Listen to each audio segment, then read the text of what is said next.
Good morning, friends, followers, and channel members. Oh, I'm so excited for this. How long has it been since we have done a long-haul flight? Long-haul Fridays, when the channel first began, coming up to nearly 3 years ago. Now, we then went on to long-haul Mondays for a while. This was all during COVID, of course, when we had nothing else better to do. Since then, time's got in the way, and long hauls have pretty much been a thing of the past. Well, not today. Really looking forward to this. So obviously, the Aerosoft A330 is, well, we hope it's on the horizon. Hopefully not too far away. We keep seeing teaser shots. So I thought, well, I really want to do a stream with the Headwind A339 Neo because I haven't done a flight in this for, I can't even remember when. But it would be nice to be able to check this out properly, and so we've got a good comparison for when that Aerosoft aircraft does get released. Trying to do a flight of 7-hour endurance, trying to get the time to do that is just really difficult for me. Today, though, I think we're going to be able to do it. So really glad that you guys are coming on board to share this with me. It's going to be a long flight, so guys, hopefully we'll keep each other entertained as well. But let's just jump into the chat, see who's getting on board nice and early this morning. Good morning. Mike's Adventure's the first one in there. Mike, how can I be late? I'm never late because I never plan anything. you can only be late if you say you're going to be there by a certain time, and I don't. Anyway, good morning, Mike. Hey, James, Paul Halford, good morning. You're going to enjoy this long-haul flight. Fantastic. Williams here, Barry Barson's here too. Good stuff. Thank you, guys. Felix Bull, good morning, Felix. How are things down under? The legend Dark Fury is on as well. I thought you were working this week, Dark. Hopefully, if you got some time off today. And that's the beauty of the long-haul flight, isn't it? We're going to be here for all day, so you can just pop in and out as you deem and see fit. Dr. Magic's here too. Good morning, sir. Hope you are well. William Blanton, Tim Walters, and Sunny Stanley. Also, Chris Wiggum. Hello. Hope you are well. Alphanaze too. Good to see you guys coming on board, and James as well. Gary, good morning to you. Channel members all coming in as well, and welcome to our Twitch viewers as well. Stubby UK is reporting for duty. Hey Stubby, right, you're on cabin service today. It's going to be one of those flights. Right, this aircraft is obviously the first flight of the day, so we are cold and dark this morning. So let's get going. It's going to be a long day. Let's get in, shall we? Operational flight plan is pinned into the chat as per usual if you are watching on YouTube. Right, so before we power up, this is a great thing as well. The A330, very similar to the A320, so shouldn't be too familiar systems wise. So let me just. Oh, I know what I didn't check. Do my custom views for this still work? Believe they might do. Well, they might need we might need to just adapt them a little bit as we go. But other than that, yeah, that looks all right. We'll. I've not played with those for a long time, not since the aircraft first came out. Anyway, before we power up, let's do our usual check. So, weather predicted wind shear, that's all off. The engine mode switch is off, as is the starter switches. Landing gear is down, and both wipers off.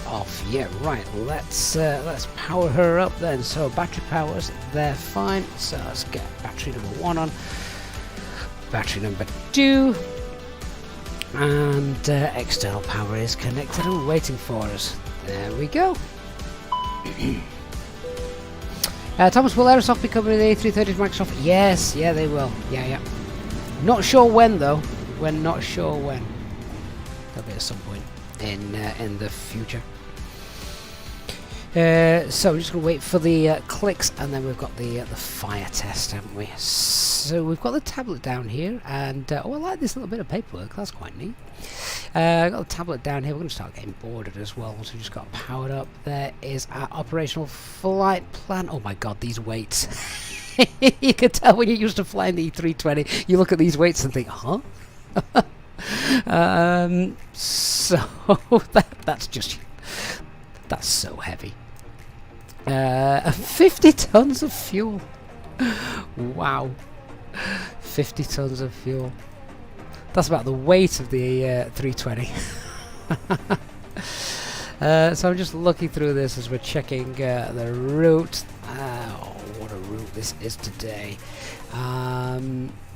Critical point fuel requirements, and what is the weather looking like? Oh yeah, weather's looking fine. With a 10 knot crosswind plan 22 right, that might change as well. You know, 7-hour flight might not be using 22 right when we get there into JFK a little bit later on. Let's just keep going down and check. That westbound tracks, that's fine. And that's Reykjavik, Montreal, JFK. So just having a look at where see as well the METARs and the way they're reported. They're all very strange in America. I don't fully understand a lot of them, so maybe you guys perhaps can. Things like SLP 057, no idea what that means. TO double, what the heck is that? We're going to get a decoder out. What's the forecast? What is the date today? It's the 18th, isn't it? So from 1300. Oh, looks like it could be getting windy in JFK when we come to land a little bit later on. That's that could be interesting. So. All right, Washington dollars, that looks fine as well. Oh, well, we're gonna throw some extra fuel on. Before we do that, though, let's see what have we got. So the most fuel we could take is another 12.5 tons. We're not going to take that much extra fuel. All right, so I'm assuming we're not getting 3 clicks here. All right, well, never mind. So let's do the APU fire test. That's fine. We'll do engine 1. Engine 2. Let's get the ideas aligned. That one, and that one right there, all starting. Do we have any ATIS here? No. Okay, that's not a problem. We'll go and get what we need from here. So QNH is 1028. Wind speed is 040 at 10. Temperature is 9, dew point 5. Let's get the clouds. Let's just go back to some raw data. Few clouds, 1,500 feet. That's all we needed off there, really. So let's get that. Back to the little icons because it looks nice. Okay. Right, well then let's go through the setup. Let's do the normal flows then now. So, crew supply, let's get that on. Ground control power on. CRV test. There we go. Captain Purser, pop that to captain. There are aligners, so nav logo lights on. We'll get the packs off and the APU bleed off to start. Emergency lights, they're on auto. Fuel and pumps are off. It's been that long since I did a full cold and dark setup. It really is. So a couple of people asking whether they can get the Headwind A330. A quick Google search will take you to their website. Then they've got an installer which is pretty much identical to the fly-by-wire A320 Neo. So they work very closely together and yeah, do a very good job. So that's it. That's the overhead done. Let's come down then. Set up the QNH. What was it? 10. I'll turn the brightness up there. What was it? 1028. Oh, we've got high pressure over the UK today. That's fine. 1028. Let's come down and look at setting up the box then. So we'll go AOC. We'll do our inner request, and let's see how long today's flight is going to be. 7 hours and 6 minutes. Can you put up with me for that long, guys? Okay, that's fine. We'll leave that there. We'll come back to setting that up. We're on Unicom at the moment. Guard frequency's on. That's on as well. Oh, this is nice. This is all set up just exactly as you want it to be. So that's fine. Switching panel is fine. Thrust levers, we've calibrated those. They're all okay. Parking brake, gear extension, that's fine. We're squawking 2,000 to begin with. And just check acupressure's good, in the green, up to the FCU then, got the constraints on. 1028, wind that up. Flight directors are on. Initial climb out of London's Heathrow, not something I do too often, but yeah, 6,000 feet. Leanne says the real question is, can I manage staying sane with you guys for that long? Hey, if you guys weren't here, then no. Flops were in the developer version today of the Headwind A339, so we'll see how that gets on. So I'm going to try and get through the setup as quick as we can. So apologies, I'm not paying too much attention to the chat at the moment, just while we get set up. But let's face it, we're going to have a heck of a long time to talk later, aren't we? So we want to start getting boarded, I think. So we'll tell GSX to start doing their thing. Not sure how this aircraft integrates with GSX actually. So if we just go on here, like the fly-by-wire, we can sort of we can load passengers and fuel independently. So we've got 5 tons of fuel is plug fuel. 5 tons, 50 tons of fuel is plug fuel. We're going to take, with that extra wind and maybe a hole in JFK, let's take an extra 6 ton. Well, what's an extra 6 ton? That's nothing, right? Let's take 50. We'll take 56 tons of fuel. Which is fine. That means our takeoff weight is okay, and our landing weight is going to be okay. So let's go with 56 tons of fuel. That's going to take about 12 minutes. So we might as well do that in real time. We'll get that get that started. If that's going to start. Is refueling underway? No. Why not? Oh, I wonder if it's because GSX integration is taking care of that. In that case, do you know what I am going to do? Oh, come back.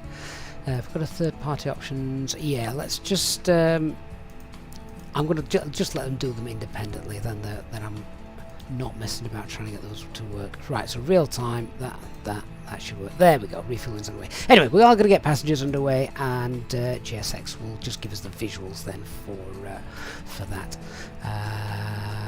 Please don't you load aircraft until fuel truck arrives and ask to do it. Oh, we're a bit late for that. Oh, never mind. we'll sort it as we go. Okay, let's get everyone on board. So let's request boarding then. Cabin crew, we're ready to start boarding the aircraft now, so you can go ahead, open the door. Thank you.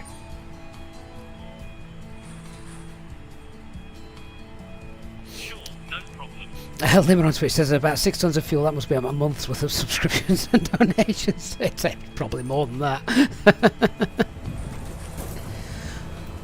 Okay, so lots of passengers going on. So whilst we're doing that, then let's go through and set up the box. So IRS 3 nav greens, is that already done? It appears to be. Oh, do you know what I've not done? I've not gone through and set up the screens. Let's just get these turned up. It's nice and sunny today. It's going to be beautiful over the Atlantic. So pick your seats, come in. You all want to fight over a window seat, surely. We all want a window seat. Very, very important on a longer Heathrow traffic, shuttle 16 Victor, Sun 502, pushing for 9 right. Good traffic. I might just come off of Unicom in a minute whilst we get all set up.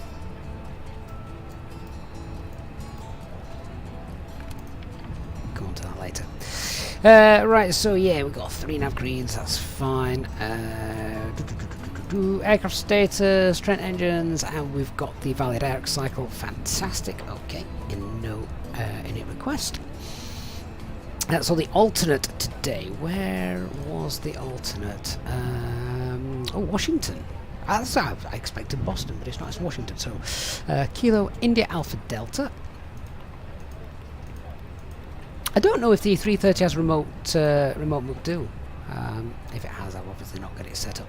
Flight level 360 minus 54 is the temperature for that. Ground temperature is 10 degrees in London this morning, and the tropo is 32832. Do you know what? I'm going to give a shout out to Football Moments. I saw you in the chat earlier. I'm going to give a shout out to my wife, who you know very well. she came in this morning when she discovered what I was doing and has brought me 2 cups of tea already. I mean, absolute legend to her this morning. So, she never normally does. She clearly wants something. She has been very kind this morning. IRS in it, they're all aligned on GPS. Fantastic. Alright, flight plan. So what are we doing? We are departing 9 right in use this morning at Heathrow. That's the Compton 5 Juliet departure. And then let's have a look at the arrival for a little bit here. William says she's the VIP today. Do you know what, William? Imagine one day if she actually got interested in aviation, which she has not the slightest bit of interest in. Imagine if one day she just surprised me and became like a VATSIM controller that I didn't know about and brought me in at some point on stream. That'd be absolute carnage. She'd send me to the furthest taxi stand available and reroute me and throw me in a hold forever. Parch 3 is the arrival. Let's get that in, and I have no idea what the view would be for this. I've not even got that far. We've got 7 hours to sort this out. Parch 3, what is it? It's going to be Symbol and Norton. I have no idea. Where are we coming in from? Landing 22 right, cap it, and then where are you? 22 right.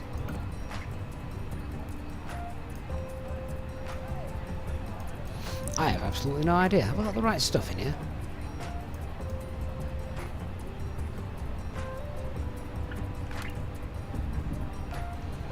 So Norton's down at the south. I would imagine it's going to be Norton then, looking at that.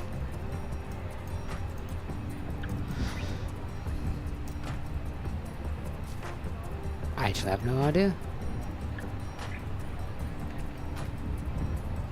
Okay, what I'm going to do, we'll sort that out en route. Let's go similar. It might even be Noah. What transition are we on? We're coming in from ENE, aren't we? We'll sort that out en route. That's 3,168 miles. I've got 3,121 miles, so there's a bit of a discrepancy there. So yeah, we'll need to sort that out en route. Radnav page. We've got Compton. Oh, this aircraft also auto-tunes as well. Definitely didn't do that last time I flew it, so that's good stuff. Good stuff. Cornwolf, good morning. So that's on. And to our init B page. Right, so the 0 fuel weight. Let's have a look. I feel like I'm having to look over my left shoulder to read this tablet, but anyway. Let's start bringing the payload in, so let's just download that. Ooh, that looks quite full, doesn't it, today? Alright, we'll set that to fast time, and let's begin boarding then. So, plan 0 fuel weight then is 169.5. How many decimal places are we putting this in? 169. Okay, 169.5. 0 fuel weight CFG. We've got a planned one for those. 21.41.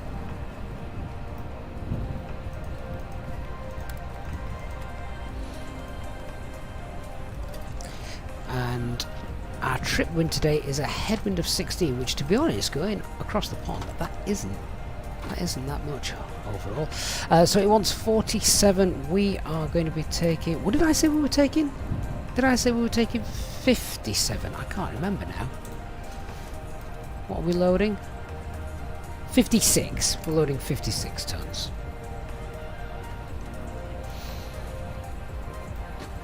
So 56 bang on. So that gives us a takeoff weight of 225 then. God, that's heavy. fuel for the alternate is 5 tons. My God, just the alternate's 5 tons. That's crazy. And that gives us an extra 35 minutes of hold time, stuff like that. I actually think that's a pretty good shout. That I'm happy with that. So, Cornwall, if you didn't know, there's an A330 out. Yeah, not only an A330 out, this is freeware. This is the Headwind's A330 freeware. They work very closely with the fly-by-wire team for all the avionics and stuff, so it's brilliant. Right, so that's done. Okay, now onto the performance page. This is where we have to get our speeds just from here, because I don't think there's a performance calculator for this, and of course the only performance calculators that I've got are for the 320, so we're just going to be toggling it. It's going to be clear that. We can't do that until we've got the flaps in. So I'm going to go flaps 2 for departure today. So let's get those speeds. 154, 156, 161, and we are not going to flex. I don't think that would give you a flex, would it? No, we're not going to flex. We're just togging it. Toga Tuesdays. Clean 243. Thrust structure acceleration values. Now this is where we can still use SimSmart for a bit of information. So let's check this out. So 1075, 1075, they've got 1080, 1080, that's fine. Engine out, exactly the same. Ignore this green dot speeds. This is obviously A320 stuff. But the engine out procedure, so it's standard here at Heathrow, and then a after departure right turn to the Ockingham VOR 328. So the RadNav page, we'll just put the OCK in there as well, in case we needed it. Get that in, turn those on. Good. Okay, that's all done. Secondary flight plan obviously not working, so we can't pop in the engine out procedure in the secondary flight plan. What we can do is go to our fixes page though, and we can just put in the OCK VOR, so we've got that on the navigation display as well. Hey, photogrammax alternate is dulls. Yes, that's correct. Right, guys, welcome on board if you are coming. If you, as you get on board, if you want to do us a huge favour and just hit the like button as you take your seats for today's long haul flight, then that would be amazing. It really does help the channel along with those likes. It's free as well to do, of course. So thank you to everyone who's already gone and done that. Okay, box is set up. We'll do the brief in a moment. Refueling is currently underway, and can we see? Is the refueling system? Yeah, there they are. Look. Oh, GSX integration is great, isn't it? I think that view needs fixing. we can fit. What other views I've actually got set up for this? So we've got an engine view there, a wing view, another wing view, another wing view there. Any others? Oh, nice. How are the passengers boarding there then? Doesn't quite match up. That's quite a nice view. Okay.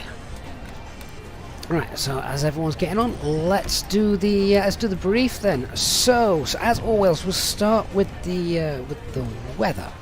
So we've got good visibility here today at London Heathrow, wind 040 at 10. So we've got a little crosswind from the left as we're going to be departing. A few clouds, 1,500 feet, temperature 10. QNH 1028. Weather en route today, it looks to be mighty fine as well.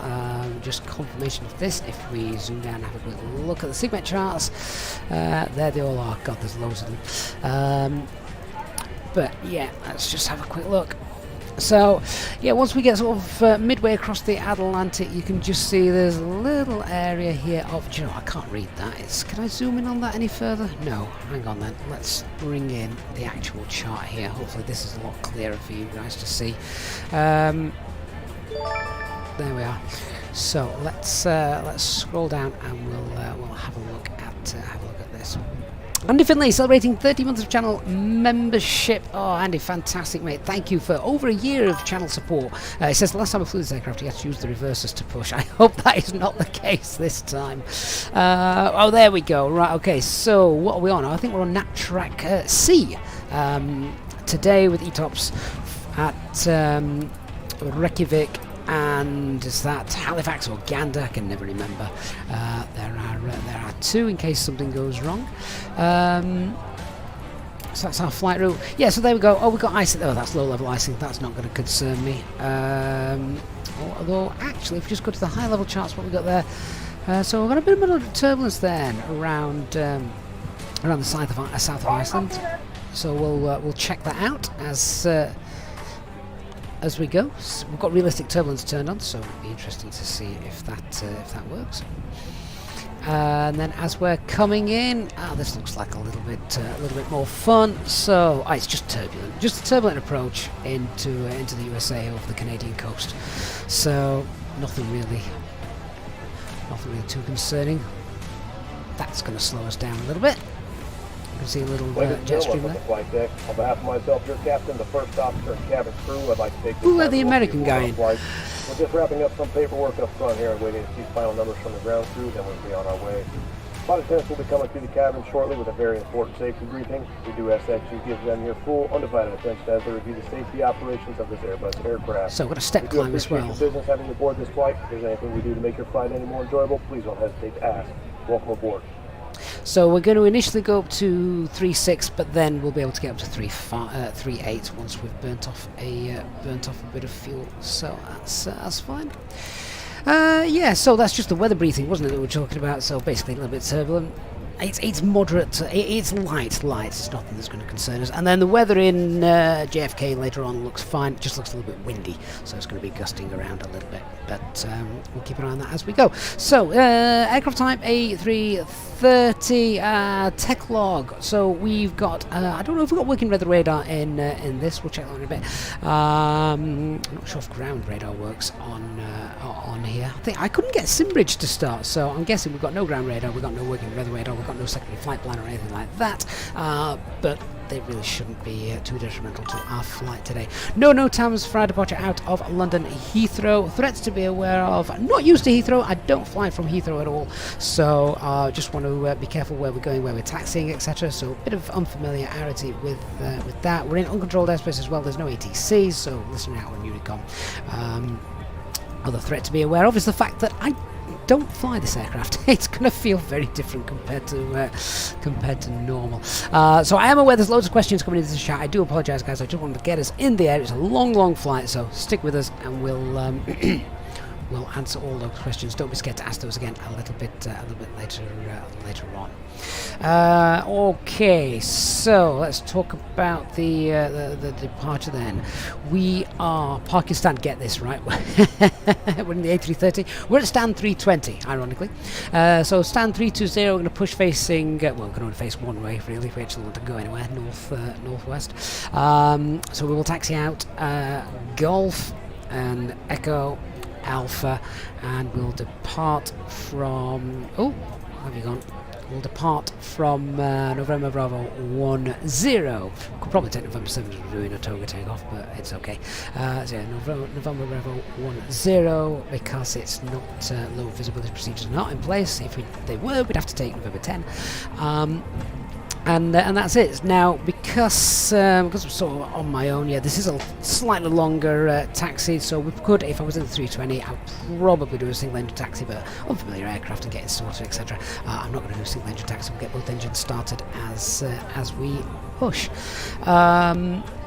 Let's chat about the departure then. So, looking through the box, we have got 9 right in the box, competent 5 Juliet departure, which is a noise abatement 2, straight out, then turning to the right as we depart. No turns below 590 feet. So once passing 590 feet, that's when we'll make that left-hand turn. Initial climb is up to flight level, altitude 6,000 feet by Compton. We can get higher though, to be honest. MSA on that departure is 2,100 feet. Transition altitude is 6,000. Just continue going through the box then. So that's what we've got on the flight plan. RadNav, we've got Compton, we've got the Ockenham VOR in case of engine out problems. We've got flight level 36 is planned cruise, optimum 330, maximum is 35. So actually, it looks like we might go up to 340 to begin with, because we are a little bit high. Sorry, a little bit heavy to get that high. So we'll just check the V speeds and confirm these. So we've got 154, 156, 161, and clean is 243. No speed restrictions on departure, so that's fine. Clean up on schedule. Flaps 2 for departure today. We've got 56 tons of fuel on board. A takeoff weight of 225. Landing weight on this thing is 191. So if something does go bang and we've lost an engine, we're going to have to land pretty soon. We will be overweight. Need to be aware of that. Alright, fuel prediction is sorted. Secondary flight plan is not active in this. So that is the normal brief done. Emergency brief then, so whatever the standard A330 emergency brief is. However, the engine out procedure, as we've seen, is standard. There's no terrain around Heathrow, so we're straight out. So if we do lose an engine after V1, we'll get ourselves trimmed out, get the autopilot on, follow SRS, etc. Climb slowly, shut down the failed engine once that's been confirmed. I'll pull the heading bug so we don't continue on the standard instrument departure. We'll climb straight out on runway heading. Once we're secured, past 1600 feet, make a right turn, Ockenham VOR, enter the hold. We'll get up nice and safe at 3,000 feet, that's above MSA. Enter the hold and then cry because we're not going to JFK. That then, I think, is everything done. Hi, yeah, we're just about to set up here, so if you close the door, we'll everyone's on board. Thank you. Takeoff 73, we are on VATSIM, correct? Yes, we are. Boarding is still underway, but we're almost done. It shouldn't take much longer. So, boarding is still underway. We've got everything done here. Yeah, it takes a long time to board one of these aircraft, doesn't it? I've got the tablet set up. We might just play games on the tablet during the cruise. Anyone for Wordle?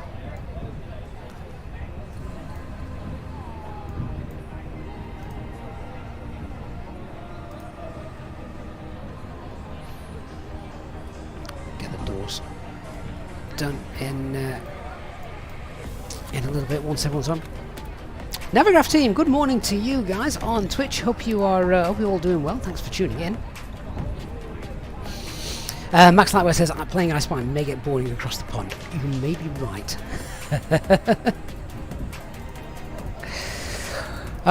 Just Willy, good morning, Just Willy. I love Wordle. Does this model do the fuel dumping? I'm not sure. I mean, you wouldn't want to do that over London, would you? It's it's polluted enough. Adam Flood says, how many hours we're looking for to get to New York? About 7. About 7 hours. Andy J, is this aircraft study level? You presume it isn't. No, it's not Captain Sim. It's far better than that. This is the Headwind A330. Probably couldn't be classed as study level, but a very, very good model. The only other thing I should have said when talking about the aircraft and how serviceable it is, technical, etc. It's Cat 3 single only. So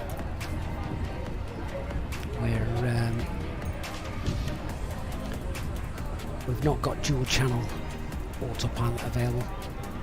Doesn't really matter because the weather's not tipped to be that bad in JFK. It's just going to be windy, which is going to be interesting. Trying to land this thing in JFK. So whatever you're doing today, make sure you get back for that.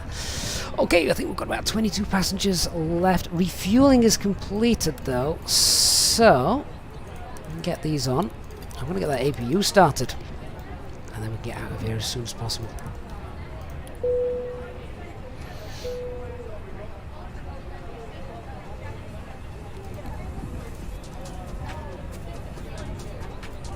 Tell you what I'm going to do. I am just going to go in and passenger ambience, that's fine. Turn that off. I use self-loading cargo for everything, so I don't want the two to be competing against each other.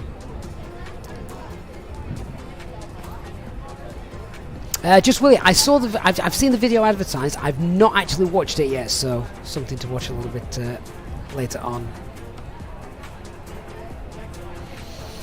Just while I'm doing this, then let me just see.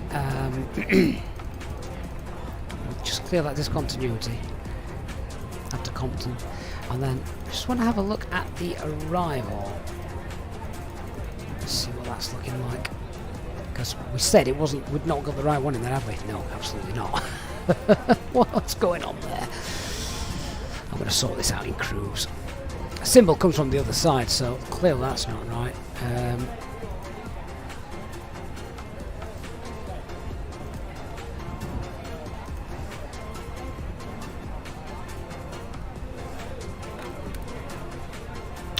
think that one's probably better, to be honest.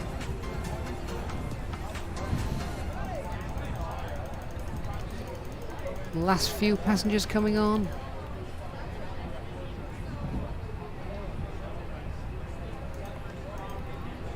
We'll have a look at this in cruise.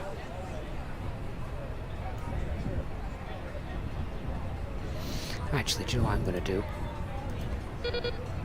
Oh, I think everyone's on board. I'm going to win Novia.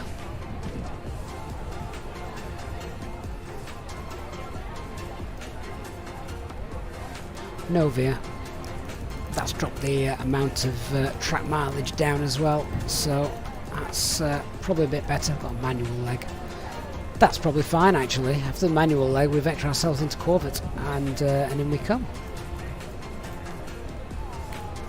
Right, let's get the doors closed.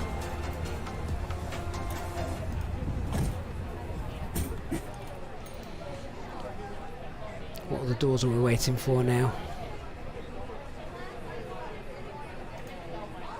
Captain, all passengers are on board and we're finished setting up. Doors are also now closed. Thank you.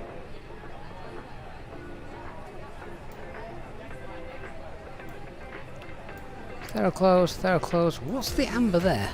What we got on there? Was that the SAT? Not the SAT dome or whatever it is. Just not operational, that's fine. I think GSX wants me to open the cargo doors. Hadn't realised that a little bit earlier on. However, I'm going to skip that. Otherwise, it's not going to work. So all I'm going to do is if we go to the GSX menu and we just reset the position, then that'll all be fine.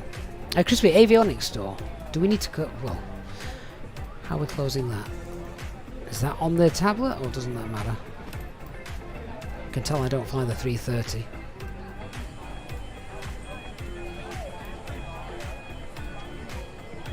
There they go.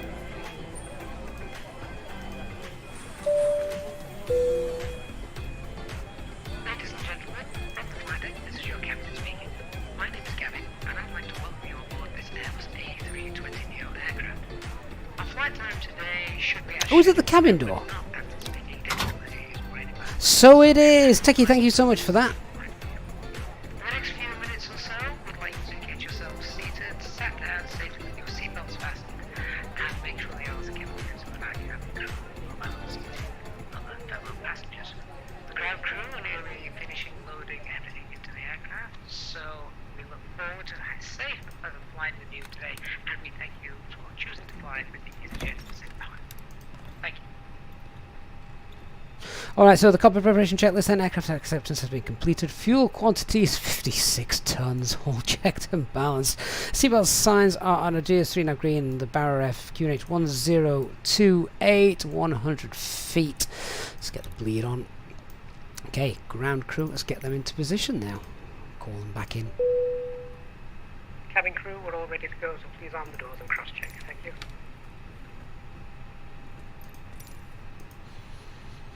Virgin Atlantic, obviously handling this tonight. I'm going to have to remember when making calls on ATC that we are Virgin and not EasyJet today. Ooh. God bless her, that cup of tea she made me, it's gone cold now. Oh, it's in a mug that I can't put back in the microwave to reheat it either, because it would Hello, spark. Captain. We are ready for pushback. Barry, it's very similar to the 330, yes. Everything is in pretty much the same place.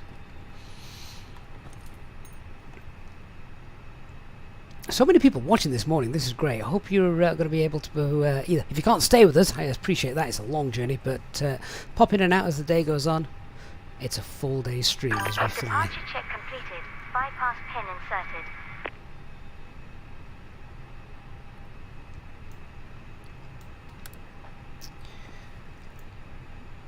Right, so let's make that call on Unicom then. Final check, there's no ATC. Oh, Heathrow North is online. Right, in that case we do need to make a quick call. What is the latest ATC information? It's Alpha 1028, so hopefully all will be fine. Locking gear. GSX ground crews now just going to have to wait, aren't they?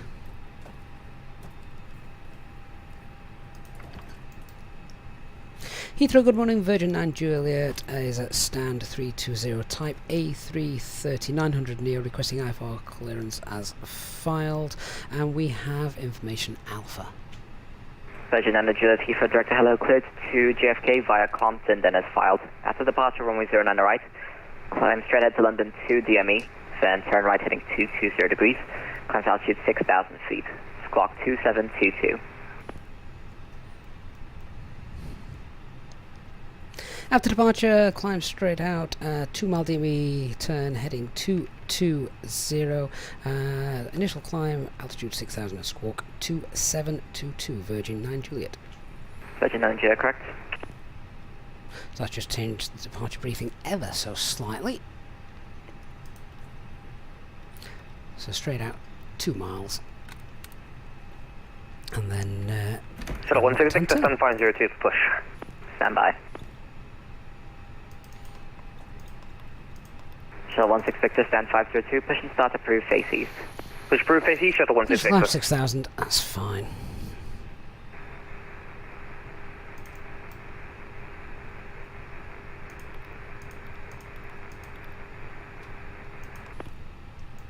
Station calling Heathrow, readability 1, carrier wave.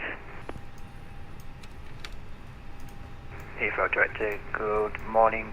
Delta 1549, stand 556, Boeing 739, with information Alpha, requesting IFR clearance to JFK, please. Stand by, break shuttle 8 Tango, report passing altitude. So, just want to get, what's the ILS DME for this? So, 1095. we are passing flight level 2000. Shuttle 8 Tango, climb now, flight level 140. That's it. But now flight level 140, Come on. so late Tango.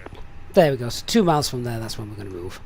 Director, good morning, shuttle 24, Tango, stand 506, type A320, information Alpha on board, requesting IFR to Manchester. Shuttle 24 Tango, Heathrow Director, hello, clear to Manchester, Altitude 1 Juliet departure, squawk 6210. Cleared Manchester, Altitude 1 Juliet, squawk 6210, shuttle 24 Tango.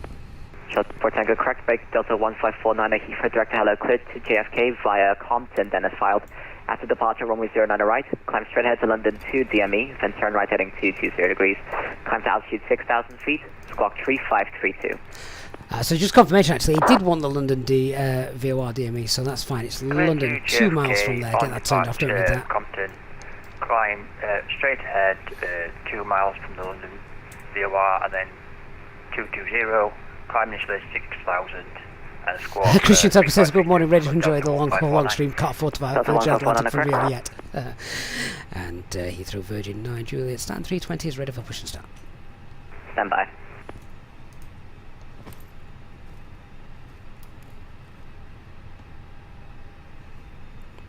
Ken Amsterdam, good shout. Completely missed that you were letting me know that ATC was online.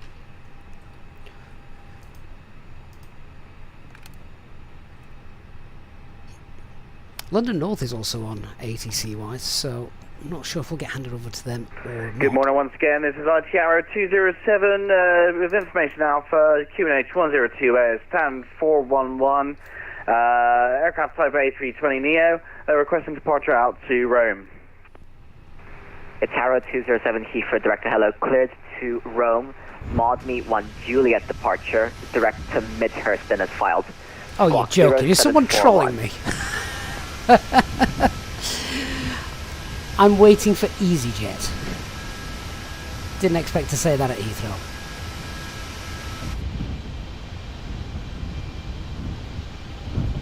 ITRO 207 is clear to Rome via the Maudme 1 Juliet Alpha, then directly mid. Squawking 0741 for ITRO 207. Has he just disappeared? ITRO 207, correct. Break Lufthansa 7 Kilo Hotel, taxi second left Bravo, stand 225. Taxi second left Bravo, and can you send us the status of stand again? Lufthansa 7 Kilo Hotel, stand 225. 225, thank you. Yeah. Charlie Tango, monitor Unicom 122 decimal 8, bye. Just say Tango, monitor Unicom 122 decimal 8, thank you very much. Have a pleasant morning. Heathrow Director, Speedbird 47 Romeo with you, flight level 18, correction 160, descend in Logan 2 Hotel via Lambourne. If he's disappeared, we might actually get Speed 41 get to push now. Hello, Roger. Squawk percussion report aircraft type, Squawk 0142. Squawk 0142, and it's an A320. The EasyJet Mary Celeste, Willie. Yeah.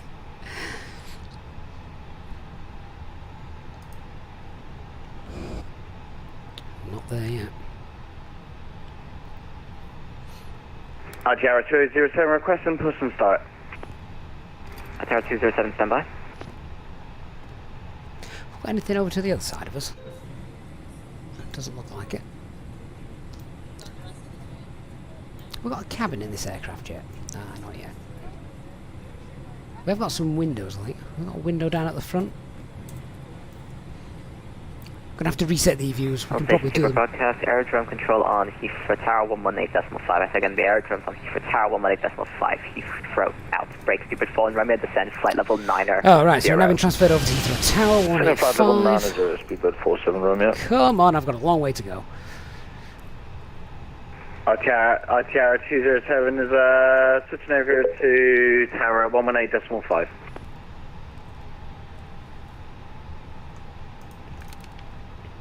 Heathrow Tower, good morning, Virgin 9 Juliet, stand 320, ready for push and start.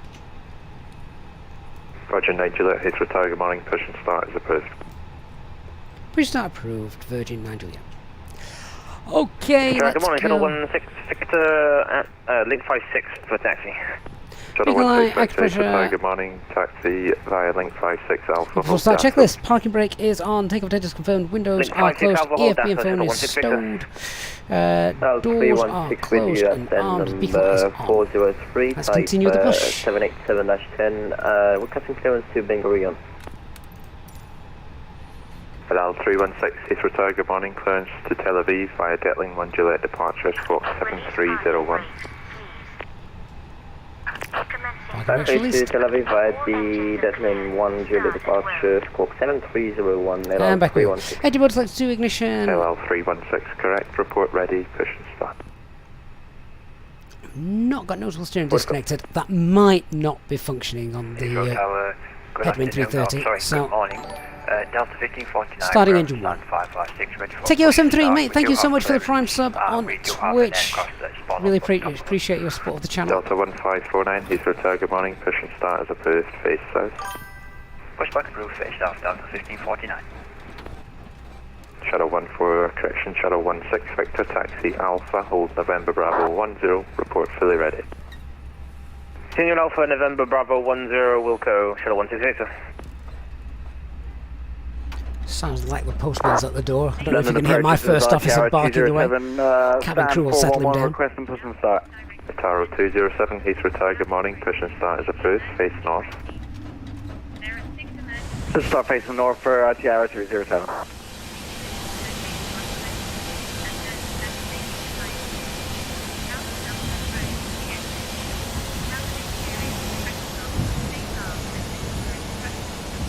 She's a gorgeous looking aircraft, isn't she? I love the 330.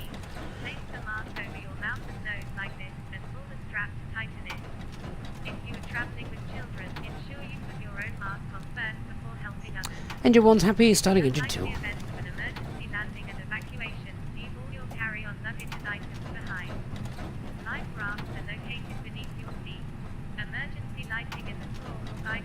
nearest exit. We now ask that all carry-on luggage is stowed away safely during Right, don't want JSX to push me back into the building. Shuttle How far are we 16 going? be ready on reaching. Shuttle 16 Vector, thanks, from November Bravo 10, runway 09 right, clear Should we stop takeoff, there? Traffic 040 degrees at 10 knots. On November Bravo 10, 09 right, clear for takeoff, Shuttle 16 Victor. Parking brake set. To ground. We have a good engine start. You can disconnect. Aaron, altitude, we're going to start at 3.4, then up to 3.6 and eventually 3.8 as we get lighter.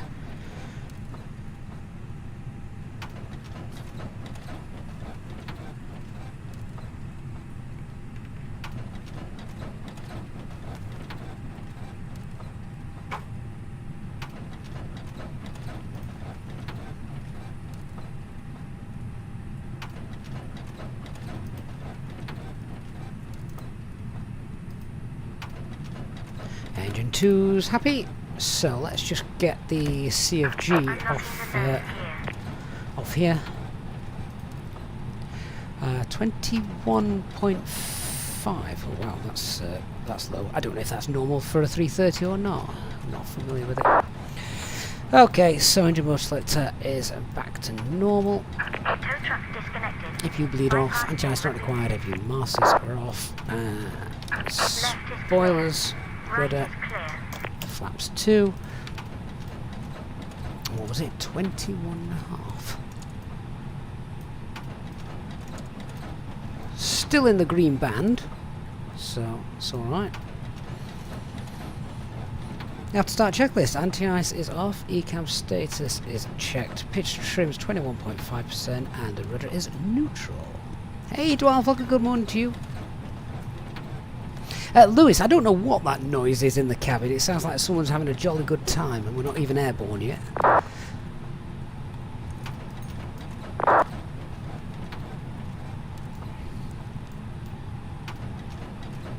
Okay, let's do a flight control check then. Full left, full right, neutral, full up, full down, neutral, rudder full right, full left, neutral. Okay, let's get the map up so we know where we're going.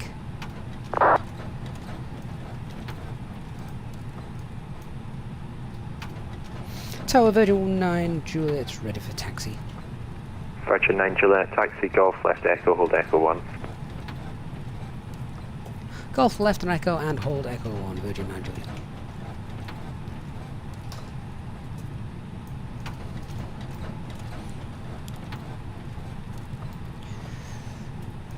Right, lights are on. Delta 1549, taxi Delta right Bravo, hold off there. Let's ding the cabin in this aircraft, just like the fly-by-wire. That's done.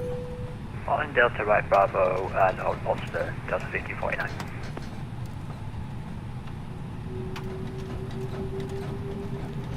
Right, we're off. So quick peds check, no change to our performance, no LMCs, QNH is the same, still going to be a toga departure. Shadow 18, Drive performance figures. Contact Heathrow Director 119.725. For toga 1975, Shadow departure, 16 just think we haven't actually got real performance figures, have we, but never mind. Engine out procedure is standard straight out 1600 feet right turn Ockingham.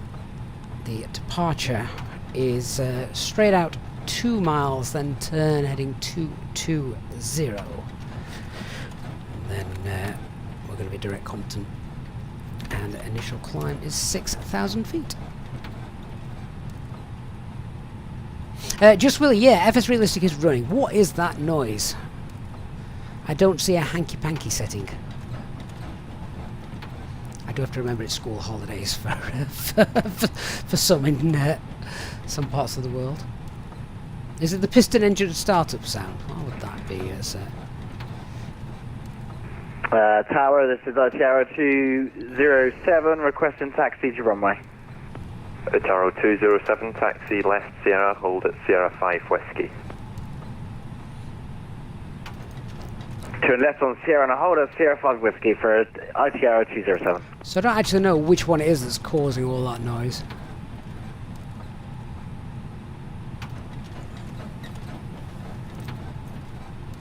with the engine start. It is, it's got it down as engine start. Right, okay. That's the one.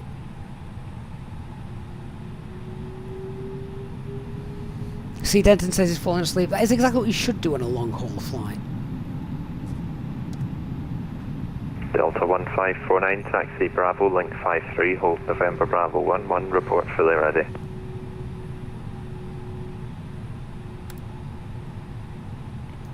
So this is Golf still, not this left, next left down here. I should also have said as well, I don't think I put it in the video description, we do have the new inner-builds JFK that we're landing into later today. It's straight ahead on Bravo, Alpha, link 53, hold at November Bravo 11.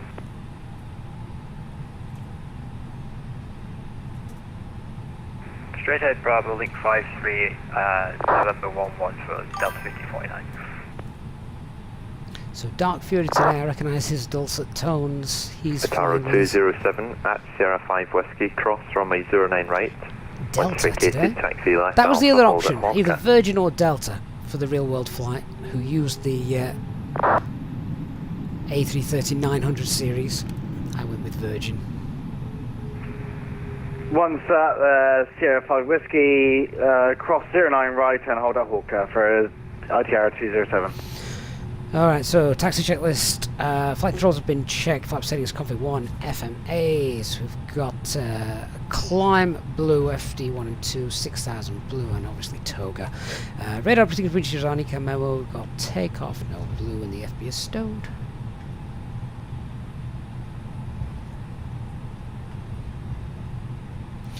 So Echo 1 is just after this left turn here.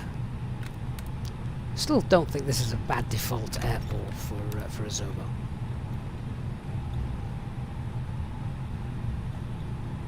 It's not got the Echo 1 hold line, but it yeah, would be just here. So. Hello, 316. Hold that there. Send 403. Ready for pushback. LL 316, push start approved. Push start is approved. LL 316.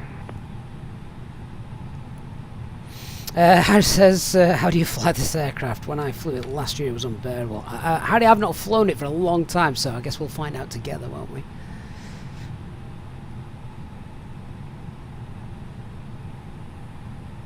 Colin says, could have used Thomas Cook for this flight. Yes, indeed, but I don't think they had the 900s, did they? Tower Virgin 9 Juliet holding Echo 1. Virgin 9 Juliet, apologies. Taxi second right Alpha, hold at Orca. Second right Alpha and hold at Orca for Virgin 9 Juliet.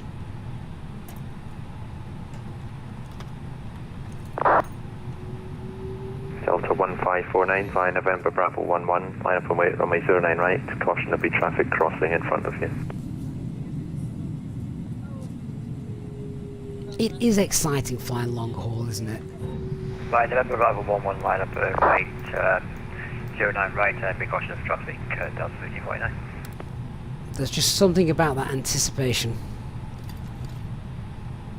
Don't get me wrong, there's nothing wrong with short haul flights, they're fun too, but when you're sat as a passenger just getting closer to the runway, you think we're on our way, we're soon going to be 5 miles up in the air or whatever it is.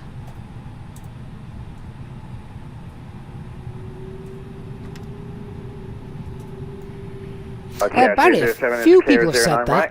Arguably the default airports next to 12 are better than lots of flight simulators. Runway 09 right, clear takeoff. I've seen a few people say that. At 10 knots. And from the images I've seen, I can understand why.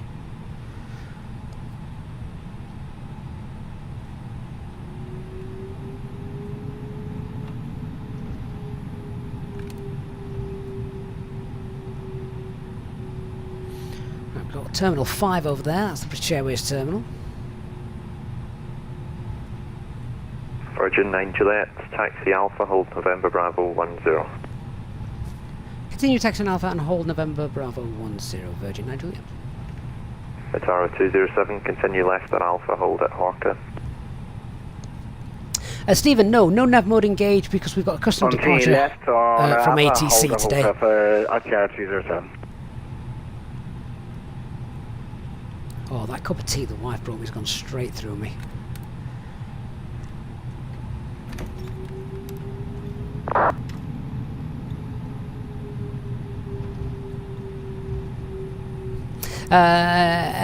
Rodolofs, good morning. Says new Microsoft Flight Sim pilot here. Wondering, is Google Maps worth it over Bing? Wow, there's a con of worms. We could discuss that for an hour in the cruise later on. SWK says he's forgot his passport. It's okay, we'll overlook it on this one occasion.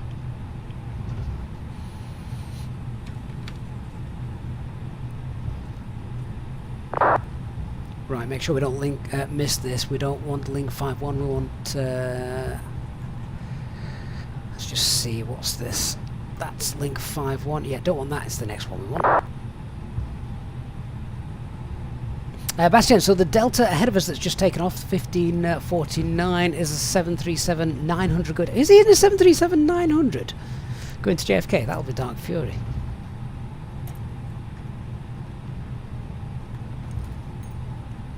Mike, is the custom departure because we're an A330? No, I don't think so. I think it's just to give it a slightly quicker routing, which, let's face it, we're all for.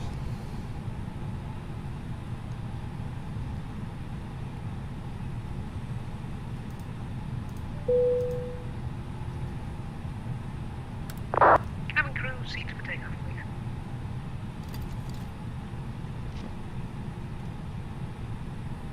So many viewers here, guys. Good morning to each and every one of you. Thank you so much for watching. I appreciate it's a long flight today. So if you're not here for the duration, please do make yourself known. Good morning, Speedbird 41 Romeo. Come and pop in and out as the day progresses. Heathrow, good morning, runway 09 left, surface wind 060 degrees, 14 knots, clear to land. Clear to land, runway 09 left, Speedbird 41 Romeo. Virgin 9 Juliet, line up and wait, runway 09 right. Line up and wait, 09 right, Virgin 9 Juliet.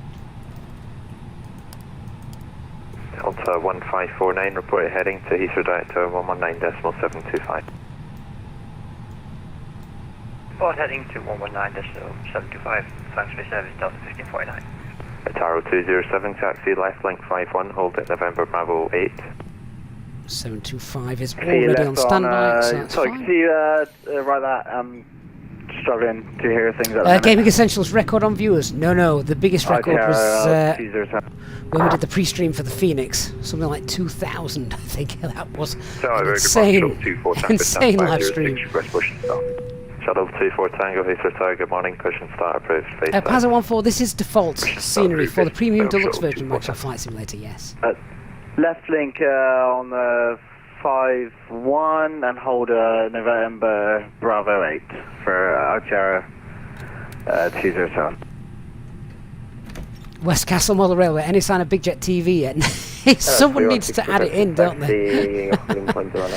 Yeah. LL 316, taxi by Whiskey left Sierra, hold at Sierra 11. Whiskey left Sierra, hold at Sierra 11. I'd love to see that 747 just there. Virgin 9 Juliet, runway 09 right, clear takeoff, surface wind 060 degrees at 14 knots. Clear takeoff, runway 09 right, Virgin 9 Juliet. Right guys, let's go. Takeoff, start the chrono. 50% on the M1. Engine number 1 is critical. Enjoy, guys. Let's go to America. Engine stable. Takeoff thrust. Mantoga SRS runway. I can feel that wind. 100 knots. Checked.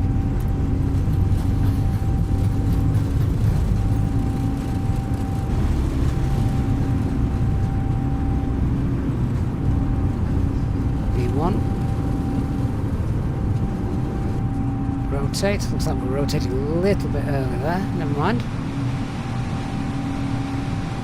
Runway track. Positive report. Gear up.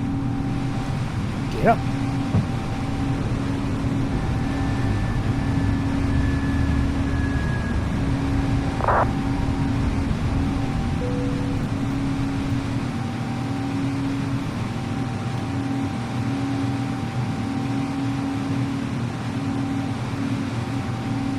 Two miles.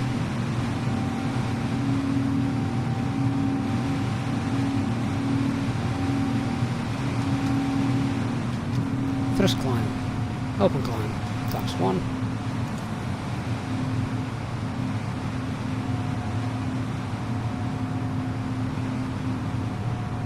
Virgin 9 Juliet, report your heading to Heathrow direct to 119.725, goodbye. 19725, thank you for the service, Virgin 9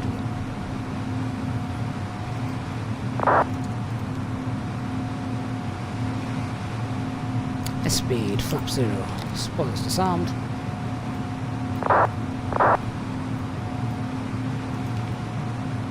London Control, good morning, Virgin 9 Juliet, passing 2,500 for 6,000, turning right, heading 220. Air Canada 858, descend now to altitude 3,000 feet. Alright, it's down to 3,000, if you need us to expedite, let us know. Delta 1549, turn right heading 340 degrees. Right heading 340, Delta 1549. Virgin 9 Juliet, Heathrow direct to hello, climb now, flight level 150. Continue climb flight level 150, Virgin 9 Juliet. Delta 1549, turn left heading 280 degrees. Right heading 280, Delta 1549. Air Canada 858, turn right heading 060 degrees, when established on the localizer, runway 09 left, descend on the glide path. 150 blue. 060 to intercept the localizer once established, descend on the glide at 858 heavy. Pack 2 being off is not a major concern. Virgin 9 Juliet, turn right heading 290 degrees. Turn right heading 290, Virgin 9 Juliet.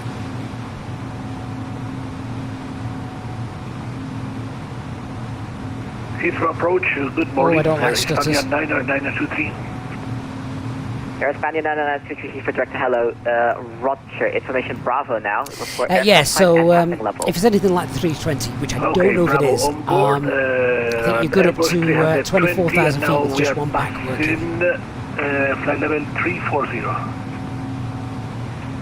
Air Spaniard 923, Roxburgh 1 Hotel arrival, squawk 1034.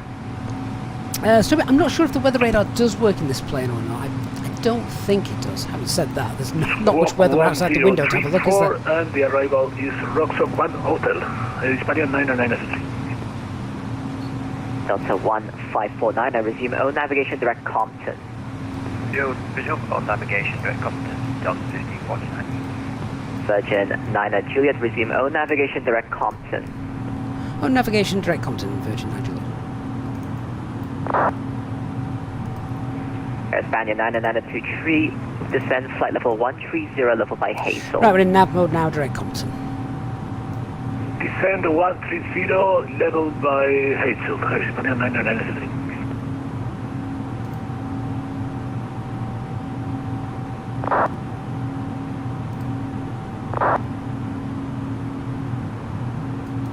That's 1549, I'm monitoring the com 122 decimal, bye.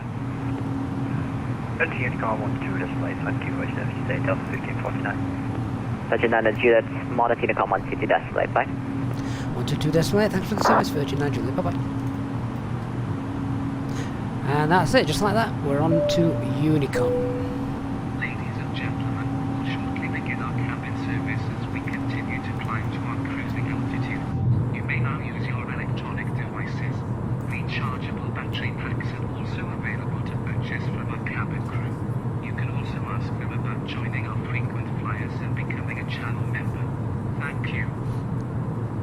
Elliot says, nice to see us doing a long haul. Have to take us to work with them. Yeah.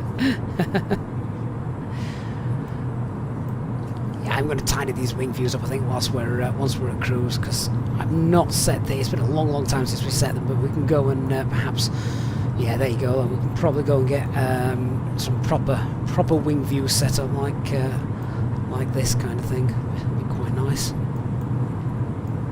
Yeah, that's a good one. I like that. Go and sort those out in a little bit. Okay, so with no further air traffic control, as we're just passing 10,000 feet, I get airports on the EFIS, performance, cost index, I'm going to 0 that. I don't think that makes a difference in this aircraft. So, clear the RadNav page out, get rid of London, get rid of Ockingham. Secondary flight plan is fine. Let's then go and select flight level 340 for our initial stage of climb. So 340 blue. I love the aircraft. I love the aircraft symbols for TCAS on this. I think that's brilliant. Which is obviously more of a big bird thing than the A320. All depends on the software that the aircraft have got installed. So yeah. But yeah, it's nice. These little differences. Right, we passed 10,000 feet as well, so everything's fine. Get the lights off. Just do the acceleration flow actually. So speed brakes, flaps, gears up. Let's get the lights off then. Now, don't need them. Don't need them. Don't need them. It's fine. And you know what? Everything's happy and stable. Passengers have got a long flight ahead of them. We should be in JFK in about 7 hours. Let's turn the seatbelt signs off.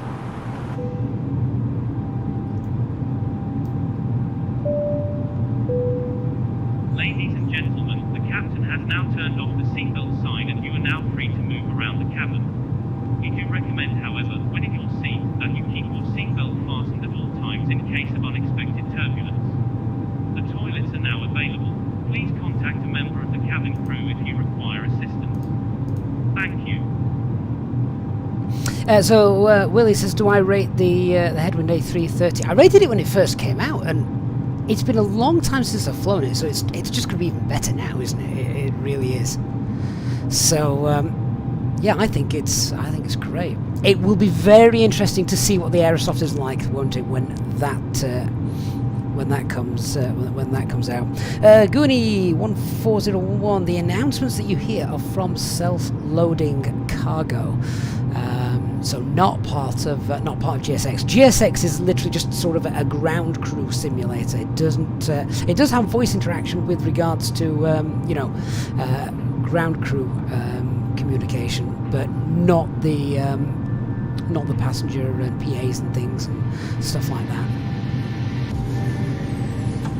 that. Carl will be heading out over Ireland. Yeah, we will indeed. Ollie says you can never get the outside views like the edges of that without pressing something, turning something off on the plane. And Willie, I believe, yeah, I agree with that. I hope the Aerosoft 330 is brilliant. From the screenshots they are sharing, they really have taken the time to get a lot of things right. I think, is it going to be as steady level as the Phoenix 320? Probably not, but you know what? I bet it's going to be just as enjoyable. We're going to have to start doing long hauls more often. I love doing long haul flights. I used to do them all the time in the early days of the channel. I'm sure you'll remember if you've been around the channel for that long. But they're absolutely brilliant ways to spend the days. Of course, back then, of course, the channel wasn't anywhere near as big. So what I tended to do is we did the departure and all that. We got up to cruise, and then I disappeared and just left it. Well, I'm not going to be doing that today. I am going to be here for the duration, minus a few toilet and cabin breaks. But yeah, we'll be here for the entire flight. Fraser 1850. Oh my goodness, Fraser coming in with 5 EasyJet SimPilot channel memberships. Fraser, that is awesome on YouTube. Thank you so much for your support again, Fraser. Gifting so many memberships over the last few weeks has Fraser 1850. So thank you for your support, Fraser. I hope you're going to be able to stick around with us today for the flight. And certainly, if not, in around 6.5 hours time when we make it back into JFK. And Ansix as well, giving us a Prime sub on Twitch. Thank you so much, mate. I hope you are well and enjoying the stream this morning. So it's Doc. If you're on the chat, Doc, are you actually in a 3? Are you in a 737? Are you crossing the pond in a 737? Are you empty? Right, what we got? I'm gonna have to keep an eye on the fuel things. We'll be doing fuel checks, stuff like that. We'll get en route weathers and things like that. We'll keep an eye on ETOPS, that kind of stuff. Loads to do, and then loads of time just sit back and relax too. Just Willie also coming in with 5 EasyJet Stream Pilot channel membership gifts. Willie, amazing mate, thank you so much. Long time supporter of the channel. In fact, probably one of the longest admin now, of course, as well. Willie, thank you, mate. Gifting 5 channel memberships. So between Fraser and Willie, welcome to our new channel members: William FS, Scotty, Carl, GL, and ATC Swede, Matt, Mark, Mike, and oh my word. These are all completely random the way that YouTube handle these, but YouTube must have just got stuck on the M key algorithm. So just Willie's 5 EasyJet Stream Pilot channel memberships going to Matt, Mark, Mike, McKing, and Mr. Gizmo. Excellent guys, both legends. Thank you so much. And Dark Fury is in the 737-900 extra range. Fantastic. Fly Guy, does this have working VNAV like the experiment from fly-by-wire? I don't believe it does, so we are going to have to plan that ourselves, which is fine, absolutely fine. Hans Hicks, great stuff. Glad you're on board. And Jordan, thank you for the sub as well on on YouTube.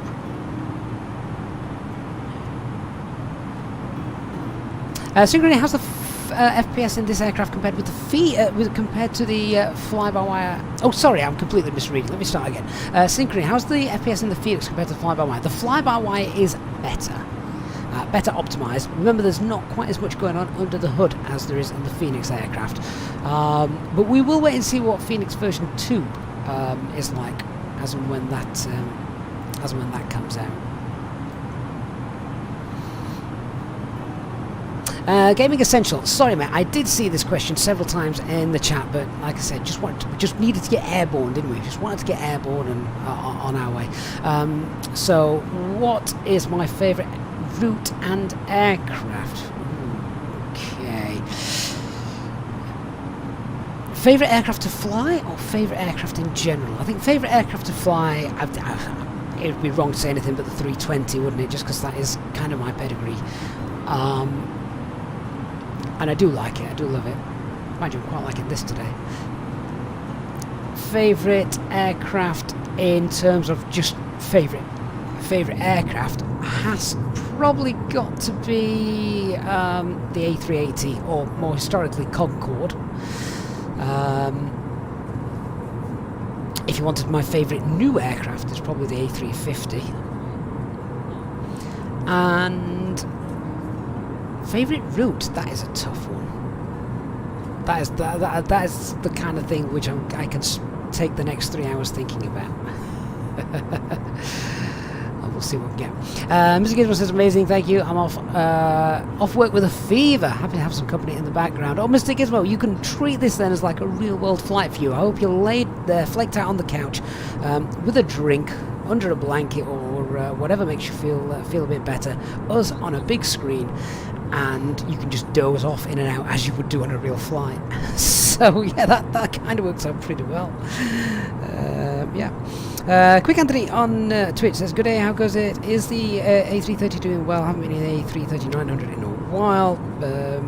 Because you're excited for the Aerosoft. Well, that's kind of the reason why we're doing it today, because the Aerosoft is hopefully not too far away. I thought I need something to compare with, so let's fly the Headwind A330, which I have enjoyed for a while, sort of I haven't flown it on stream, but I've kept up to date with what's going off and things like that. So I thought, you know what, now's the time. Let's enjoy this aircraft, because just like the fly-by-wire team, the Headwind team do an amazing job, and a lot of the electronics under the hood of this aircraft are from the fly-by-wire developers as well, I believe. So really, really nice to see. Of course, the cloud bot for the cabin crew and things will be opening up a little bit later on. We've got to have some entertainment whilst we're flying away. So yeah, Strody123 says his favourite aircraft is obviously a 737 Ryanair. Oh, how well you know me. Gaming Essential says we'll be able to stay for the majority of the stream, but at 15:30 you have to go set up his stream. Excellent. Where are you thinking of flying to today? Quick Energy says, no doubt I'll enjoy it too. Great to hear. guess we'll all sit back and enjoy the cruise. Absolutely. Elliot, have you got Berryhead on the flight plan? If so, you'll put head straight over his house. do you live in the VOR building? So we've got the Brecon Beacons VOR. Oh, we can't call it that anymore, can we? I was hearing in the news yesterday that the Brecon Beacons is going back to its Welsh name. So now no one from England can pronounce it.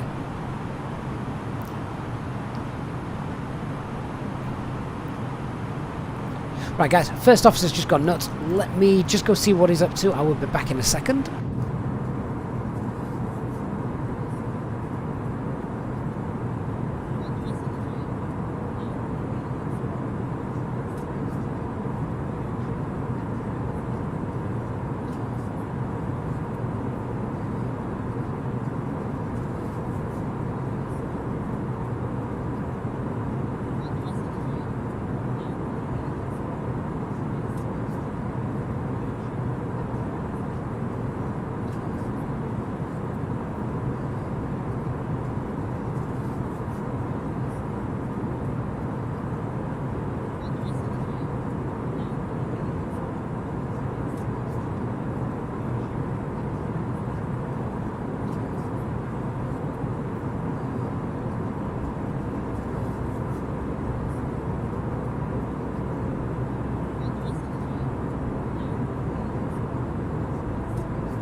Oh, back with you.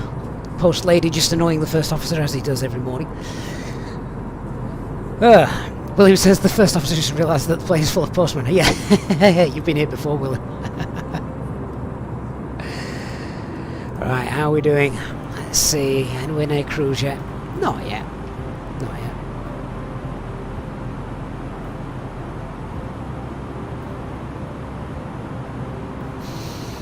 Let me just come back into the chat. Australia 123, Aerosoft, didn't they give a weird estimate the other day around 1 to 4 months out still? I mean, that's not that far away, is it? If they released it for the summer months, that's probably what that's where my money would be, because that's kind of when you're going to get more people purchasing it, aren't they? They've got time off over the summer, things like that. Manic Mime are giving us the new name of the Brecon Beacons. Yeah, that's probably accurate. There's not a single vowel in there. Fly Guy, no one can pronounce the new name, that's right. Elliot, are we heading the correct way? Excellent. I'm sure most Welsh folk will struggle to say it as well. Ace Stream says you gather this an NSFW waypoint near the Brecon has also been renamed by someone with an ironic sense of humour. You might have to PM me that one, Ace. I might have missed that. Red Elves, what's the in-flight menu looking like? We'll get that activated pretty soon, and you can spend your EasyJet points and check those out. Let me just sort this wing view out. Hang on, that's a little bit better, isn't it?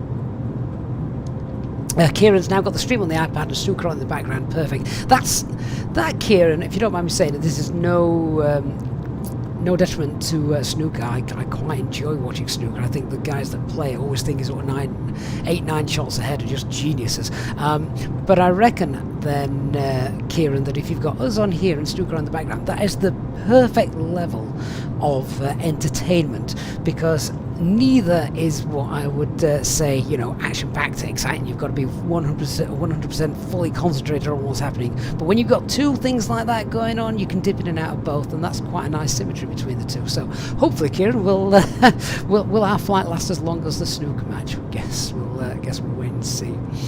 Fraser, do we need oceanic clearance? If they were online, we'd be able to contact them and ask them for it, but there's no one online at the moment. So.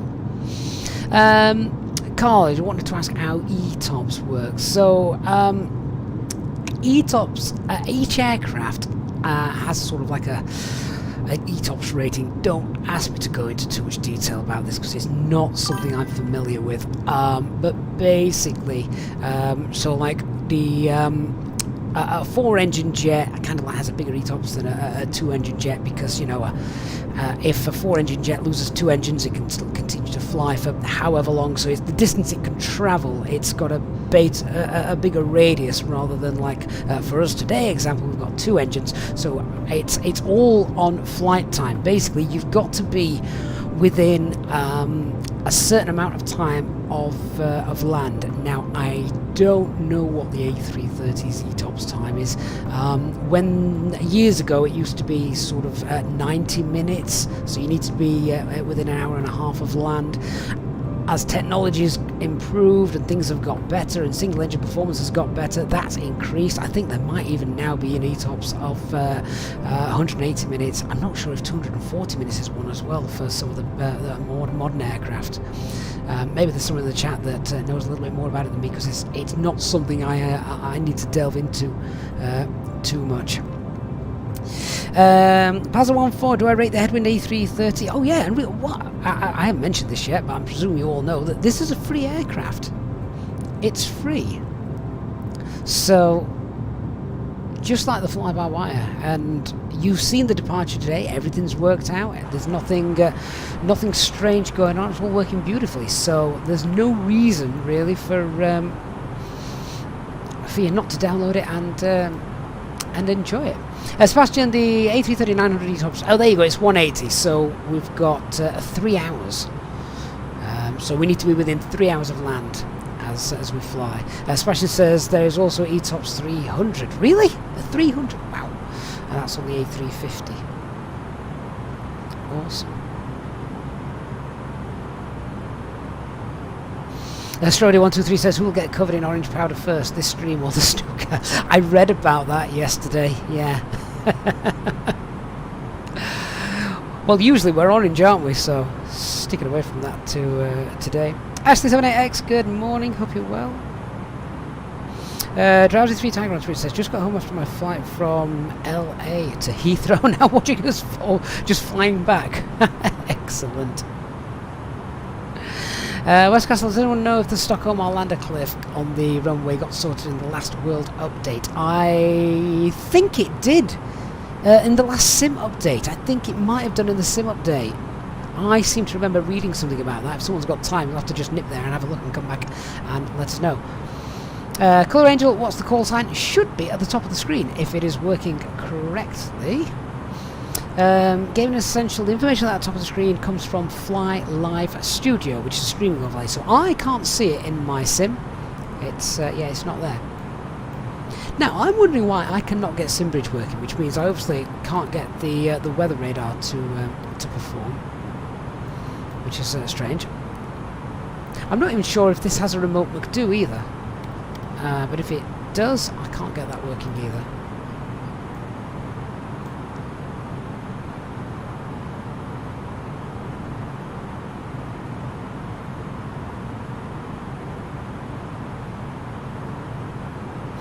Golden Connect Aviation says it's just subbed as well, mate. Thank you so much for that, for your support of the channel. If you have enjoyed it this morning, guys, and you're continuing to enjoy it, if you haven't done so already, please do hit the like button. It makes a big difference to the stream as well. So thank you to everyone that's already done that. Lazarus, suspect you used the default A339 SimBrief profile and not the one provided by Headwind. No, Lazarus, we have got the one provided by Headwind for the developer version. That's available to download on their Discord server. So that is, yeah, that is the one that we've got in.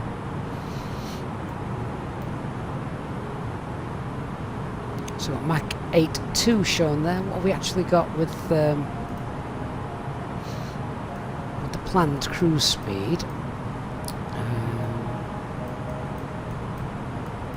81, 8182. We did throw some extra fuel on, so we might be able to just push a boundary.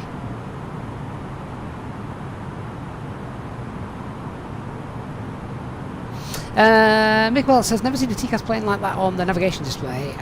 Is that how it is in real life? In some of the bigger aircraft, yes it is, yeah. I'm just wondering if we're catching Monsieur Dark Fury up. We're at the same flight level as well at the moment. Now, Dark Fury always overtakes me because he usually flies his Boeing aircraft and I'm sat there in my little A320. But today he's in the 737 and I'm obviously here in the A330, so I'm wondering how we'll get on. What's your Mach speed, Dark? We're obviously Mach 8.2. Don't think the 737 is going to be pushing that boundary, is it?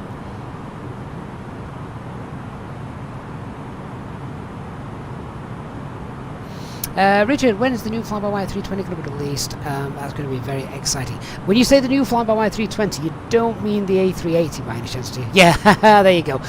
No idea, I'm afraid, when the 380 will be released. Colin, can this do offset? What offset ILS approaches? I presume so. Avgeek Aviation says loves the videos and streams. Thanks, Avgeek. Hope you are doing well this morning.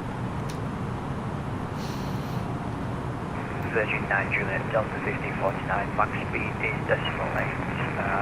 So possibility may have to climb on while we do optic. Right, sadly that was for some reason a little bit unreadable towards the end of that. Virgin 9 Juliet, thank you. We're Mach 0.82 and we show us about 70 miles in trail of you. So if required, we'll probably be able to climb over the top. If it's a problem for you to climb, we can Actually, we can climb now. Looking at that. No, Roger, we'll be able to climb flight level 350, then step up to 36. Virgin 9 Juliet. Game Essential says you've got Wordle in 3. Oh well, there's laying down a gauntlet. We'll have a look at that a little bit later. Right, flight level 340. Let's just key that up for now. So 340 we should now get alt cruise. Excellent. TCAS to below. I'll just keep a lookout for the 737. We've not seen him yet. Mind you, bright sunny day, difficult to see traffic.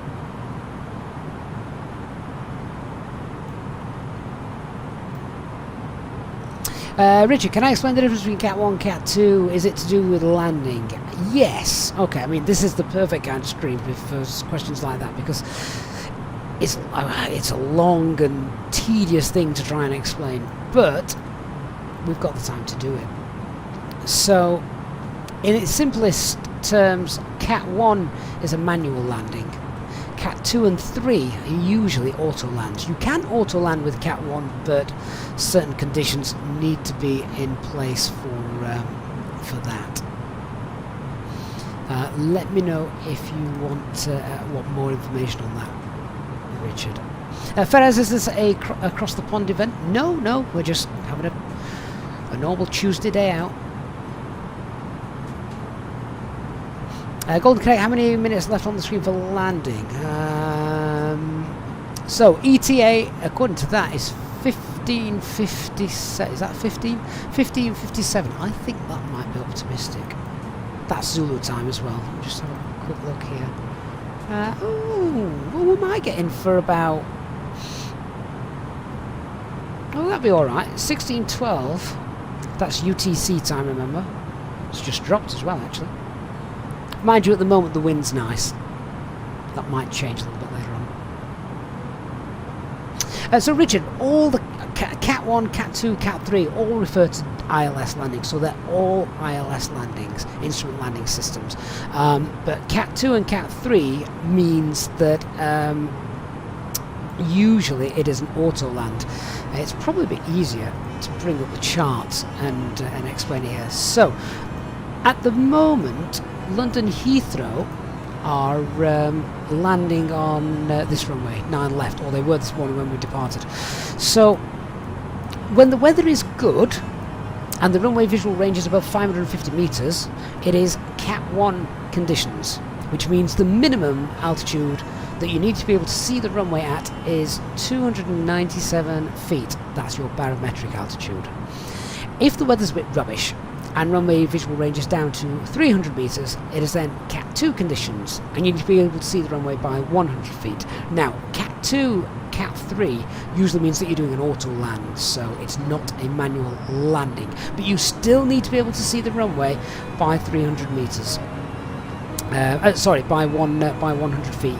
Cat 3A, runway visual range is down to 200 meters. You need to be able to see the runway by 50 feet. This is a decision. This is a height as well. So this is height, and that's radio height. Don't confuse the two, because it is a little bit confusing at first. So if I go to the performance page, if you put the minimums into the barrow, which you would do for Cat 1, you'd put in 279 there, because you're 279 feet on your barometric altitude. That is the minimums for that. On a auto land, the aircraft uses its own radio, its own little radar altimeter, RA. So you would then, if you're doing an auto land, put the minimums into the radio altimeter, and that is what's responsible for, you'll see the numbers down here, that usually comes alive at 2,500 feet, and then that's also the one that counts down 50, 40, 30, retard, and it calls that out, and that's all based on your radio altimeter. And if you're doing a auto land, you need to give the aircraft the radio altimeter minimums, not the barometric minimums. So for Cat 2 it's 100, Cat 3A it's 50, and Cat 3B, where runway visual range is 775 meters, there is no decision height. So you'd actually type into the radio altimeter, you'd actually type in there, no, I don't know if that works on here. Yeah, there you go, no decision height. I'll clear that out for now. So that's how how that all basically works. But I've got a video tutorial which goes into a bit more depth and explains it perhaps a little better than I just did on the channel. If you want to check that out.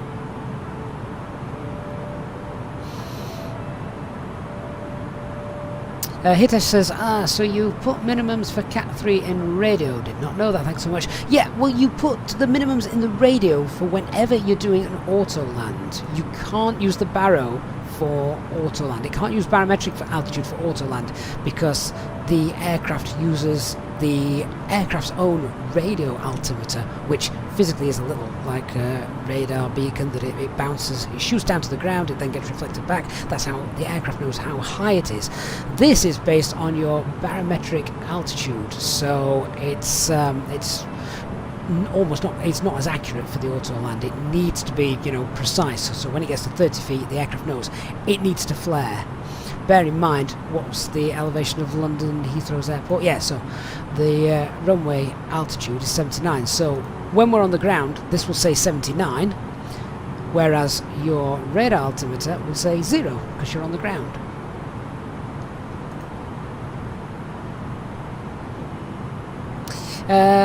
Lee JC, when do you decide which landing is it based on the METAR? That's it. Well, that's exactly what you do. So if the runway visual range is above 550 meters, you're going to be using Cat 1.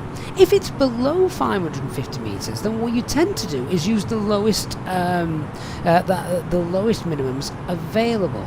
So, you know, if it's below 550, let's say we were coming into land at Heathrow and the minimum and the runway visual range was 400 meters. So that is below Cat 1 minimums, but it is above Cat 2 minimums. So which would you use? Would you use Cat 1, Cat 2, or, bear in mind Cat 2 is an auto land for most airlines anyway, would you just go straight to Cat 3B, which is put in no decision height, and down you go.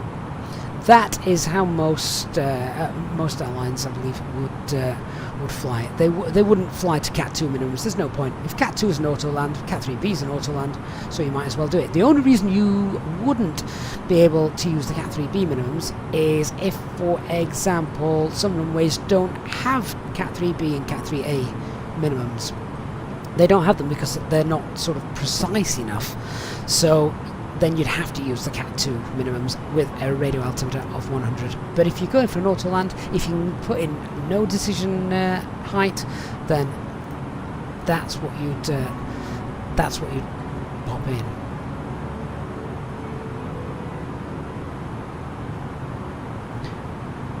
Right, we're still not caught up Dark Fury yet. I believe we're over Ireland now. Aviator Jack, how long till landing? Hours. We're over Ireland. There's an ETA at the top of the screen. Richard, where did you learn all the information? I had very, very good teachers. Groot A320, good morning. Hope you are well on Twitch. Lee JC says, good stuff. Thanks for that. Every day is a school day. You know what though, Lee? Every day is a school day, even for me. That's indeed how it works. As it is for rail pilots everywhere. Ladies and gentlemen, we are about to commence our service of hot drinks and alcoholic beverages. Please assist us by ensuring your tray tables are down and that the aisles are kept clear of bags. Our drinks menu can be found in the pocket in front of you. We serve a variety of local and international coffee, tea, beers, wines, and spirits. Please note that alcoholic drinks will not be served to those under 18 years of age. We accept payment in cash or credit and debit cards. Thank you for your support of this channel.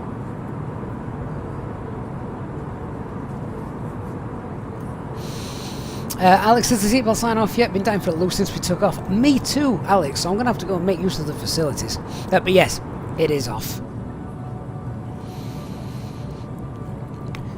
Virgin Atlantic 9 Juliet. Heading out over Ireland at the moment.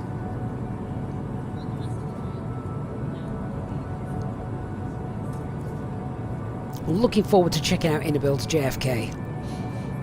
I was in two minds whether to purchase it because I don't fly in America very often, as you know if you follow the chat and if you follow the channel regularly. So yeah, I thought, oh, do we do it? Or bear in mind we've got Azobo's default JFK, which is okay, nothing wrong with that. Just like we've just departed London Heathrow, and that was default Azobo London Heathrow, and that was fine. So I thought, well, do we buy it? Don't we buy it? And then I thought, you know what? Yeah, go on then. If we're going to fly a full 7 hours across the Atlantic, let's make it worthwhile.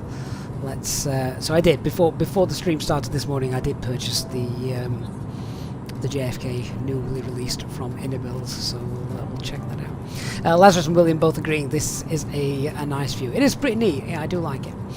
Hey Faraz, I'm very well, thank you. Hope you are well.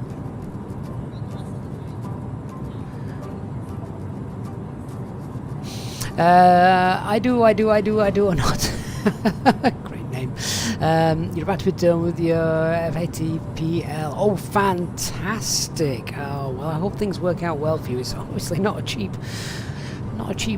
career choice, is it? Things are definitely picking up now after COVID. In fact, like a lot of things, so many people left the aviation industry during COVID. Now, well, they need them back. Miguel, does this plane have a top of descent marker? No, it doesn't, so we'll calculate our own a little bit later on. Fly guy, you fly out of the default Heathrow, or you fly out of the default Heathrow all the time. No issue with it, like you. Don't fly in the US very often enough to buy sceneries over there. Well, I don't mind buying them because obviously you guys support the channel in various ways, so channel membership and things like that. So yeah, that's basically what goes into sort of funding the channel and allows me to go and purchase stuff like that and set things up to try and make the whole live stream experience a little bit more realistic, a little bit better for you guys. So yeah, looking forward to seeing that when we get there. Speedbird 2037, yes, yeah. I have been lucky enough to do that. Alex Jones said he had COVID last week and haven't done so much flying in his life. 14 hours London to South. Oh, I see what you mean. So he had COVID last week and you just spent the whole time flying 14 hours London to South America. I'd love to do something like that, but can you imagine the stream time on that? Imagine the electric bill.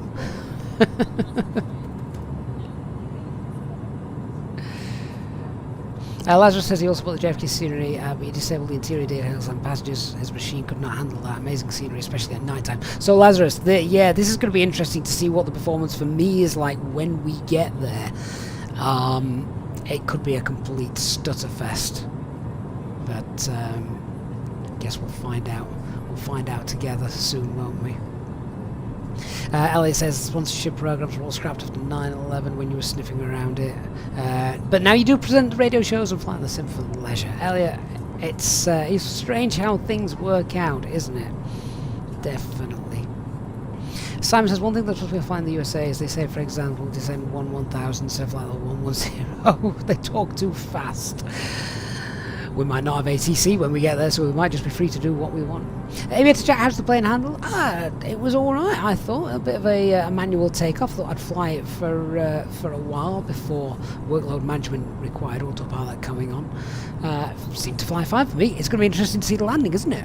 In a few hours' time. We'll see what that's like. Klaus says, just in for this long haul flight. Hope there's enough food and drinks. Oh, there's loads, Klaus.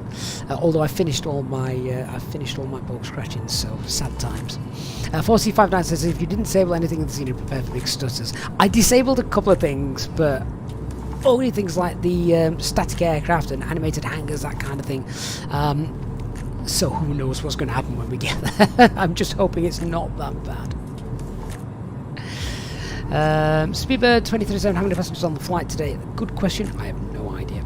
Great A320, I assume the Aerosoft hasn't been released with the A330 just yet, so what exactly is this plane? So this is the Headwind A330 freeware, which is based a lot on the fly-by-wire technology from the A32NX, so it's very, very good, you know, it's up there with the fly-by-wire, really. Not quite as detailed as the fly-by-wire, but still very close. So, you know, we've got a full tablet and everything, so yeah, I'm liking it, definitely liking it. Gaming Essential, how do you on speed brakes? Did I have to map a button? Yes, I've got a button mapped on my Thrustmaster Captain's Pack, thrust levers. I'll tell you what, the button that I've actually got mapped is this one here, which in the real aircraft isn't a button at all, it's a light. So if you do the engine fire test, that should light up. Ferris, let's put at a landing when we're in JFK. It would be nice to. So, if someone goes on Flight Radar 24, I don't know if this flight's actually departed yet in real life. Might be on its way now in real life. Not sure. If it's Jack, am I excited for the fly-by-wire A380? Yep, very much so. Then we will definitely have to do another long haul, won't we? Carl, how do you know if Cat 2 is auto-land for a specific aircraft? Are there different procedures? So that's a standard operating procedure rather for airlines, airline specific rather than aircraft specific. So if you are, yes, so if you are in an aircraft capable of an auto-land, then usually Cat 2 and Cat 3 conditions mean that's going to be an auto-land. Only Cat 1 conditions are manual landings. But you can do an auto-land with Cat 1 conditions.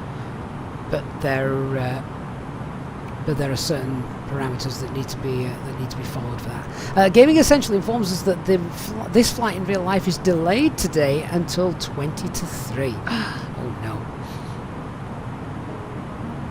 So I'm going to be, I'd say one of the flights I really wanted to do, I really wanted to fly from Heathrow to Philadelphia, because I'm going to be doing that in real life in August, but I just didn't have the time to do that today. It's a little bit longer than this. So, yeah, I was looking at the flight. It's going to be a British Airways flight that I'm taking in August, and I've got a 4-hour connection in Philadelphia before I jump on an American Airlines flight up to Albany, I think. And I was just looking at the history of the British Airways flight that I'll be taking from Heathrow over to Philadelphia in August. And oh my god, it's always delayed. And when I was booking these flights, I'm purposefully going to give myself a long stopover in Philadelphia. So I think I've got a 4.5 hour stopover. But if it's as delayed as it is sometimes, then you know, I'm really glad there's a long stopover there because I'm going to need it.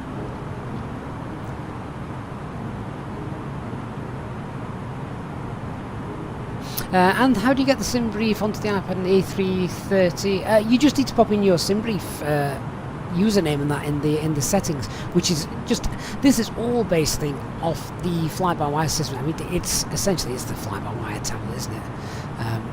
Which the Headwind group have got. So yeah, that's fine.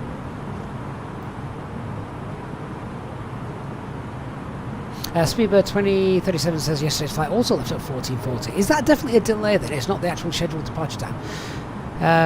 Richard, sorry, you have heaps of questions. Richard, you could not have come on a better stream. We've got 7 hours worth of time to fill, so ask away. When is the ideal time to switch on the APU before or after boarding? So the ideal time to switch on the APU is about 3 minutes or so before you want to push. A lot of airports also have restrictions on the amount of time you can have the APU running. So you want it on for the least amount of time possible. Now, that's how it is now. When COVID was around, the airline whose standard operating procedures I usually follow would insist that the APU and the APU packs, etc., the packs needed to be on whenever passengers were on board. So that's just to keep bringing fresh air and recirculating the air in the cabin, and that was just for COVID reasons. But that's now gone. Don't have to do that anymore. Game Essential, what mic do I have? I've got no idea. It's just a standard headphones and microphone. Australia 123 says he had a 6.5 hour layover in London a couple of weeks ago before boarding a 7 hour flight to Boston. What did you do for 6.5 hours? Did you stay in the airport? Presumably you're still airside, aren't you? So if that was part of like a package flight, then yeah, you'd have been airside for that, so you couldn't go anywhere. Alex, so your battery should almost last until you push out. No. So you're not lasting on your batteries. That's why you have external power. So if you go back to the start of this stream, you'll see how we did that. Basically, everything was cold and dark. You turn on the batteries once checking battery voltage above 25.5. If they're not, then you need external power to charge them up for a bit, about 20 minutes for a cycle, and then yeah, get the batteries on, get the external power on, and it's the external power that powers the aircraft. Once the APU is up and running, then you disconnect external power. So the batteries aren't really powering the aircraft as such. Carl, how do you make sure the aircraft isn't too hot or too cold without the APU running? Well, you can't, Carl. You can't. So there are places like, for example, when you're flying in, say, if you're flying down in Egypt and places like that, that when passengers are boarding, you probably will want to get the APU on and get the bleed air, get the packs on, just to keep the cabin a reasonable temperature. But also, if those airports put restrictions on that because, you know, they don't like the noise, it's pollution, extra pollution, then they also have air conditioning kits as well, which plug into the aircraft, but they're not very good. Adrian West, the sign above the primary flight display says Cat 3A, single only, no rollout. Can we explain this? Okay, so going back to that's the sticker, isn't it? Which is quite neat that they've got this on. It makes it look realistic. So going back to, let's get our charts back.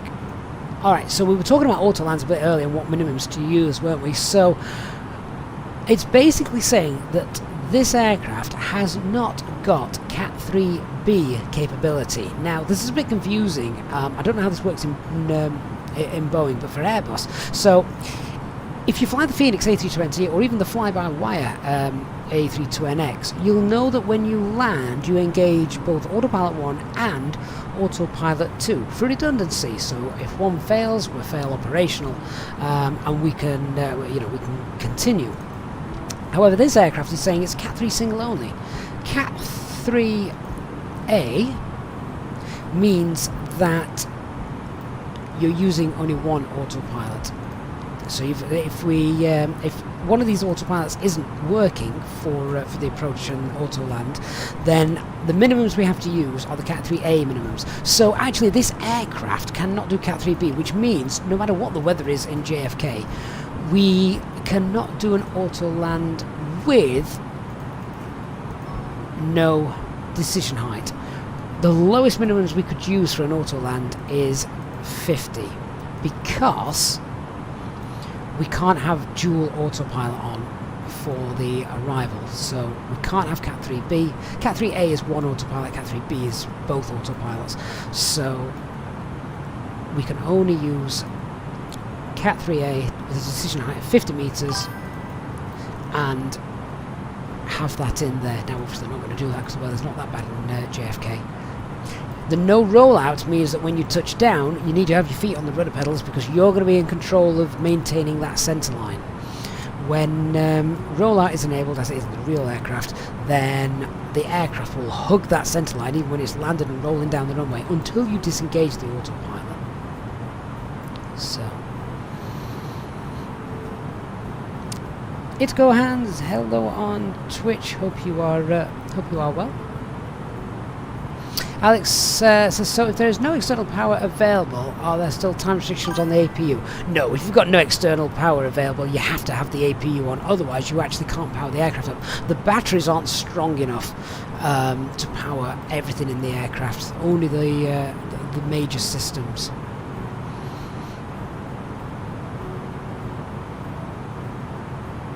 Flop says Cat 3A single has only been removed on the aircraft a few months ago. Not the real one, Flops. The real one's can obviously do Cat 3B, no problem.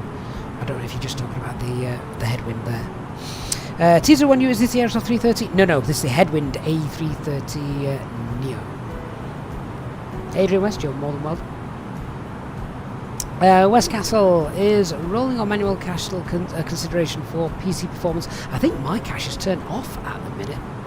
Right, so what are we? We're 24 miles away from Revmu, and we're going to do a fuel check when we get there. Now, Dark Fury, the aircraft ahead of us, is 10 miles out. Can we see him? Can't see him yet, but we're about to leave the coast, guys. The Irish coast is down there. Need to fix that.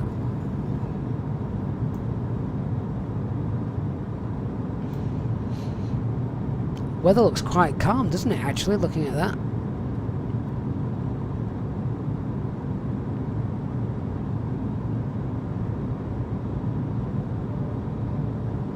Oh, Flops, I see what you mean. So the Headwind added that sticker because the real aircraft in the real world used to have it, but obviously it doesn't anymore, so you can ignore it.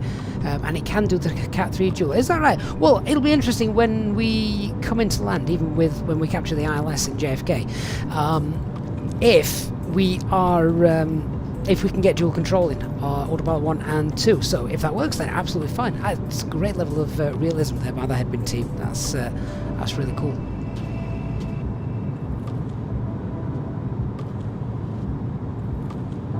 David, you're rewatching the stream a little bit back. How did you achieve the VORs changing on their own on the navigation display? So David, Dewald, this is something that the real aircraft does, as does the A320 and obviously the A330. So the VORs are auto-tuned to the nearest one.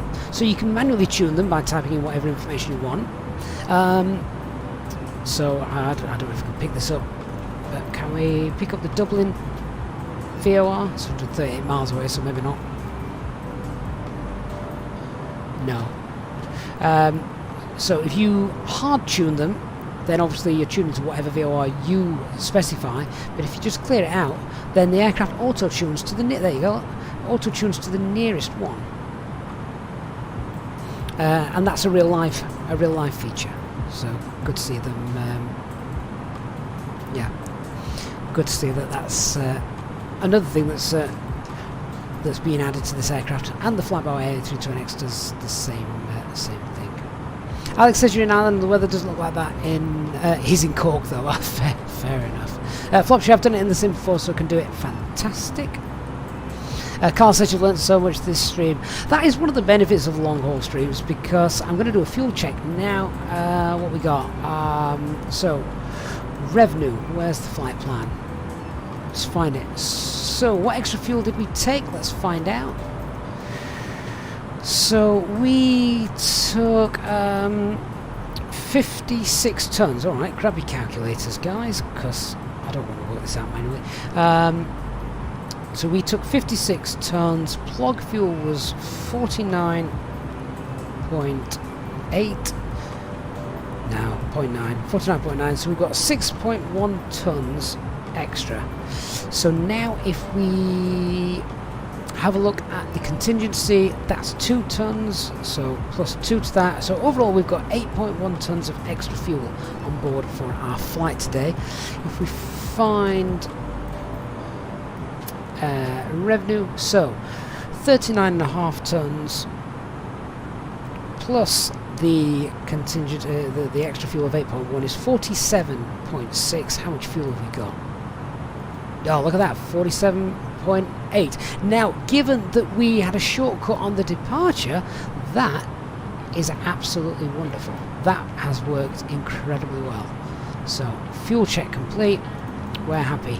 We're now starting to head over the Atlantic, so let's get a, I say an en route weather check. It's not an en route weather check at all, is it? But there's nothing en route. Hang on. AOC weather request. I do like that it stores these. I think this is great. So we don't need Heathrow's anymore. Although actually, if we had a big problem now, chances are we'd go back to Heathrow. We wouldn't go anywhere else. If we had an emergency problem, we'd probably go to Echo India Delta Whiskey, wouldn't we? So send that off there. Have a look at those received messages when that comes through. Doctor on board, how are you, sir? Seems like a while since I spoke to you. Monday long haul streams are back, a day late. It's a one-off special, this. It's not the norm. Don't get too excited. If I could afford to do this full time, I would definitely do this. Definitely do this every day. Right, let's have a look then at the performance. So we can get up to 3. Alright, yeah, let's go 3.6. We're just starting to get 10 miles and trail of dark, so just keep an eye on that as it starts to get a bit closer.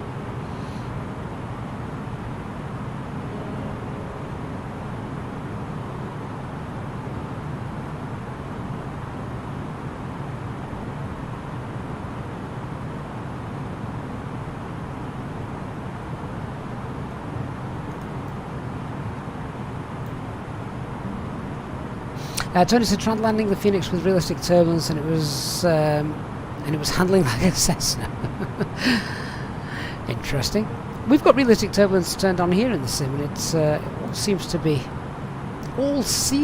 be okay. Just realised, however, that my oh, where's it gone? FS Realistic has just disconnected for some reason. Whoa, what was that? Whoa, what have we done? FS Realistic, what have you done? Oh no, no, no, no, no, no, no, no, no, no. What have you done?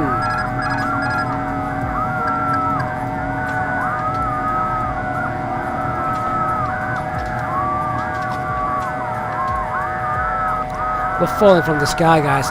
This is an absolute nightmare. What has it done? Oh, can we rescue this?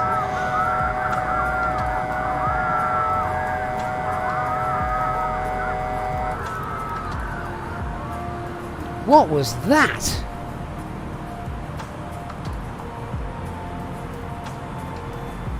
Well, that's not good.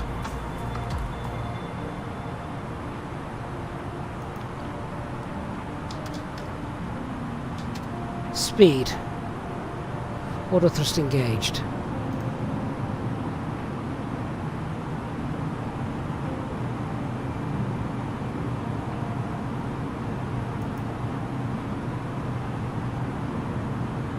Okay, we're back climbing. At the moment, autopilot is not on.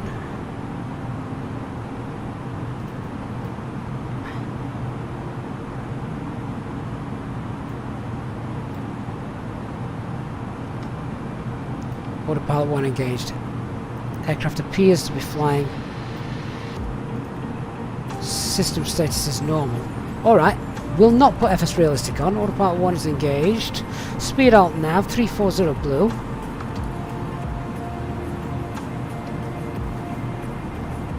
Self-loading cargo passengers are now not happy.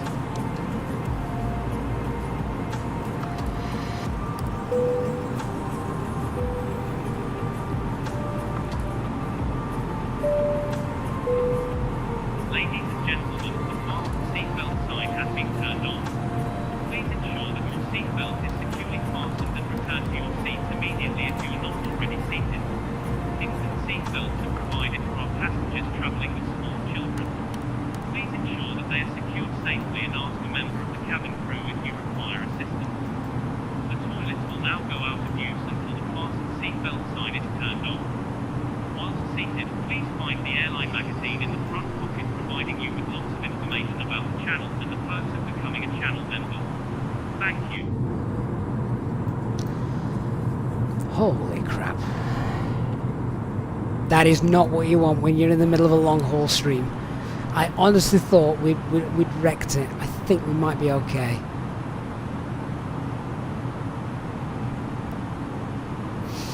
I believe that was me. So FS Realistic had... Where the hell are you going? I've got no nav intercept. Come on. Heading.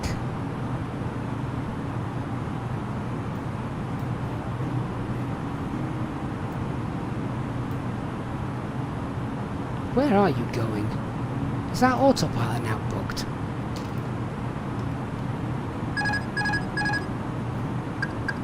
Autopilot R5 control.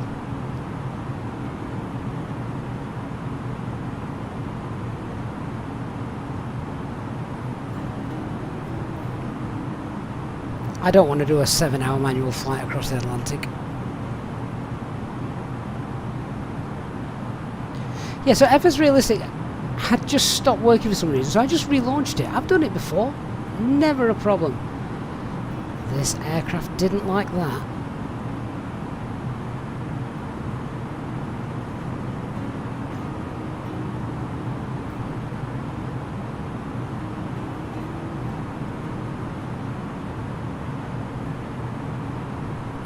Thankfully the next waypoint is 135 miles away.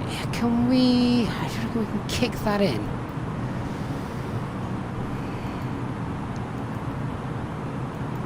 So I'll tell you what, let's pop that into nav mode.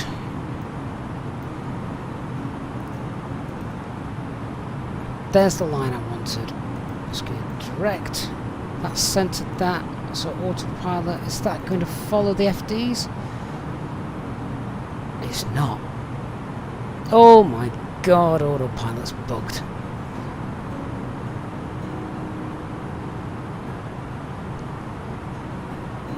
This isn't good.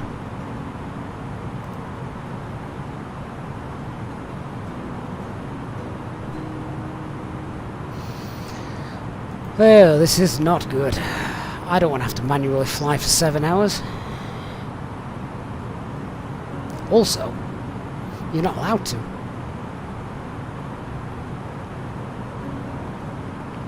There are restrictions in airspace above, I want to say flight level 27, might be 240, where you have to have working autopilot.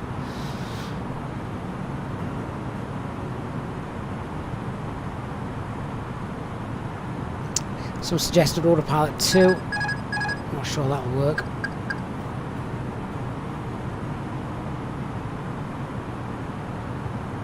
Yeah, I'll definitely not be starting here, starting again. Oh, I might reset some computers on the overhead.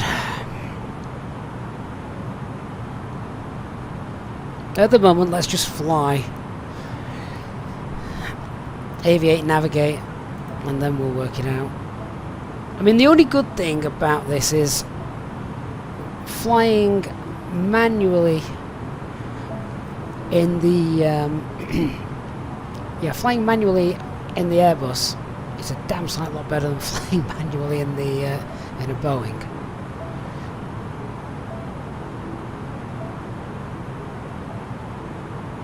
So I think it's an autopilot issue. It's not a route issue. All the routes there, it's fine.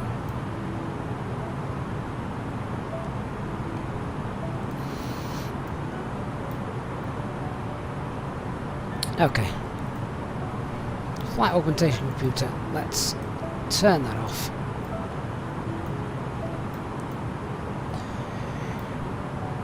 And I'll reset these.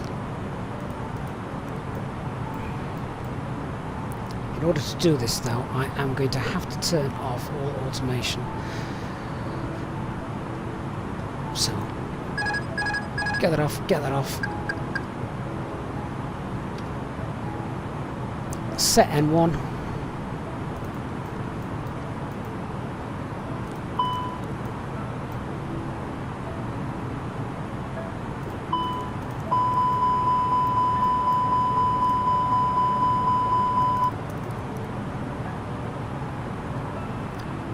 Okay, let's put these back on.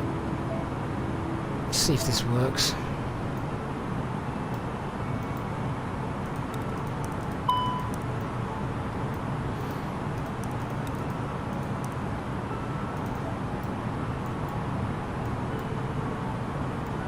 Alright, so they're reset. Let's get auto thrust back on. Speed. Auto thrust is armed. Autopilot 1. Oh, yes! The reset has done the job. Work the problem. Ha ha! Yes!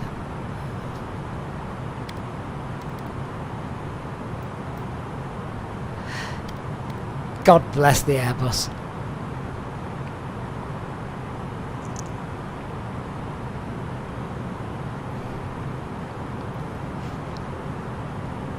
Oh, right, well listen then, don't start FSTraffic during the middle of a flight, and Headwind, you are legends.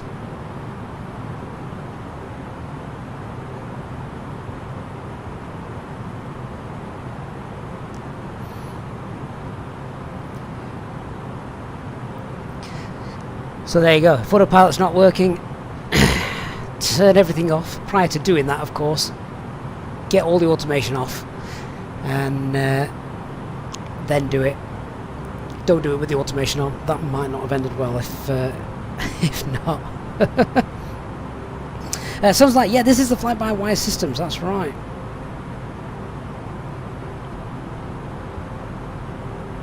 To be fair, that is the Airbus way. If something's not working, turn it off and turn it back on again, and it'll be fine. Right, we're now a lot lower down though, so I've just realised we're not climbing anymore. Thrust climb, open climb. Let's see if we get better, if we get a climb pitch commanded. There we are. Well, this flight hasn't been uneventful, has it? Alright, 360. Now, depending on where we hit the climb, we might end up Dark Fury's backside, so let's just be careful with that. He's now, because we veered off course, he's a little to the left of us, so that's not so bad.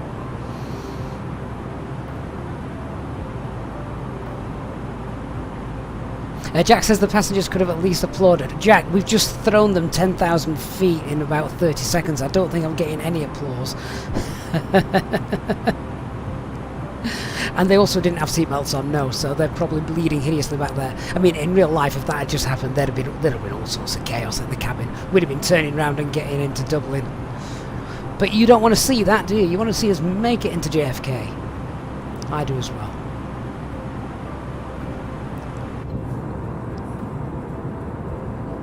This is one of the clearest days across the Atlantic I think we could have picked.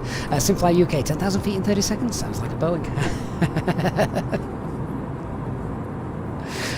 Willie says lots of the passengers are just currently drawing up their class action suit.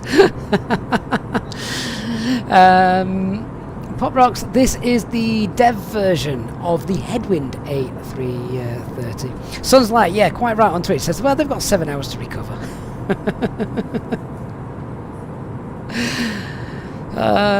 Right, should we try and appease the passengers? Ladies and gentlemen, we are about to commence our service of hot drinks and alcoholic beverages. Please assist us by ensuring your tray tables are down and that the aisles are kept clear of bags. Our drinks menu can be found in the pocket in front of you. We serve a variety of local and international coffee, tea, beers, wines, and spirits. Please note that alcoholic drinks will not be served to those under 18 years of age. We accept payment in cash or credit and debit cards. Thank you for your support of this channel. Do you know what? I've just seen that in the chat. Yeah, I was wondering if someone was going to mention that. I must have brought my my camera to take photos. That's what's caused the issue. For those of you not familiar with it, was that an A330 as well? It might have been an A330, but it was military, wasn't it? A330 military. So first officer disappears, goes back to the galley to get something. Pilot in command, left-hand seat, he's taking photos in the cruise, looks wonderful. Suddenly the door goes, he pops his big camera down here, doesn't think anything about it. I think he slid his chair back, popped his camera down, took something from the purser, from the cabin crew, turned back around, slid his chair back forward. Suddenly aircraft dive bombs down. What he hadn't realised is his camera, as he slid his chair back forward, just nudged the bottom of the side stick and pitched it forward, taking out the automation, and when they pulled it back, he couldn't get wings level. He couldn't get it back up, all because of the camera. It's amazing, isn't it?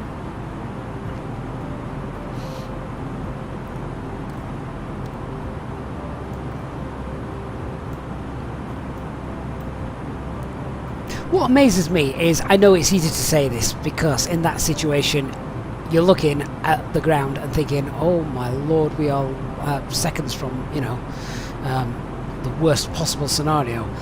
How he couldn't see or feel that the camera was in the way, wedged in there. I know, it's easy for me to sit here and say, how did you not see it? You know, shift, move it. But I guess you're not thinking like that.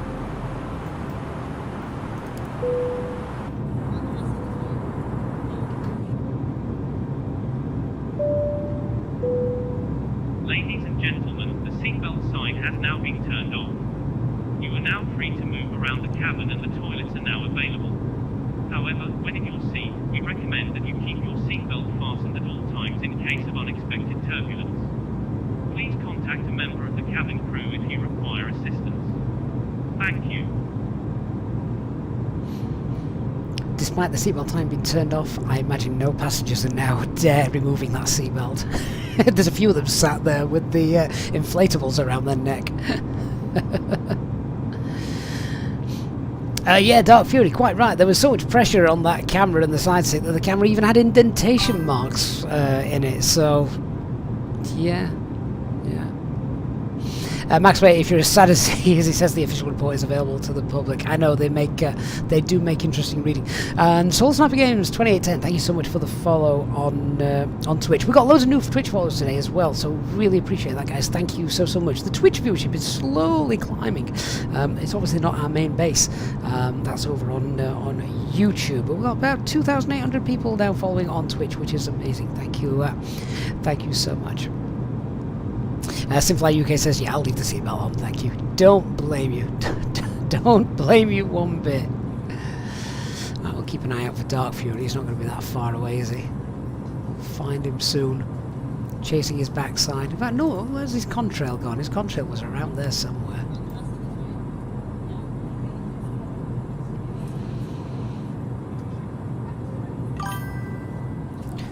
Coming up to nearly 12 o'clock local time here in the UK. Time to go and see what rubbish I can find for food.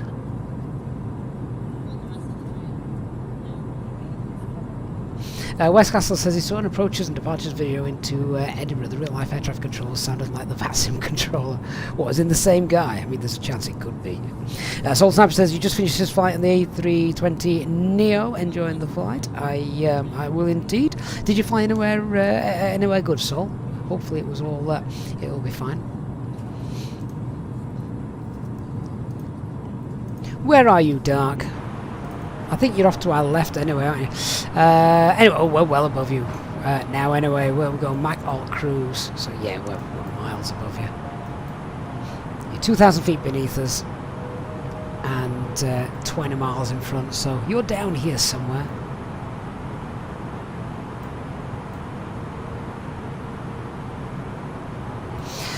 William says, how are the kids? Hope family as well. Yeah, they're doing alright. I'm doing a lot better now they're back in school and nursery. Another reason why I can get away with doing this today. Never even got around to checking the en route weathers. Carl says, just before the incident, I asked if you'd be trying the ATR 72 next Tuesday. I think you got distracted. I got very distracted. Yeah, well, I mean, you'd be daft not to, wouldn't you? Of course, you'd be daft not to. Soul Sniper Games, you still had 12 tons of fuel when you landed. Oh my word. I think you may have overfueled ever so slightly. Then again, if you were tankering, maybe not.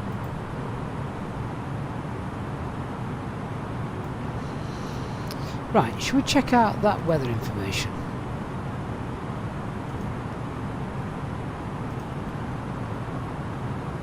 No, I don't want to send it off again. I want to see the messages.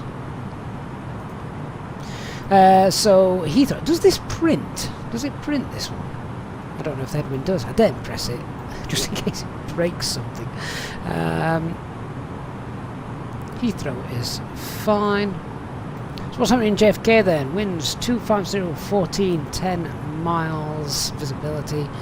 Few clouds at 110. Altimeter 2971. I have no idea what all this rubbish means. Either way, all looks fine. What was Dublin like? Dublin was fine as well.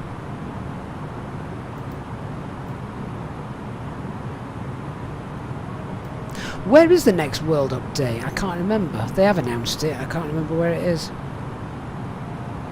ZLP7 says it should print, yeah. And is it reliable? Will it break anything?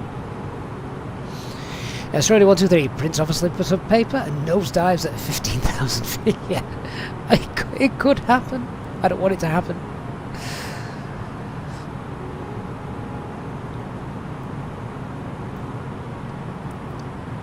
Right, what I am going to do, I am going to go through and I'm going to fine-tune. I'm going to fine-tune my my custom views. Stephen, how long is this flight? We should be there. We've been 1 hour 18 into the flight. We should be there looking about. Well, if we can make up a bit of time, we should be there about 1600 hours UTC. If you're in the UK, that's 5 o'clock. Fly Guy, thank you. Oh, of course, it's Hawaii, Oceania, Antarctica. Yes, yeah. Looking forward to that. Sean Duff, good afternoon. Says just popping in for a bit. You've got all day to pop in. Legend, Dark Fury, they're using 3-1 right at the moment. JFK in real life, that's fine. Well, I imagine that it would change. Yeah. I imagine it would change compared to what we've got.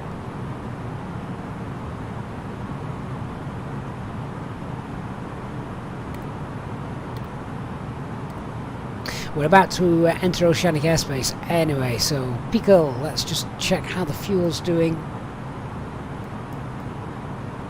So Shamwick Oceanic at Pico, we should have a quick check on the fuel. So we worked out earlier that our we've got 8.1 tons extra fuel, and at Pico we've got 37.3. Screaming again now. Was that just in my mind? Did anybody else hear passengers scream?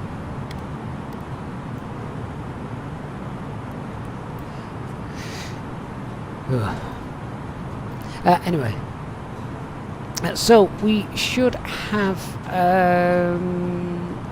37.3 plus 8.1, 45.4. 45. Yeah, well, we've probably burnt a lot more fuel just in that climb, but it's alright. We've got extra, and we're above CNR, so we're fine. We're fine. We're good.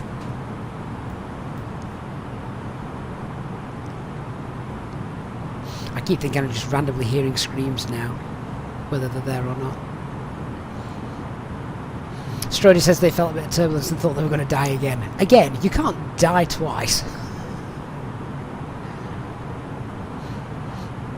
Just wait, is FSR still running? No, I shut it down. No way was I.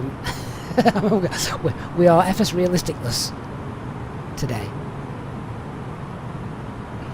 Planes and stuff. There's a list of places that get in the overhaul on the next world update. Thank you.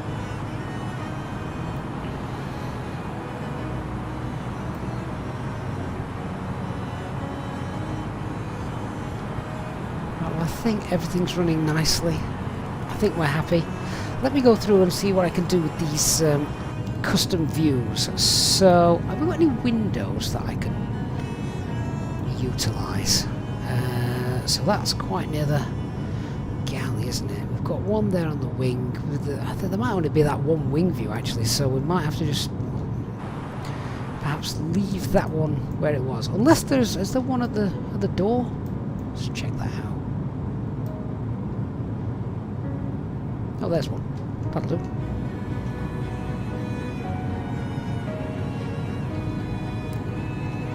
It's nice to get a bit of a window view, isn't it?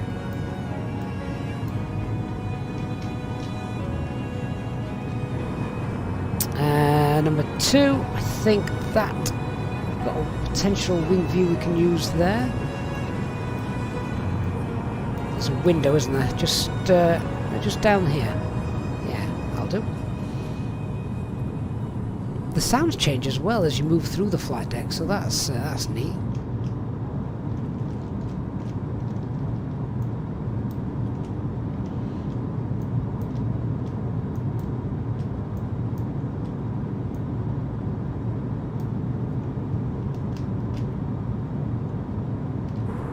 And I don't think there's any window back here that we can use.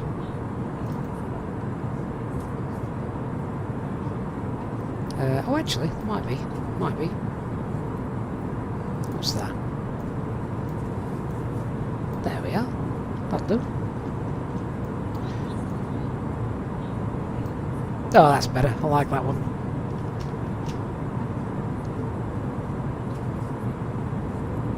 James says he's thinking of purchasing the Phoenix. Would you say it's worth the spend? James, have you flown the fly-by-wire A329 at all? If you have and you like it, then definitely worth a visit.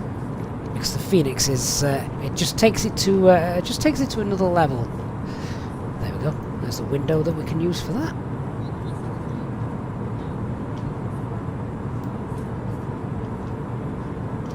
Got to get it set up just right so it looks okay. There we go.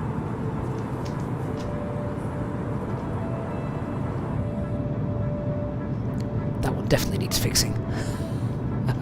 The window's there, look.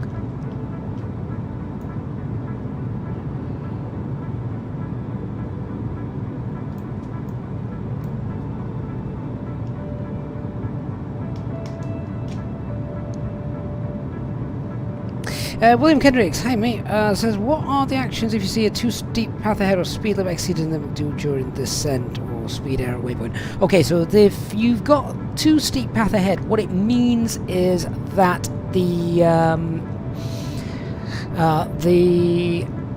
flight computer doesn't think that you can meet one of the constraints later on. Probably because the speed in there isn't correct. So the way you can do that is obviously you can remove constraints if they're hard constraints or anything like that. Not ideal, of course, if you're on VATSIM. Or the other thing you do is just start the descent maybe a little bit earlier. Or it's difficult to say. Everyone's slightly different, but there are ways to go in and fix it and things. the easiest way is to remove constraints, or start your top of descent a little bit earlier, slow the aircraft down a little bit sooner, and if you see speed limit exceeded in the middle, it usually means you've gone faster than 250 knots whilst you are below 10,000 feet. Hey, Christopher Shaw, good afternoon. Hope you are well. James says you do love the fly-by-wire version, so you'll take the next step in the flight sim journey. James, you're going to love it. And what's more, if you're used to the fly-by-wire, you're not going to be overwhelmed by it, which I think is important. You're going to feel right at home. Now we're very close to catching Dark Fury. He's pretty much. Maybe Dark Fury sped up. How much fuel are you looking to land with Dark in your little 737? Sounds like the A330 doesn't have VNet, does it? Still got to calculate top of descent. Yeah, so we still have to do it ourselves, and that's alright. We can just use our rule of 3. If you remember when Flight Simulator first came out, there was no VNAV, there was no top of descent, there was no managed descent or anything like that, so we had to do it manually. And if you can do it manually and you know how to do it, then it puts you in good stead for when situations like this occur.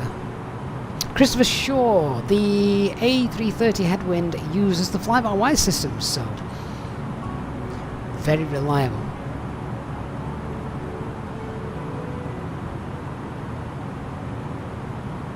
Legend, you're going to land with 2.8 tons at JFK. That's alright, as long as you don't get thrown into a holding pattern for a couple of hours. James says the tutorial videos on the channel have helped him learn loads. New simmer, thank you very much, James. No problem. And you know, if you have got any questions, this is the perfect stream because, yeah, it's a long stream. There's a lot of time to go through a lot of stuff. Christopher, so is it using as a fly-by-wire? I think it's fly-by-wire. Yeah, fly-by-wire and Headwind work very close together. Do you know what I really want to see? I would love to see an A321 Neo come in. I'd love Phoenix to do an A321 Neo so we can do across the pond and things like that in there, because that's realistic, you know. Aer Lingus do it, JetBlue do it, TAP, Air Portugal, they do it as well.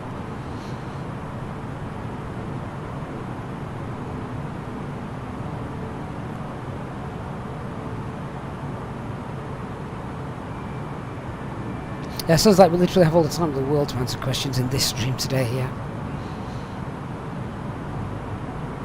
Will these slippers or flip-flops? Slippers.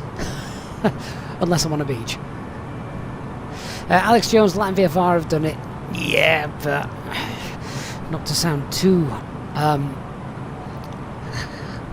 sound too snobbish. I kind of want something with a bit more fidelity in the systems.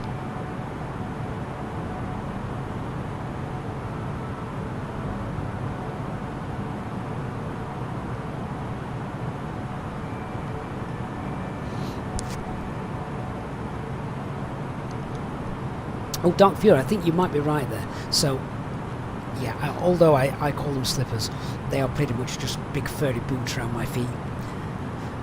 My office gets cold in the winter. It's starting to slowly warm. Alex says you were just looking at it. I've just made your mind up. I mean, anyone in the chat, ask this out to the chat, guys. Has anyone got experience with any of the Land VFR A320 stuff? I mean, if you're flying on Xbox and things where you can't get things like the Phoenix and the fly-by-wire, then absolutely understand there's a great market for it there. But if you have the options of the fly-by-wire and the Phoenix, then I think, personally, I'd like to take those. And the Sunlight says the Latin VFR A321 Neo has the fly-by-wire compatibility mod with VNAV. Yeah, I don't know, I think there's something just kind of goes against the grain for me where you need a bunch of amazing freeware developers to enhance a payware product that is already, you know, half the price of the Phoenix aircraft.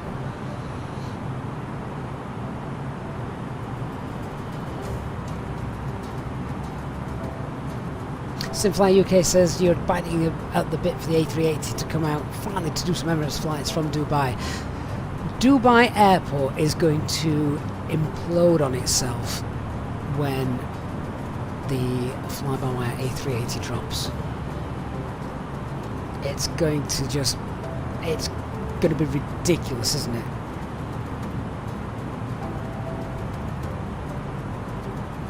A Fly Guy says wouldn't touch the land VFR aircraft with a barge pole. But you see, Fly Guy, if you're flying on Xbox, that is it's a huge step up to the default Azobo. Well, I say huge step up, I'm not actually sure how much of a step up it is, but it is a bit of a step up. Lewis Aviation, hey mate, welcome back. Says afternoon, a few days off after completing practicals like pilot incapacitation, fire, etc. So relaxing here. I've been very well, Lewis. I hope the training's going well.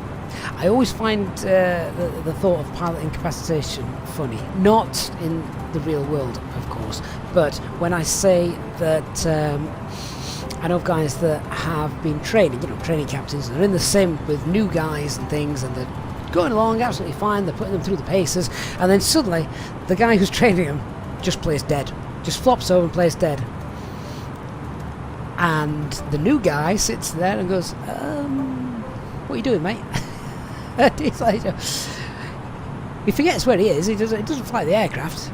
He goes to check, is the guy okay? And that is the test. The test is leave him alone. Do what you need to do. But yeah, it's just it's just an image in my mind of how that might look. Right, looks like the clouds are now starting to come over. That's going to wreck my views, isn't it? Look, the beautiful views that I've just set up. Look at that.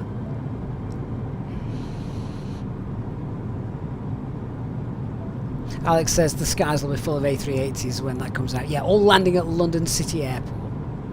Back here's 173. Good afternoon. Hope you keep well. It says F. You only went and done it. What have I done, Bacchus? What have I done? Richard, do you know where you can get the sound packs for self-loading cargo? So they used to all be on their Discord server. Not sure that is active anymore.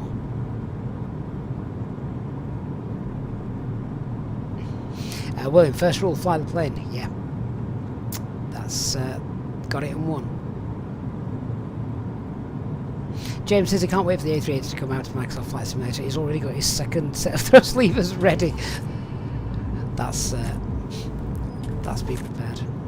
Simflyer says he'll love the A350 from someone. Then we get the most popular Airbus aircraft sorted. Popular in what sense, Simflyer? I think the A320 family is far more popular at the moment. Oh, Becky's done a transatlantic. Yeah, it's nice to do. It's just very rare. In fact, I don't know if anyone wants to just check back on the channel and see if you can find the last long haul Friday or long haul Monday stream that we did. I bet it was nearly 2 years ago. Willie, you want to see the 321 XLR? That would be nice as well. I think it would just be nice to do some, really long haul flights, but in the little dinky Airbus.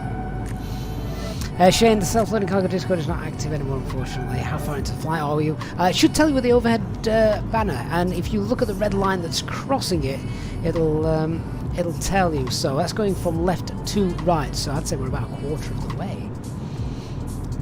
Yeah, about a quarter of the way looking at that. So while everything is calm,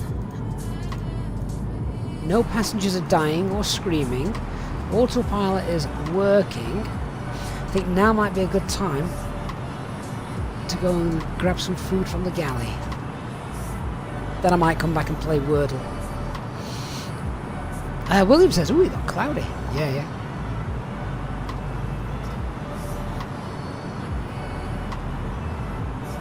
James says there is a Steam achievement on Steam.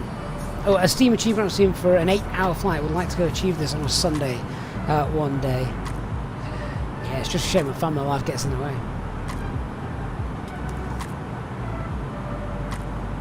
Elliot says, just out of interest, what do I do in the sim just for fun when I'm not streaming?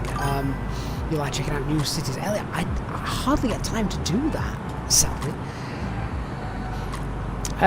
Corporate Collins, thank you for the sub on YouTube. Gaming Sessions is 1 year ago, Jakarta to Hong Kong. I honestly can't remember that. Don't remember that one bit.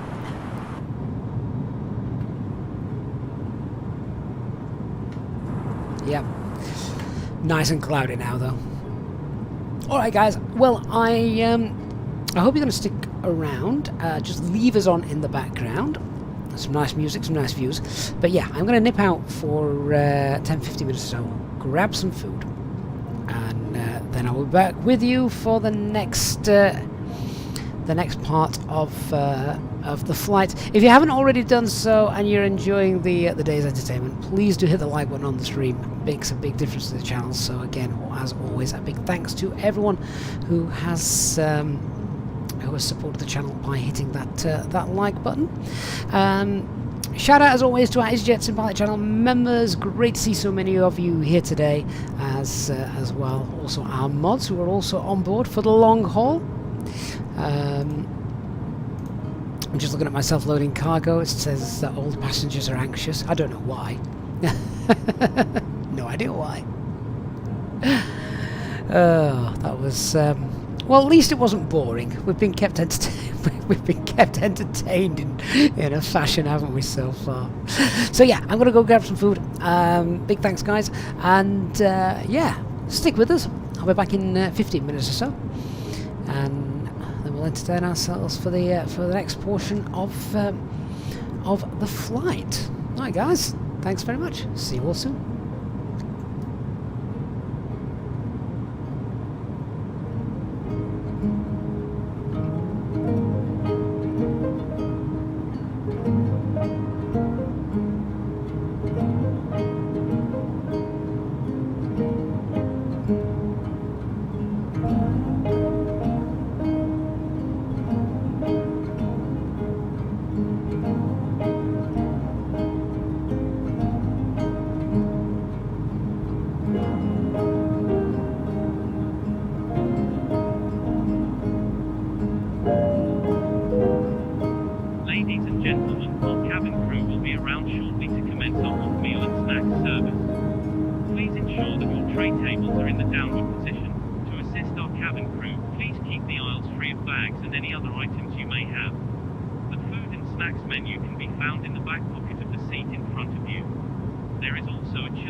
Hey guys, back with you.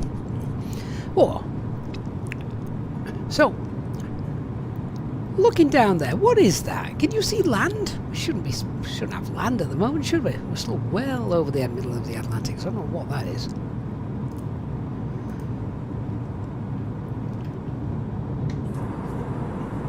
Might just be some rendering issue, maybe. Oh, there we go. I've just changed the view and it's gone now.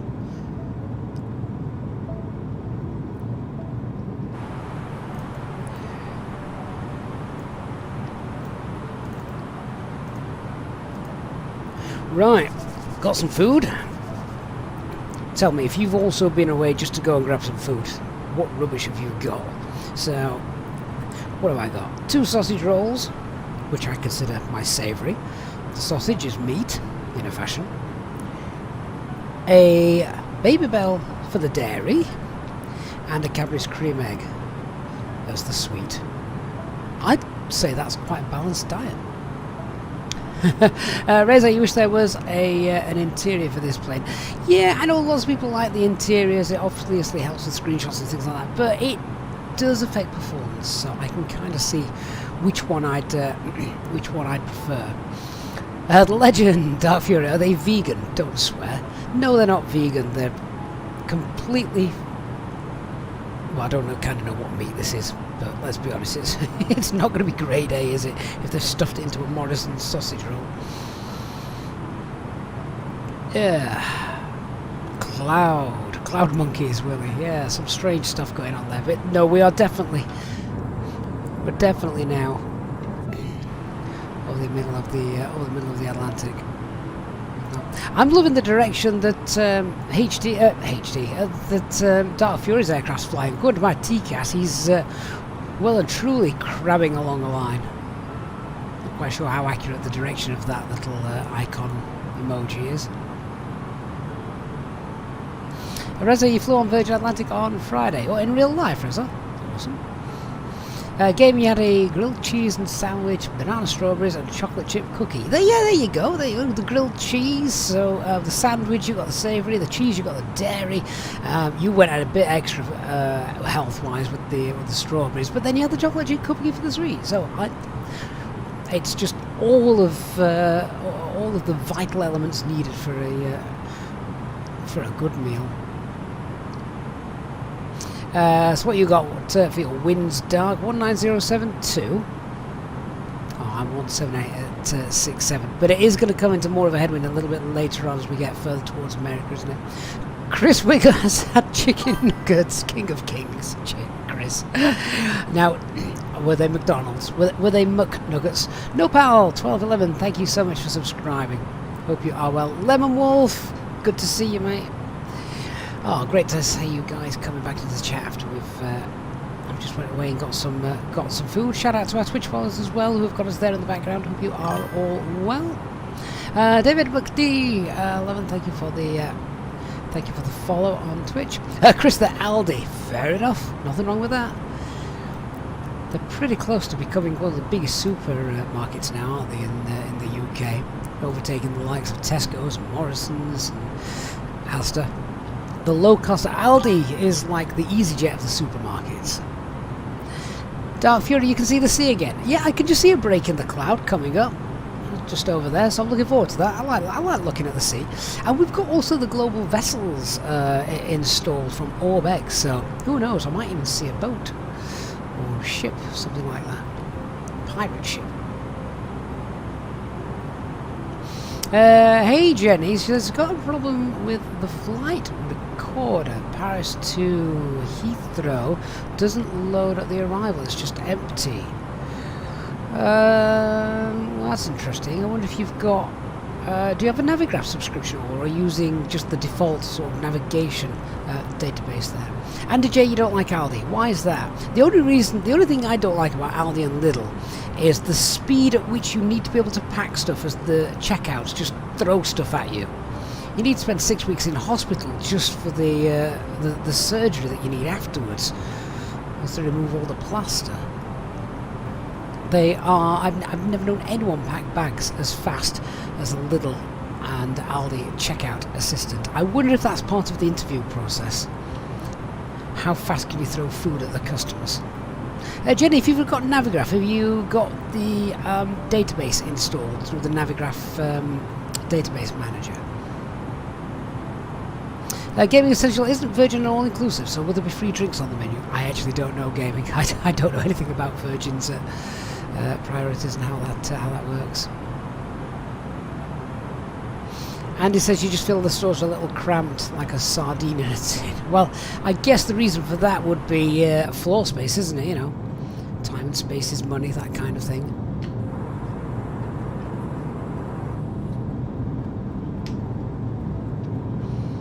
Not sure we will actually see anything out there.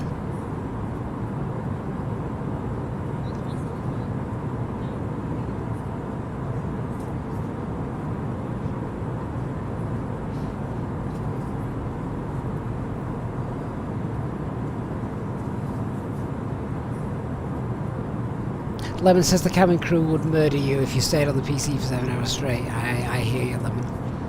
Not only is my cabin crew very supportive, she even brought me a cup of tea this morning, which I'd let go cold. She'd kill me if I told her that. Football Moans, the Aldi down at Fox Valley, I know where that is, has self-service checkouts now.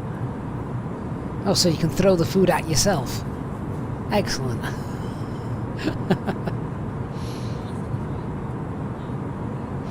James, you've just purchased the Phoenix aircraft. You're meant to be working from home today. James, that's what we're all doing. We're all working from home today.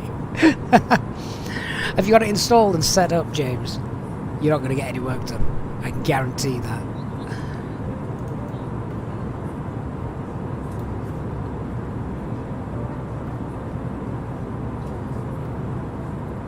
I want to see your ship. A nice big cruise liner somewhere. I don't know if that is actually possible. Maybe we're too high up.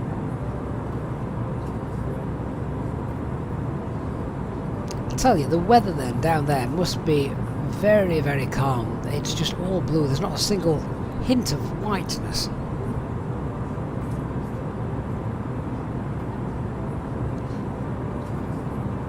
No white capping at all.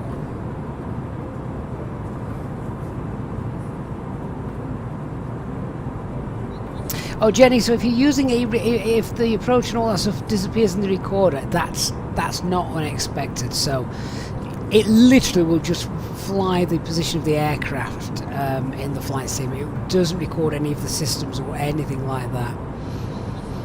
I don't think there's any flight recorder that does that amount of detail just yet. Reza, do I have a weird ignition glitch with the Phoenix A320 when using the TCA throttle? Yes, so we spoke about this before, and that is when you move the starter switch to the motor selector switch to start. Whenever then you press your right mouse button to pan around, then this will flick back to the normal. So what you need to do is use your right mouse, your middle mouse button to pan around instead, like this. Use your middle mouse button to do it, and then it won't affect it. Then you'll be alright.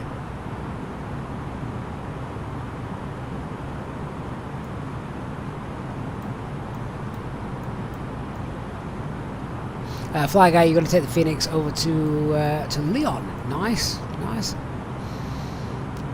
2 runways very close together there, if I remember rightly. Ace Streams says Virgin's definitely all-inclusive. Last time you flew with them, you had a free massage and a free upgrade to upper class. Very nice. Andy, do I remember the suicidal tug driver? I've seen a few of those.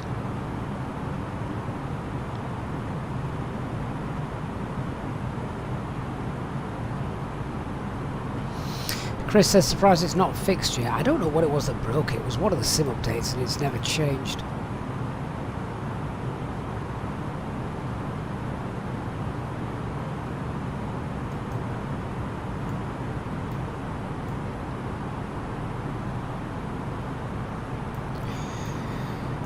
So where are we? Oh, flight time's slowly dropping, look, or rather slowly increasing. 16:11. I want to be on the ground for. If we can be on the ground for 5:30 UK time, that would be great. So that'd be 16:30, which at this rate is potentially doable. What we might do is we might just go Mach 8.4, and then what we'll do is keep an eye on the fuel as well. Have I flown on Virgin in real life before? No, I never have. No.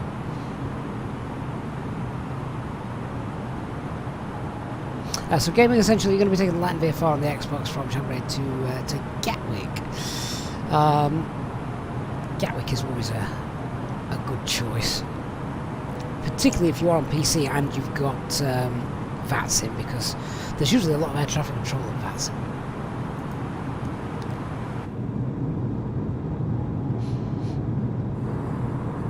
The good thing as well about doing a long haul flight such as this is we're going to be in the daylight all day.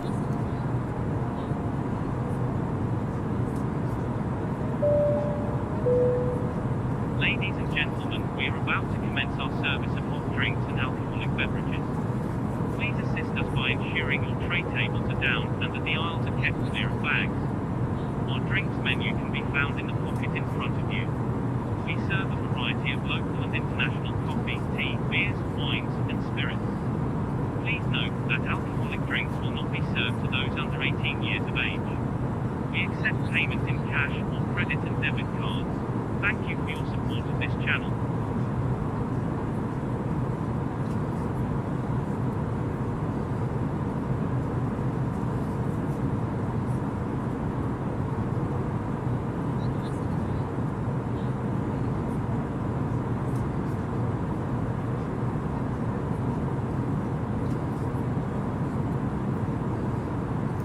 So, you have to excuse me, I am still munching away whilst we sit here in the cruise.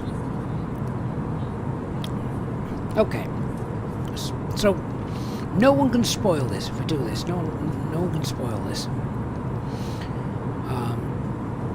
if you have already done it. But I think what we'll be able to do is where normally I have my tablets all set up on set up on screen to cast the Phoenix EFB.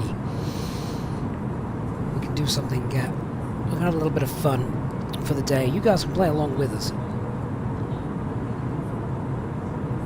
If I just get this set up and working, we'll have a look at Wordle, Willie's favourite game.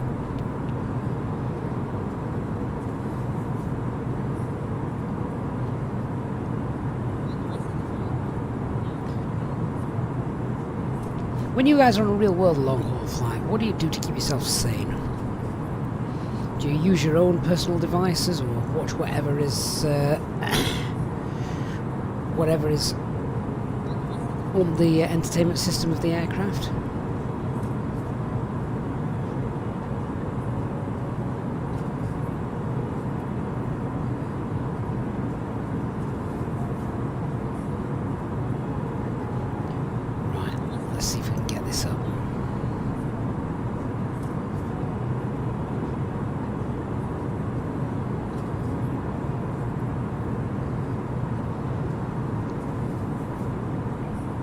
Alright, for those of you that aren't familiar with Wordle, there can't be many of you. Surely the whole world is familiar with Wordle. Let's see if I can get this working. There you go. Yeah, so you just have to guess the word. Will this work better like this? Oh no, I preferred it the other way around. So you've got obviously what is it? 6 choices to get the word. We've got 6 choices to get the word, and you have to obviously guess as we go. Gaming Essential, you've already did it right. You have to keep quiet then. So Kevin says he has the tablet loaded up with the films and shows. Can't sleep on a plane for some reason. Chris also a tablet with a nice long film. Air crash disasters, that kind of thing. And MSFS 004, thank you for the follow. Hope you're well. Need to get Wi-Fi on board now to watch the videos. Okay, so I like to try and get as many vowels in as possible in my first guess, just to try and wheedle some out. Okay, so what we got? Oh, good lord, that's awful. That's a bad guess. Alright, so none of those letters. That is very, very strange. You normally get at least one in the first go. I normally get this in 2 or 3. 4 is pretty poor, so let's have a look at some other words that we can get.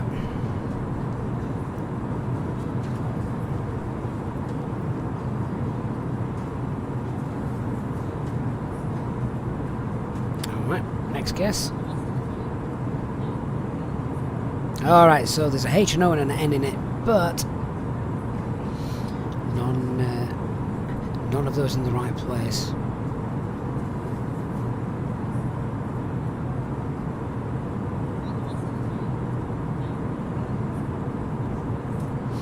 Brian goes with lousy. Now we've got the H in there though. Not a comment, a suggestion. I got that, Brian. But thank you for clarifying. Yeah. See, whenever I see a H in there, I always think, well, I wonder if this is going to be something CH, but obviously not the start of the word. Willie says you played this as a kid, but there was a little man hanging from a tree on the right. Yeah, good shout.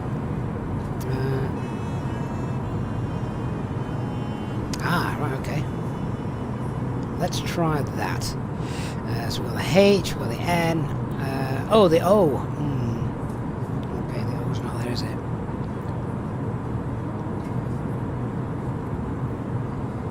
Okay, it's not that.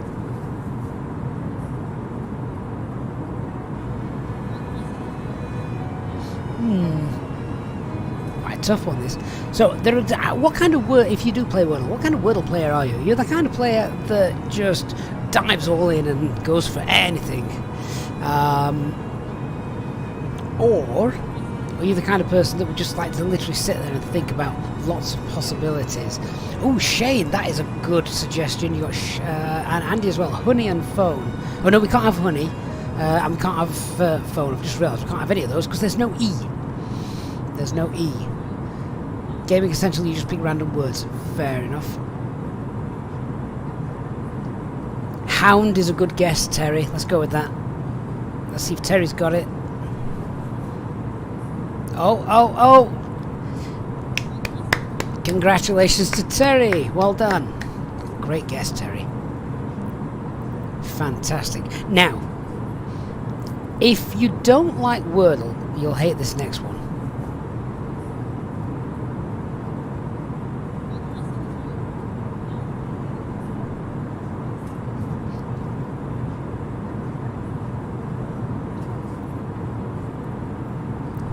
Right, Quordle. There are 4, but you only get, how many guesses do you get? 1, 2, 3, 4, 5, 6, 7, 8. You get 9 guesses to get all 4. Willie, what did you do today? Spent 5 hours watching some guy play Wordle on YouTube. No, you spent 5 hours watching some guy fly a plane on YouTube while playing Wordle. Don't forget the essential bit out. Gaming, you've never heard of Quordle. Is this new? Do people not know this one? Oh, Maps 004 on Twitch. When was the last update of the Headwind A330? I'm not entirely sure. So, do you know what? I might save Quordle for a little bit later on. You know, we don't want to exhaust all our entertainment. So we will come to Quordle in a little bit.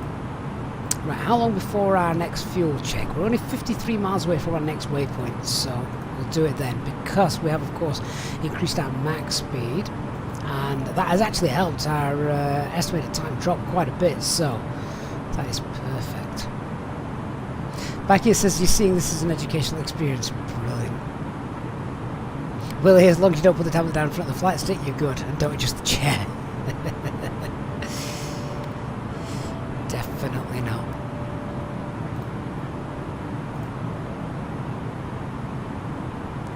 And Andy is the coffee cup resting on the fuel cutoffs. So I don't think that was one of the issues that they had. Oh, who was it? What airline was it? I can't remember now. But yeah, they had they spilt a cup of tea, coffee, whatever, over the pedestal of an A330 flight heading out over the Atlantic, and they had to turn back around. And now, of course, cups have to be in the cup holder. In fact, where do they have a cup holder anymore? Or maybe they're not. Surely not banned in the flight deck.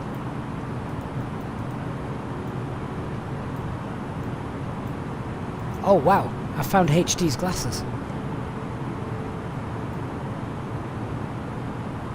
They look a little bit too round for him.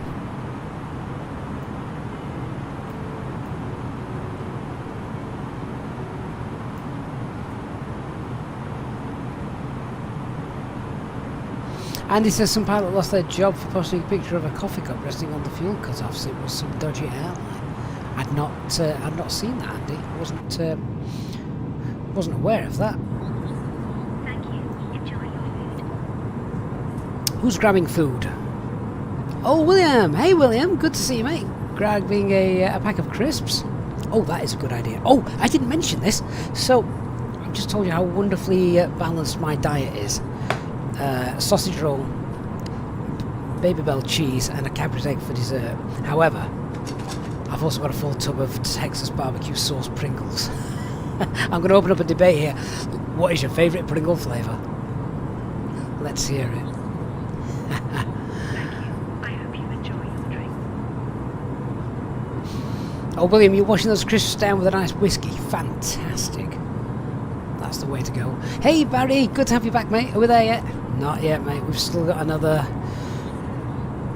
4 hours to go. Chris says paprika or salt and vinegar. I'm not a fan of the salt and vinegar ones, although I can't stop eating them if someone gives them me. Maybe that means I am a fan.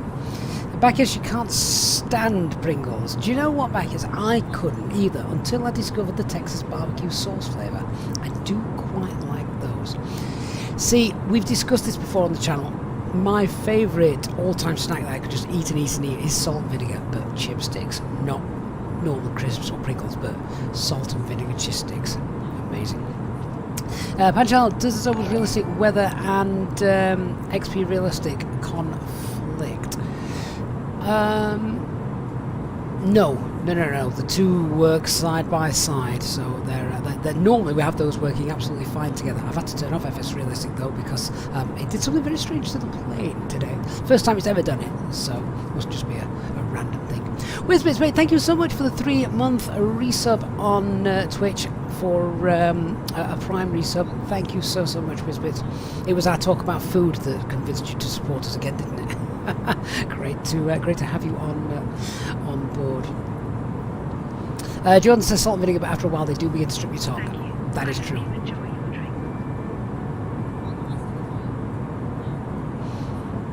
William, redeem pickled egg. What? Dr. Magic, also a fan of the barbecue flavour, and that barbecue flavour is just... I don't know anyone that doesn't like a barbecue flavour. AJ, don't get the DSLR camera lodged between the armrest and the side stick. I think you're probably the 8th or 9th person to have made the reference to that, AJ, today, but you probably won't be the last, mate. Welcome on board. Good to have you here today. Barry, anyone up to start a hype train or whatever it is on called on Twitch? I do not even understand what that is, Barry. Football moments, you're going to go and grab food for the flight. Have a good one, mate. Dr. Magic, FS Realistic sometimes stops my mouse wheel from working. Oh, yes, I've had the same issue. Just momentarily. Yeah. Oh, Wizbits, you're Kevin Booth on YouTube. Got you. You see, this is it. When people have got different usernames across different platforms, of course. You have to let me know, and then I will, because I'll never remember. And the A330 is very loud. In fact, you know what? And that is a good shout. What are the audio levels like on the stream today? Obviously, I'm normally set up for the 320. So, what's this sound like? There should be a little bit of background music. We've obviously got the engines, and of course myself. So let me know if it's not quite balanced right.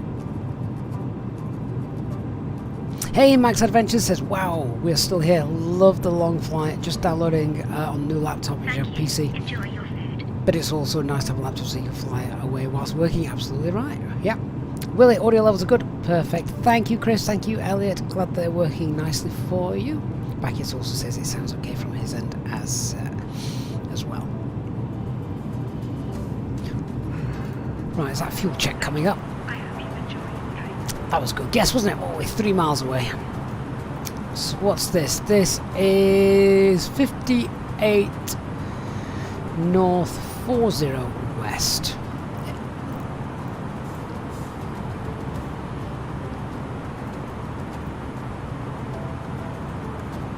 Okay, so this is the top entry now for Reykjavik. So let's just do the checks for checks for our fuel. We're burning a bit of extra fuel, remember. So I did say 58 north, 40 west, didn't I? Yeah, 58 40. That's fine.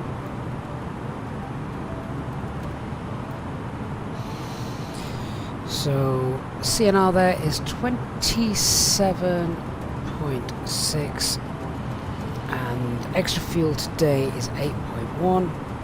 Add those two together, we get 35.7. What fuel have we got? Oh, we got 39. Excellent. Well, we're now cruising higher. So I think as well we can now... Can we get any higher? Can we up to 38? Cost index is still at 0. It doesn't matter because we're in selected anyway. Just check the perf page, progress page. Oh, for some reason recommended max is starting to drop. That's not good.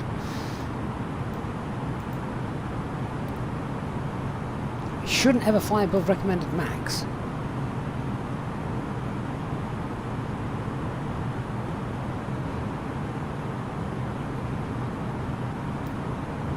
Although gross weight is 200 tons, we're not exactly that heavy.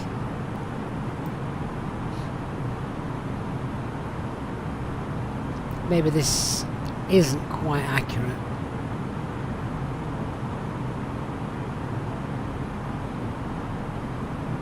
Aircraft doesn't appear to be struggling. I'm going to leave it. Plus we've got Dark Fury, he's only about 7-8 miles ahead. Can't see him though. Must not believe in a contrail today.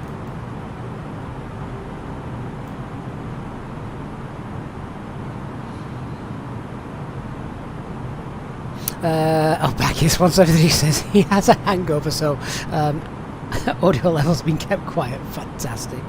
Mike's Adventure just been watching the your Stream View graphics, I think, for the 3060. Hope it's helped you out, Mike, if that's a similar sort of setup to what you've got. EQ, hello, hope you're well. Bacchus 173, I didn't see the numpties at the Crucible last night, but I did hear about them.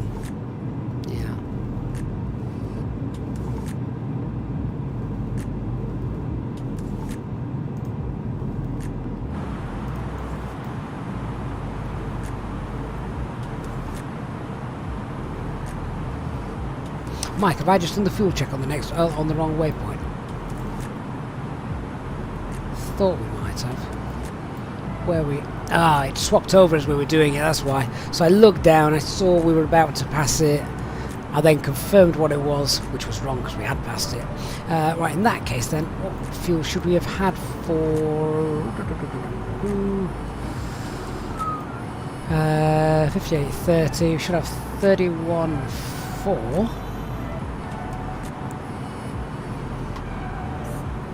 Which is what, 39.4, 39.5. So we're a little bit under, but we're burning a bit more fuel.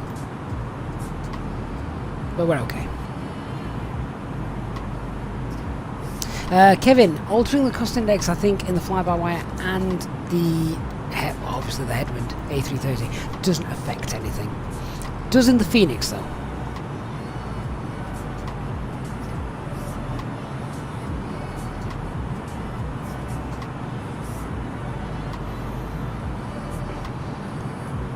And how much fuel do we have left on the flight? We've got 38, just over 38.5 tons of fuel left.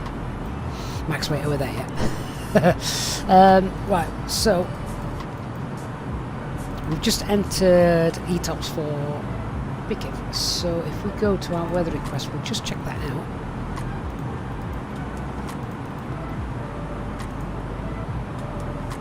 Send that off. See what the weather's doing at Reykjavik, just in case it's a bit rubbish. Pardon me while I munch a little bit more on some sausage roll.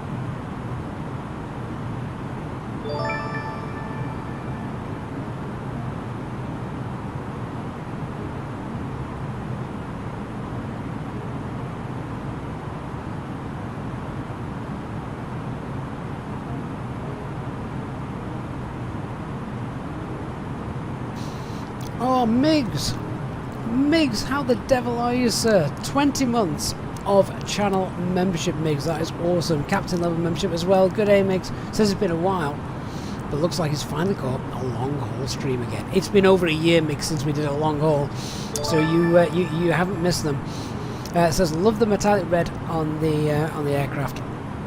Indeed, it's great to fly. I do like flying, other than the EasyJet. There we go. Nice.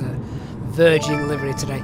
Oh, Migs, that is amazing. Oh, wow, and also gifting 5 EasyJets in Ballet channel memberships, as well as Migs comes in to celebrate his 20 months of channel membership. That is awesome. Thank you so much, Migs. I really do appreciate that. Glad you've been able to drop in as well and see us today on our long haul special, as we've not done this for such a long time. So welcome to new channel members: Kevin, Max, EQ, Panchal, and Utkash as well. Welcome to you guys. Welcome to channel membership. And once again, Migs, really generous of you to support us, not just with the channel membership, but also the 20 months of channel membership that you have had as well. And now just gifting those 5 as well. Really kind of you to support the channel like that. Good to see you as well, mate. Hope you've been keeping well. But yeah, not too often we get to do long haul flights. Just don't have the time for them, sadly. But the stars aligned today, and well, here we are. Dark Fury says he sees strobes behind his left side. Looks like we're getting there. We're not going to smash into you though now, because we're 2,000 feet above you, so that's all right. And Wizbits has gifted a tier 1 sub to Caps06 over on Twitch. Wizbits, thank you so much. Kevin, I know, Kevin, mate, amazing. Thank you so much for the sub, the tier 1 sub. In return for the YouTube gift. Thank you, Wiz. Really do appreciate that. Flops, if you don't want the wind sound to be so loud, go to the FB and then the order tab, you can turn on the wind sound in the cockpit. Okay, that's fair enough. I think it sounds all right at the minute. Let me know what you guys hear. I'm not always convinced I'm hearing exactly the same kind of levels as you. It's all right for me at the moment. Well, Lemons, what a great name. Says, love your flights, mate. Really good content, thank you, and keep it a good way. You're more than welcome. Well, Lemons. Can't say that without chuckling to myself. It's better than dry lemons, I suppose. But really glad you're enjoying it, and welcome on board. Good to have you in the chat with us today. Oh, folks, you mean the wind in the cockpit? Got you here. Let's have a quick listen to that. I suppose that is a bit loud. Hang on then. So, where are we going? Let's sort that out. EFB, bottom left settings, audio. Let's have a play.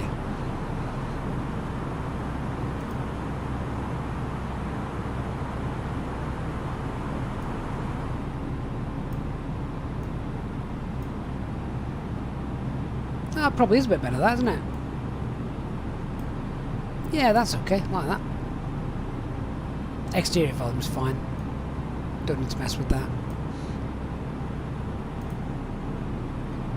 Yeah. Of course, in the real world, pilots don't care. They've got the headset on. Ooh, weather's come through.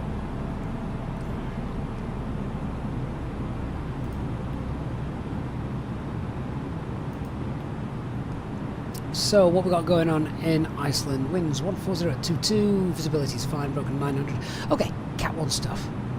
So that's fine. What are these numbers here? 10 and 09. I've not seen these before. Not quite sure what they're a part of.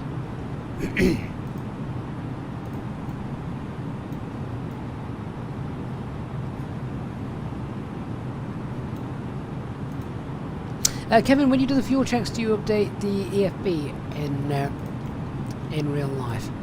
What you mean on the operational flight plans, like write in and things like that? I think it depends which airline you're flying with and how they do it. Of course, in the old days, it used to all be paper, didn't it? So they used to go through and scribble them on. So fuel checks are normally done at the top of climb, and then usually about every hour or so.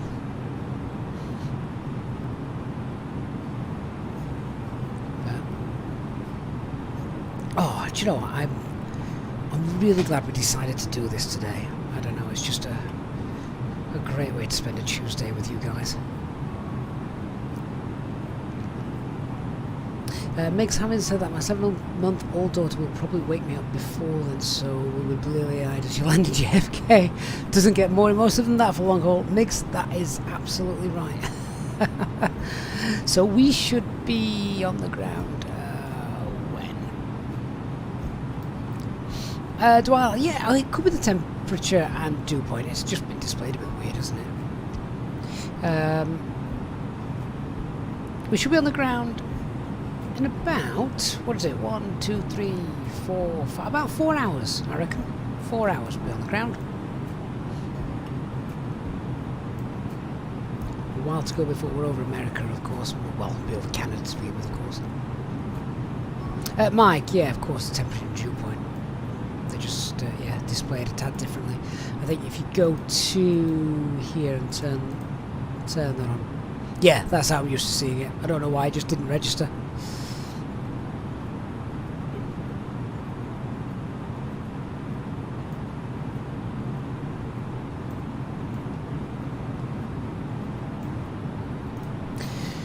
So let's just have a look at the arrival then. What was our arrival?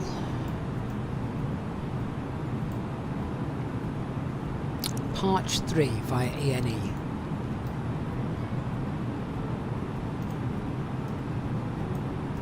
So, the Parch 3 arrival coming in via ENE. Aspen, Providence, expect 240 here. A trait, let's check that then.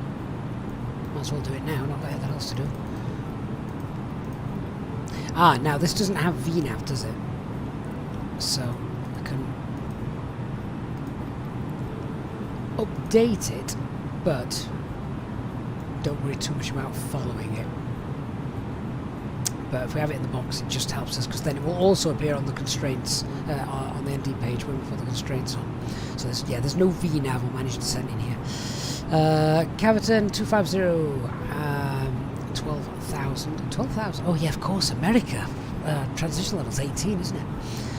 So 250 CCC. Let's find that.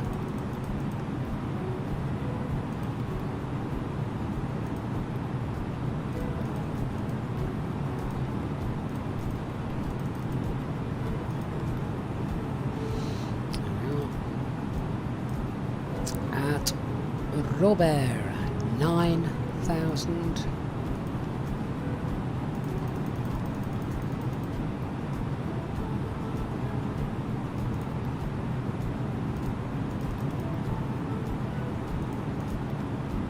Go.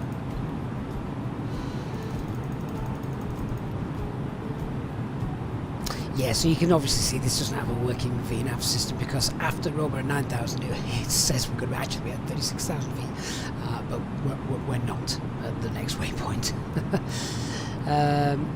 So we've got Crail, and then we'll see where we'll be headed after that. So what were the winds then at JFK? What runway is in use? Is this updated automatically? What time's this? 10, 50? No. How do we update this?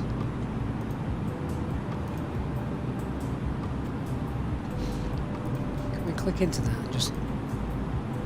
Oh, do you know what? It doesn't matter. We've got the winds and the weather, haven't we, in the box?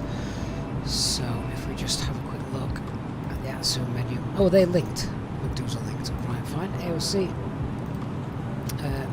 Not the request. Messages received. So JFK winds 25017. So I'm guessing what runway is going to be currently in use then at JFK. Let's have a quick look on Flight Radar 24. And we'll have a see. So looks like runway 22 left is in use for landing at the moment. What have we got in the box? 22 right. Okay, well, let's update that then. So we're going to be on ILS 22 left. Still on the same arrival, I think it is. Don't think they change for runway 22s. We can check that. So arrival 22 left. Patch 3. Aruba 2. Let's have a look at the arrivals. There's not actually as many charts as you would imagine for JFK. So where's Aruba bring us in? They're not too dissimilar. Still going to be the Patch 3 arrival then, isn't it? And then coming in via Cockpit. Looking at that for 22 left with radar vectors in.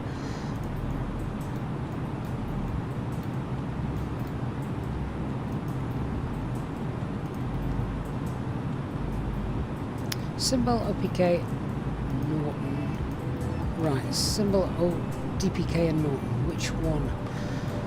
Which one will we go for?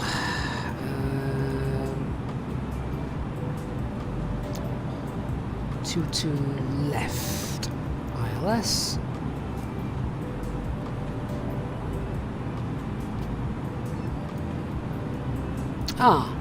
DPK over here by the looks of things.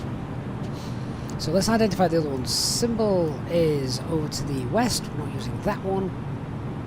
Norton is down to the south. So yeah, coming in by DPK. And the transition is ENE. Insert. Right, let's check out what that looks like then. Lazarus, I like the old Navigraph app. I think it's just familiarity for me. The new one's great for VFR and stuff, but yeah, I'm quite happy with what we've got in the old one, and I can find stuff. Right, okay, so yeah, what we'll probably do then from Crail, looking at that, if we've got no ATC around, is we will probably just go Crail.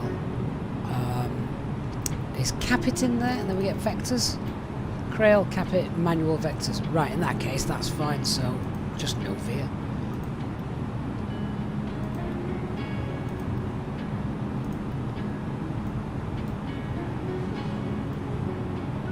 That's it. Cockpit, and then vectored in ourselves. And what we'll do then is just tidy that up. So if we clear the manual leg out, we can clear the discontinuity out, that will sort itself out once we start to slow down. Because we're just flying far too fast for it to make that turn at the moment.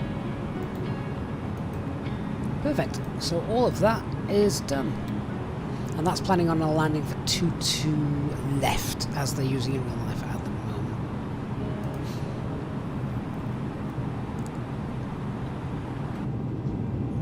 Oh, those clouds look neat. How good does that look? That looks really neat. Great stuff.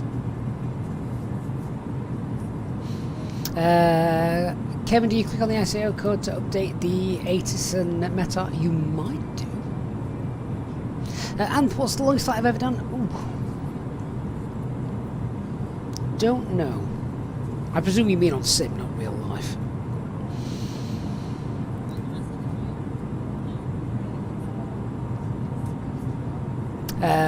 Gaming Essential. Sorry, I'm just coming back into the chat. I missed loads of stuff while I was setting all that up, wasn't I?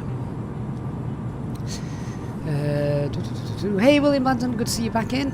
No more screaming. Were you here for the initial screams? Yeah, Gaming Essential, we're on Windows 10.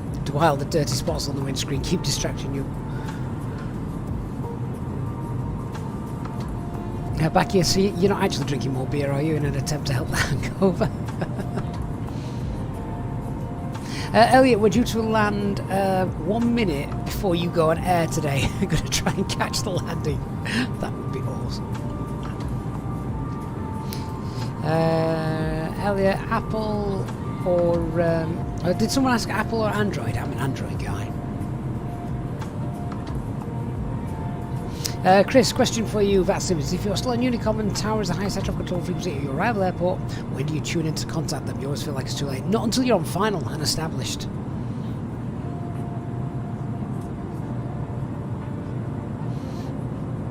David Butler says, great stream, but creates work for me. I have the stream running in the background, but the interruptions have been unbelievable. Berex, is this a good plane to fly like the 320 Neo? Pretty much exactly the same as the 320 Neo, but obviously much bigger.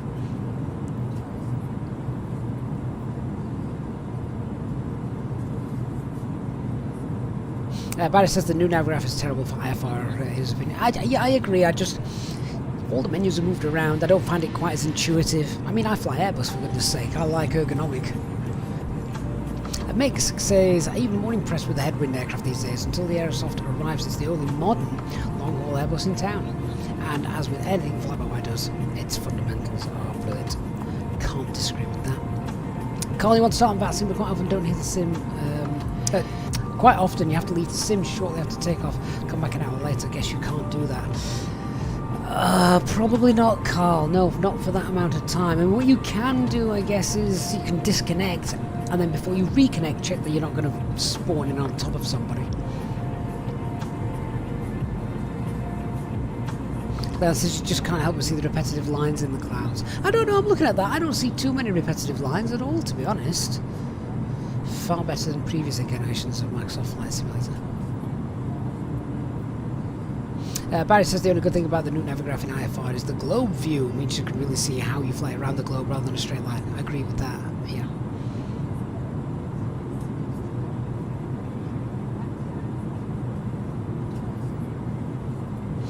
Back yes, your Irish beer is the choice of champions. Not Guinness then. Kevin says, when watching videos of Boeing landings, they always seem to be wrestling with that yoke, whereas Airbus just seems very controlled and relaxed. That's the fly-by-wire system's helping out there, Kevin, I think.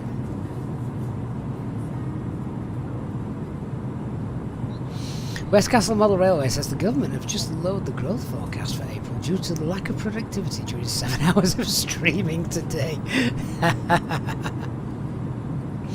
Makes if you want to see the lines in Microsoft Flight Simulators where they try the 1990s versions and earlier, there were lines for days. Absolutely. Carl, you just bought the TTA Boeing yoke last week. You love it. Yeah, obviously it does what it does, doesn't it? Perfect for Boeing, just like the Airbus one is perfect for Airbus.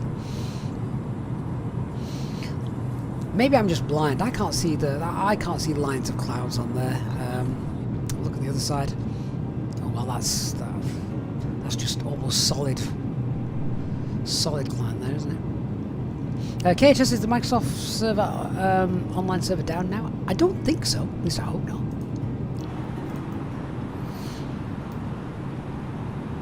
Right. Where's Mr. Fury? He's beneath us. Can we see him? Can't see him anywhere. I can't even see a contrail. Have you got your engines on, Dark? Oh, hang on. There he is. Spotted him. Haha. There you are. There's your contrail. There's the aircraft.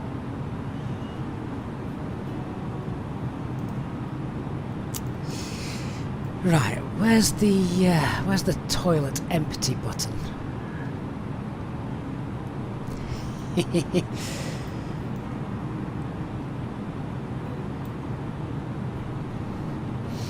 Westcastle model. If you want to see lines of repetitive clouds, try Train Simulator. I guess they don't have quite as much emphasis on clouds there, do they? Mark, why do you never have enough points to set a failure off? You couldn't do that on this aircraft anyway. You can only do that in the Phoenix. We've had enough failures already. Do you know? Were you not here for the 10,000 foot plunge earlier on?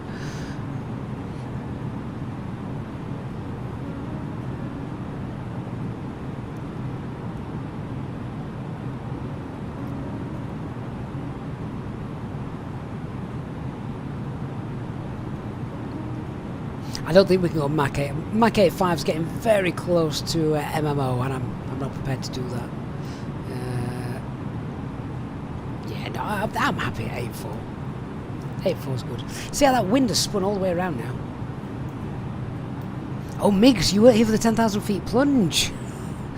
Then we had a problem. Right, so earlier on today, if you weren't in the stream, I noticed that FS Realistic had just, I know, it stopped working. It had quit. It wasn't even running where it was at the start of the stream. So what we did was I launched it again. Why not? I've done it several times. And, oh my goodness, wow. Oh, wow. Barry Bartson has gifted 20 EasyJet Sim Pilot channel memberships for this long-haul stream today. Barry, that is insane. What an absolute legend you are, Barry. That is incredible. A huge amount of generosity. Wow. So guys, welcome new channel members, courtesy of Barry Bartson's 20 gifted Sim Pilot, Easy Sim Pilot channel memberships. Welcome to Anth, Mike, David, I'm Henry Ath, Marty, Leonardo, Steve Stravos, Ryan Videos, Jimbo, oh my god, there's so many, Vincent, Lee G. Say, Darren, Joseph, Pilot Ty, Mike Oliver, Laurie Weston, Quincy Hubbard, Dave Scott, and Blue Eyes, Chris Marty as well. Whoa. Whoa and wow indeed, guys. Barry, that is an amazing, donation. Thank you so much, Barry, for that. Welcome to our new channel members, courtesy of Barry. Remember, if you're on our Discord server, get yourself into the members lounge as well, where I'm often found chatting away with the other guys. So, Barry, once again, amazing generosity. Thank you so much. Huge shout out to our mod Barry for the 20 EasyJet Sim Pilot channel memberships for today's stream. And how's that brought you now with the points? Who's the winner? Eastbird, then Mark, Peter, Soren, Nick, Ginger, and Otto. Still in the top 10. People have been chatting for so much. You know what? We've not seen Peter ACCO for a while now, have we? He must be busy working. Mind you, had a lot of time off, didn't he? So they're probably making him make that up now. Barry, that is incredible. Thank you so much, mate. Yeah. So what was I saying before that amazing donation? I was saying that. Yeah, if you missed it at the start of the stream, we just left the coast of Ireland. We were entering oceanic airspace. We were on our way, and yeah, FS Realistic had quit for some reason. It wasn't working, so I turned FS Realistic back on. And as I turned it on, all the flight computers turned off, and the aircraft violently pitched down. And we were plunging so like 8,000 feet per minute. I thought, oh my god, the stream's wrecked. We're over. That's it. We're going to have to cancel it. I quit FS Realistic. Autopilot were disconnected. We knocked auto thrust off. Literally took manual control of the aircraft. And all of the alarms were cancelled. Somehow managed to get it back stable. But then the autopilot wasn't working. We were manually flying because even though autopilot was engaged, it wasn't following the flight directives and nothing. So we then turned everything back off again and did a tried and tested Airbus method when things go wrong. We turned off all of the flight computers. We turned them all off, re-engaged them, troubleshooted the problem, and we're back. happy flying, but I don't think my passengers have ever forgiven me because the seatbelt signs were not on at the time, and there's probably a few bloody notice, to be honest.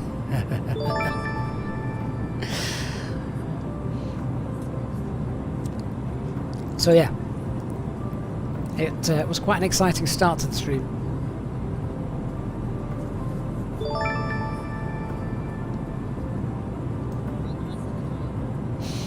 Those channel member notifications are coming in still, thanks to that huge donation from Barry.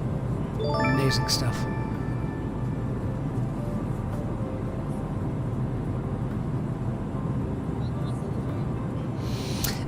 Mig says, oh my goodness, here I was thinking we were here for a nice, calm, collected EasyJet flight into Malaga and such. Wow.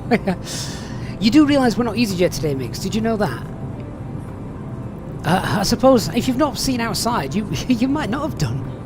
Although the overhead tells us that we are Heathrow to JFK. But yeah, no, we're not EasyJet today. We're in the Headwind A330, taking her out for a spin. See what it's like. We've been live now for 4 hours. And we've got about 4 hours to go. Maybe just under. That's quite a nice view. I'm going to have some more sausage roll.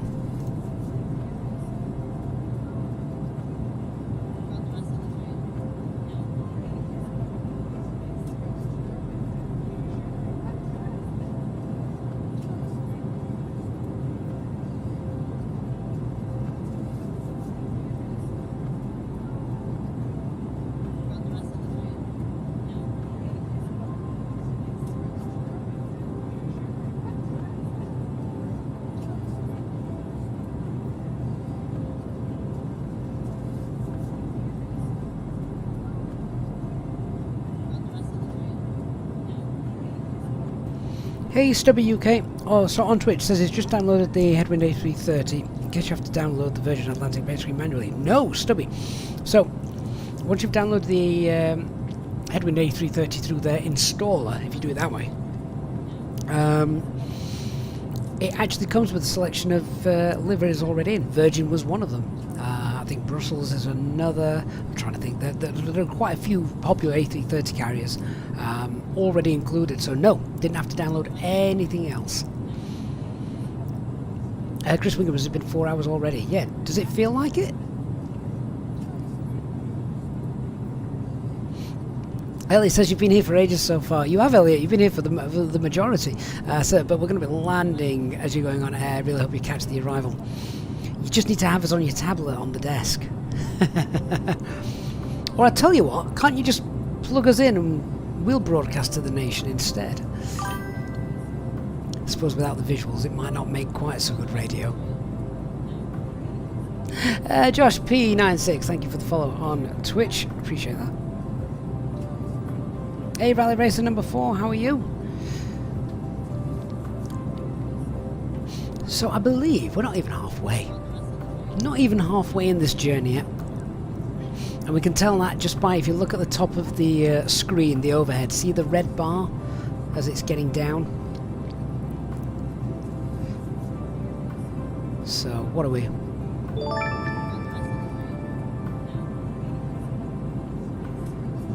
Another half hour or so, we might be halfway through. Brian King, mate, welcome to the First Officer Club. Brian, thank you for your support of the channel. If you're on Discord, make sure you get yourself into the members lounge as well, Brian. Thank you. I appreciate the support. At some point, I'm going to have to go and make another cup of tea. I think the one my wife made me earlier. So, my wife, my amazing cabin crew, not only did she bring me a cup of tea this morning, she actually brought me two. One in a normal cup and one in a flask which is filled and hot. And if I just check it, hang on.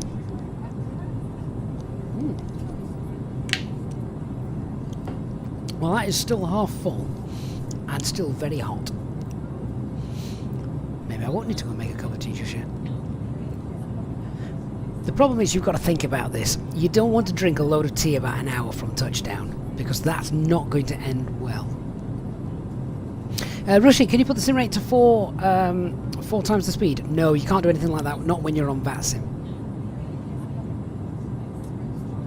You have to fly everything in real time.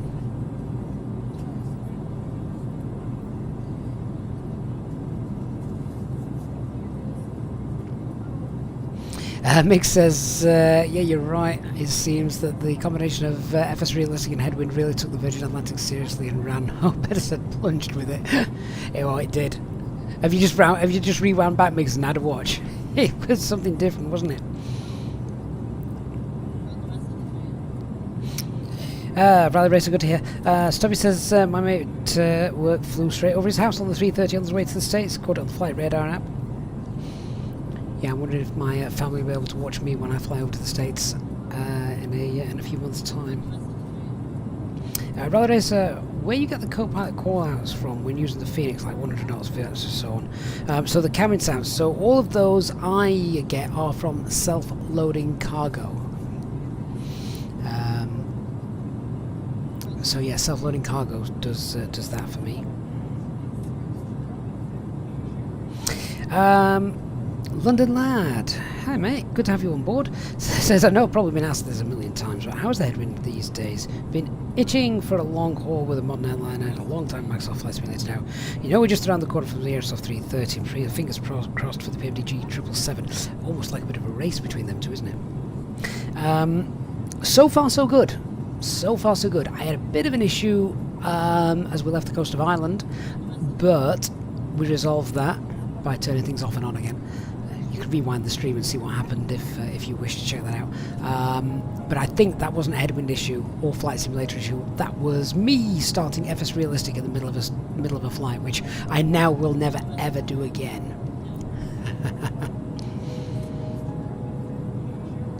Fly Guy, I am spoiled rotten.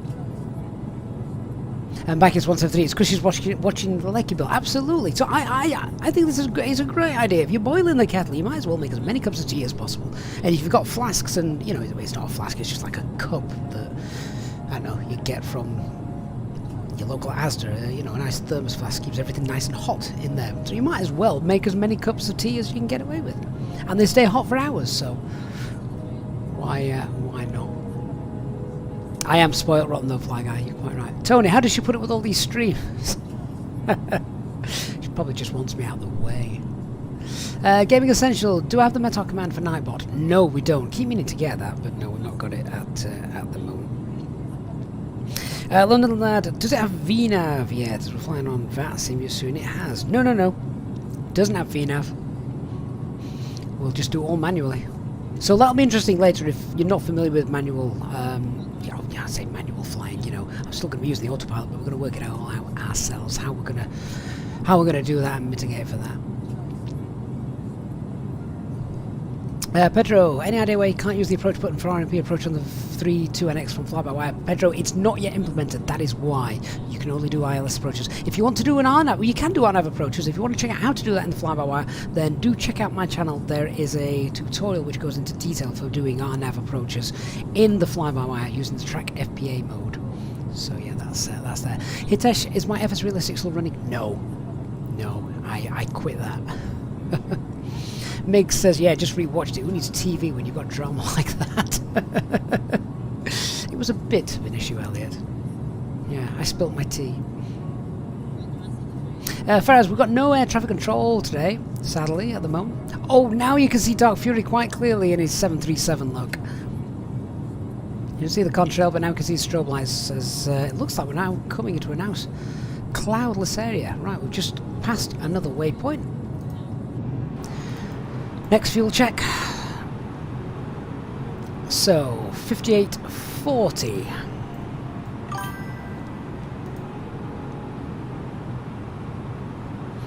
See what we've got.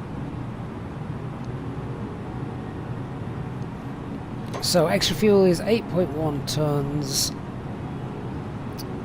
plus 27.6 gives us 35.7 tons. So we're about a ton below that, which is fine. I'm travelling faster than, a bit faster than we'd planned.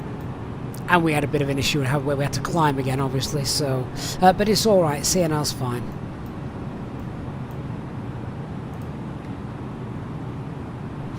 Let's keep an eye on Mr. Fury, shall we? In his 737. Originally, are we over Greenland? No, we don't head that far north. Let me just show you the flight route if you wish. So we've just passed... We're there. That's where we are.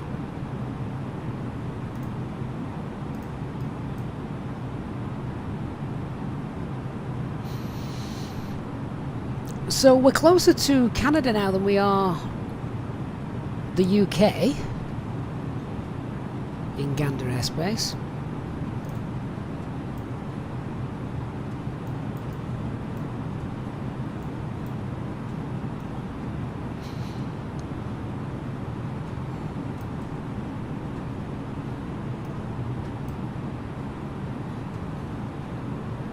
And the Charlie Yankee Yankee Romeo. Where is that? Where is Charlie Yankee Yankee Romeo?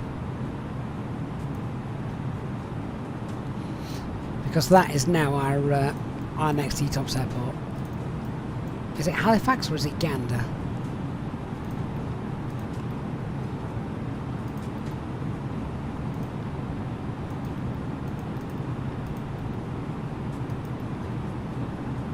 Let's see what the weather's doing there. Chris Wingham, mate, thank you so much for your channel membership. Joining us today with first officer level channel membership. Chris, thank you so much for your support. Hope you are well and enjoying our long haul flight today. There's Mr. Fury. We're going to get him, you know. We'll get him. I hope this isn't a live weather bug. Where's all the clouds gone?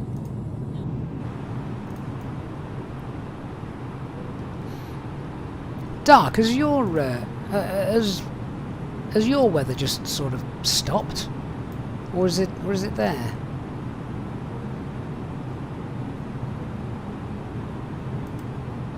Chris says it was running out as you were checking your membership. Excellent.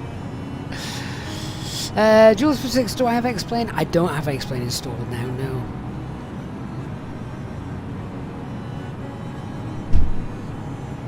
Stubby, you had one of those film flasks, the plastic inside must have tested the tea for you. Do you think? Rally Racer, the FS Realistic settings that I have now for the Phoenix, you can actually download. I've uploaded it so you can actually download those if you wish.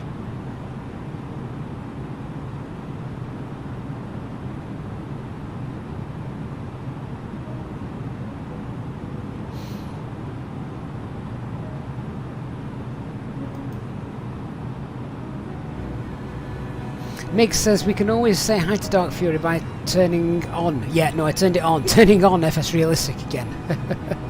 Let's not do that.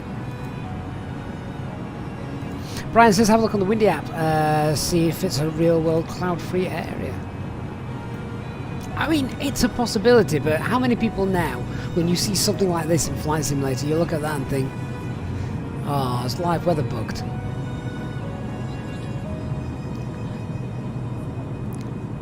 Dark Fury says he's also got clear skies ahead, so it might not be a bug. Might actually be just the way it is. In which case, where are my ships? I want ships. I don't know if it's actually a shipping lane down there, but I'd like to see something. I imagine now Dark Fury is pretty close to being directly under us, isn't he? Ah, hello. There he is.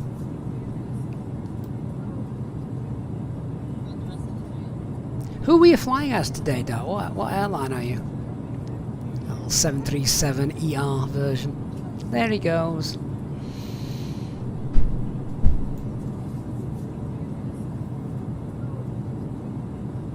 Christian says it can't be a bug if the clouds are not cut off in a line. That's true. They weren't. It wasn't a line, was it? It was more, a little bit more jagged. So, right. Well, now this really is just nothing to see except blue stuff. You're on Delta Airways, fair enough.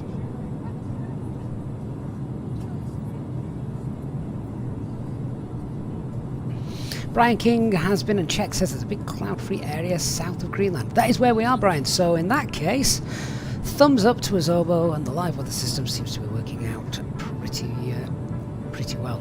Gaming Essential, the other day you were coming into land when you spilled your water all over the flight. Turned out you ended up crashing. Yeah, it's probably a reason you're not allowed to drink on final in real life. I've still got a sausage roll here. I'm talking far too much. You must be fed up with the sound of my voice by now.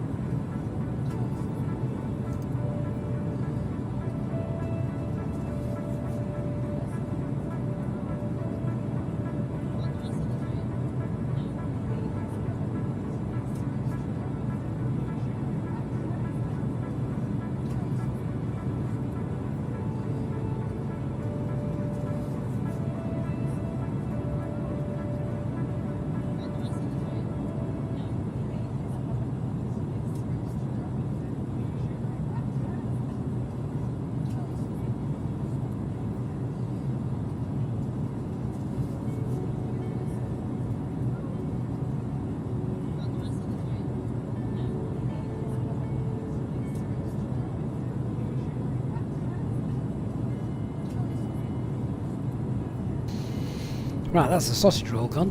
Time to start on the cheese. Brian, you wonder if there's a cunning way to overlay your coordinates on windy. I can give you our current GPS coordinates if there's a way to type them into the windy app. It's not something I've ever tried to do. Heathrow says there's an add-on, seafront simulations, as a good amount of ships in the sea that you can see. So we've got, I've actually got installed the seafront vessels or whatever it is. Orbex has an equivalent, and I've got that installed. So, and we know it works. We see literally hundreds of vessels in the English Channel when we're crossing that. Right, Brian, let's see if we can get you some coordinates. 1 second.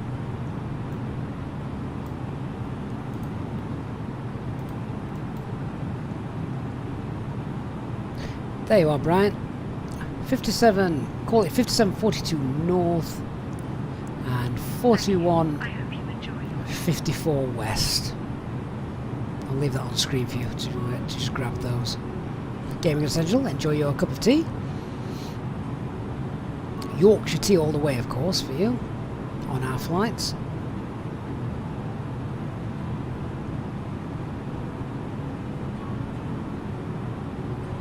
Hitesh, I don't use Volanta, no, just again to keep background apps to a minimum, sort of.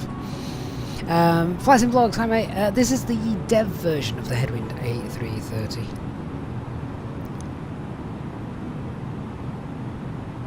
Twarog says you can take hot water in a flask and then just take the tea bags with you. Good point. Hopefully that is long enough for Brian to grab the GPS coordinates. We do have a message, I think. It's a shame that Dark Fury is not in a fly-by-wire run systems aircraft. I could have sent him abusive messages. So what's that? Message received. Oh god, it's a long one. That's never good. So wind 070 at 10, 15 static miles, few clouds. Oh, well, that's all right. That's okay. Again, no idea what any of this rubbish is. The Americans have a lot of stuff after their at the end of their METARs, but it's all right. So the next Seatop Airport weather is all fine, which hardly surprising looking at this. Look at that, not a single cloud on the horizon.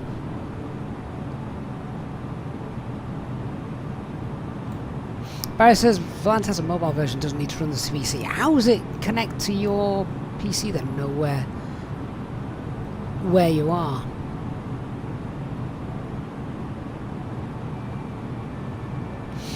Christian, I'm sort of in a hurry. Actually, I just want to chase Dark Fury and overtake him. If I can be done by 16:30 at the latest, that would be grand. The first officer can hold on till then.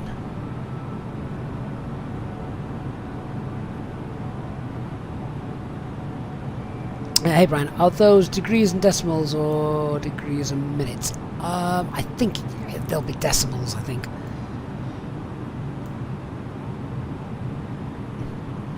Shane quickly, hey mate, says I've motivated him now to do a transatlantic flight. Might go really mad and do Aer Lingus to San Francisco. is a long flight. Dublin to San Francisco.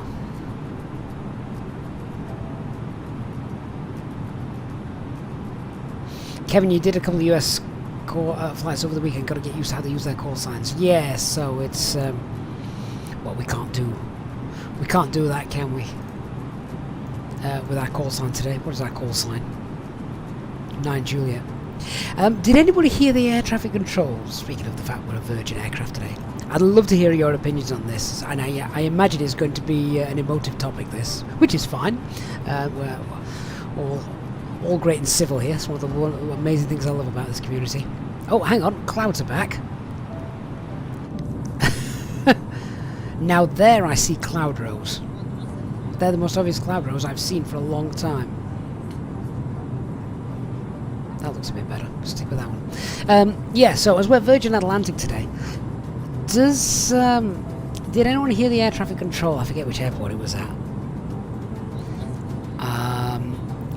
Where a Southwest 737 pushed back in front of a taxiing Virgin aircraft, but the ramp's uncontrolled. And yeah, the Virgin pilot was not happy. And then the American pilots became a little bit unprofessional, really. Did anyone? Hopefully, you guys probably know what I'm talking about if you have heard that one.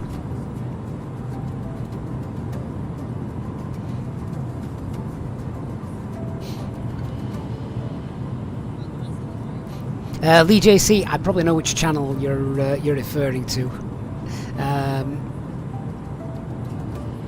Yeah, there's been a few channels that have covered it. I mean, I don't do that stuff on this channel where we talk about live events and stuff. That's not my forte. But yeah, just curious what you guys thought of that. I mean, I can understand from the Virgin's point of view because it's totally unthinkable in Europe. You don't move. Uncontrolled ramp area. We don't have those in Europe. Whereas in America, the ground crew just do as they please, and then when you're ready to taxi out and you're exiting the ramp, as they call it, that's when you contact ground. Kevin says it's usually British Airways getting stick from US pilots.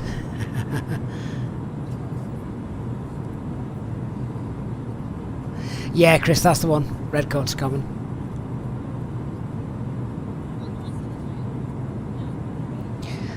It did feel like they were ganging up on the poor Virgin pilot a little bit. Virgin pilot was just, well, what am I meant to do? You push back straight in front of me. Wouldn't happen in Europe. Wouldn't happen at Heathrow. Oh, Brian, you've got to put coordinates in. Yeah, don't sign up to the Windy app fully. Hey, Ham Aviation, good to see you. Leanna says, yeah, the plane shouldn't push back like that. I personally don't think so. I mean, what do I know? Everyone's got an opinion. I think the Southwest, I mean, technically it wasn't the Southwest pilots, was it? The Southwest pilots could have said, whoa, hang on, stop, don't push us back yet. I can see a big A330 next to me. But Southwest are always in a rush.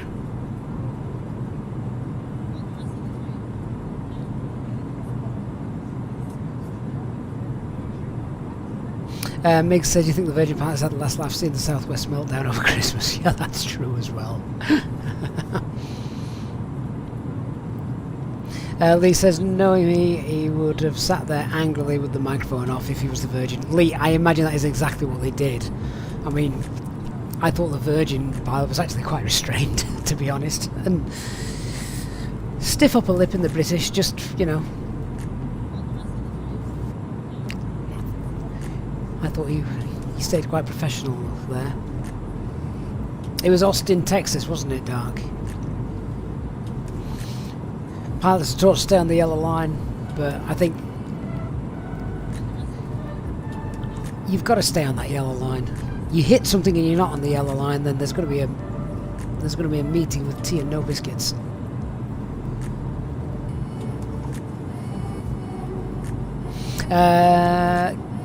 Kevin, what was that? Did you hear the British Airways 747 pilot fall out with the controller for being asked to keep speed above what he was happy with as the traffic was too... Yeah, I did, yeah, Kevin. So, at the end of the day, he's the pilot.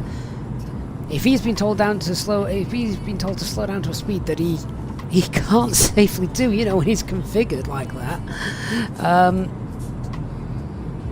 then he can't. No. Was he being told to slow down, or was he being told to speed up? I can't remember. But either way, pilot wasn't happy, and if your pilot's not happy, it's not happening.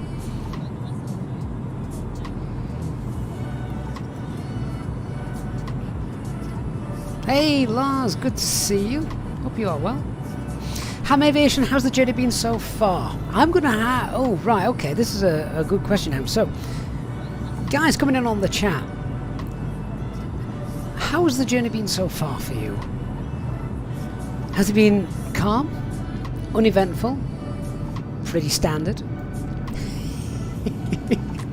It depends how long you've been watching, I guess.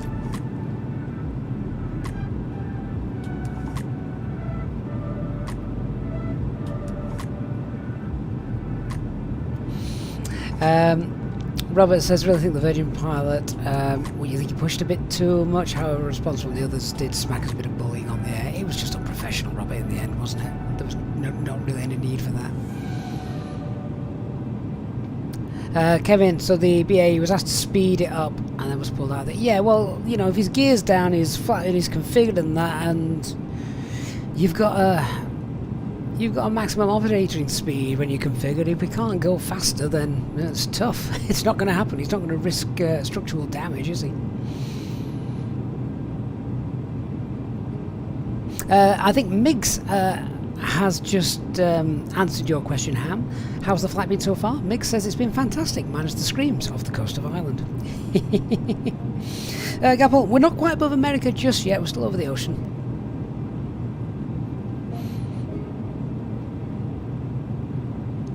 And you're in the Dreamliner today going, nice, nice, nice. Elliot says it's been fine apart from losing his fillings over Ireland. I've ever considered being a VATSIM controller. Well, I can't remember if I've mentioned this in the past. My real passion when I was younger was not flying. It was air traffic control.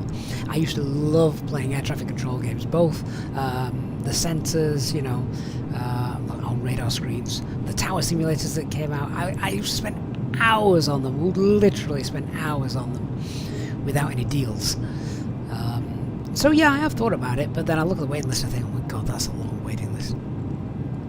The more the merrier. Hey mate, didn't know you were here. Says the flight's been pretty stressful because of the constant work calls. Oh, you need to turn your phone onto flight mode. West Castle Model Railway says, journey so far has been like those magnificent men in the flying machines. Up, diddly up, up, they come down, diddly down, down. Bet you didn't think I'd know that song, did you, West Castle?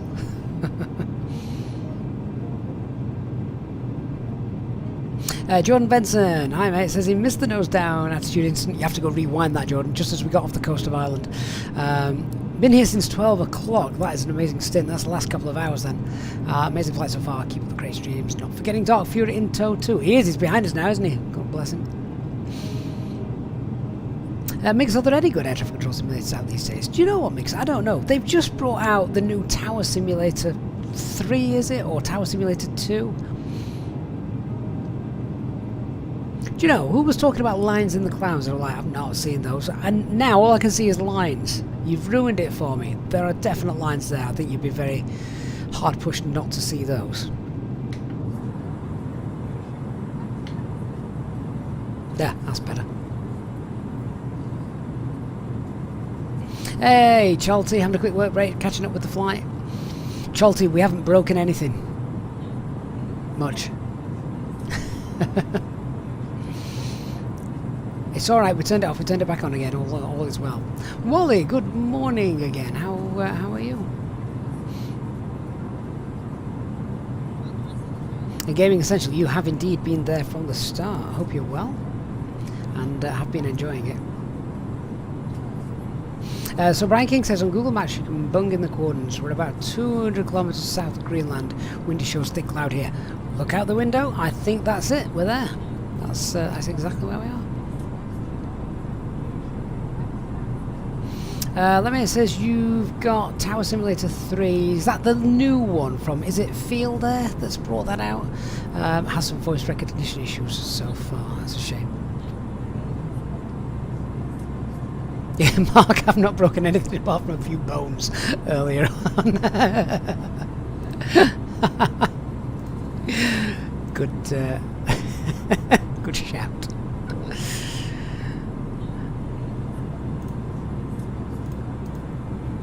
Yeah, I have seen Tower Simulator 3. The problem is I just wouldn't have time to play it. Unless, the only time I'd actually get to play it would be time I have streaming. So I would have to stream it. Not sure whether you'd enjoy that. Lamy says, yeah, that's the one from Field there. Fair enough. Gapoli, of course, if you're in the Dreamliner over on Twitch, says he's now cruising flight level 410. Nice. Chris says you can't trust Field Air's airport, so I'm not sure about their games. Elliot, there's a timestamp for the screams was 2 hours 20 minutes into the stream. Migs, I'm not running PAC-X, no. So Jerry Dunn says that 3 whiskies, 2 beers. His ears have been bleeding since the nosedive. Other than that, it's been a great flight. You need some more whiskey.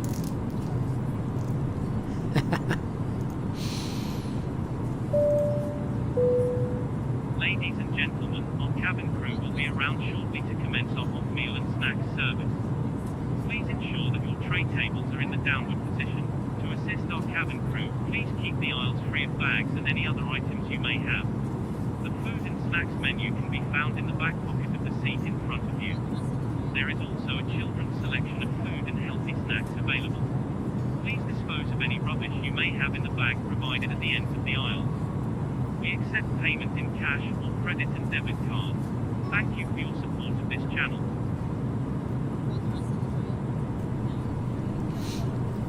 Time to get some more snacks from the Cloudbot menu. Hey, Chris Scott.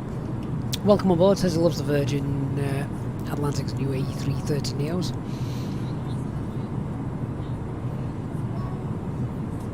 Aer Lingus has got them as well, haven't they? I think.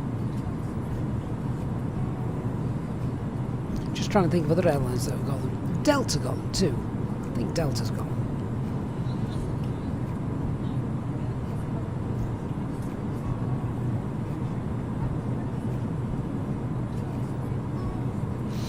Mick says that's a silver lining then if we're not running PAC-X, because if we were, we'd have a minus 200 satisfaction score all the way to JFK, no matter how much you point out the lovely line of clouds off the right wing. Gaming Essential, 2 hours 20 minutes was the screaming, was when we nosedived a little bit. Only a little bit. What are my thoughts on the upcoming A220X? The problem is I don't know that much about that aircraft in real life. It's not one I've followed the development on or anything like that. But again, developers put in a hell of a lot of hours and hard work into creating aircraft like this, so they're making it there for everybody to be able to enjoy, so why not check it out when it becomes available. Antonin says thank you for all the streams I've slot with this simulation training. You are more than welcome. Kevin, does the A330 Neo cruise higher than the CEO, or are they the same? I think they're the same. You've just got more efficient engines. Jordan, yes, so the innerbuilt JFK, when I decided to do this stream this morning, literally woke up and thought, you know what, I could do this today. I thought, well, if we're going to fly to JFK, I can't really fly to JFK without getting the new scenery, can I? So I have purchased, I purchased it literally this morning, before the start, put my hand in my pocket, and yeah, we've got the new innerbuilt JFK to look forward to when we get there. I have also remembered to remove the default Asobo JFK, as well, so hopefully there shouldn't be any conflicts. Tony here, Jet2 switching to Airbus. Exactly, that is very true. They've seen the light.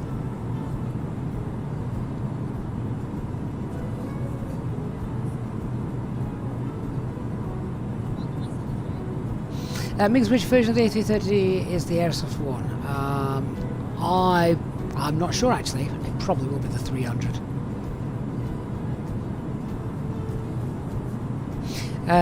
Chalty, so you loved it at the Nellis Air Force Base watching the B-52s with 8 engines taking off. They rotate the runway and climb in a nose-down attitude.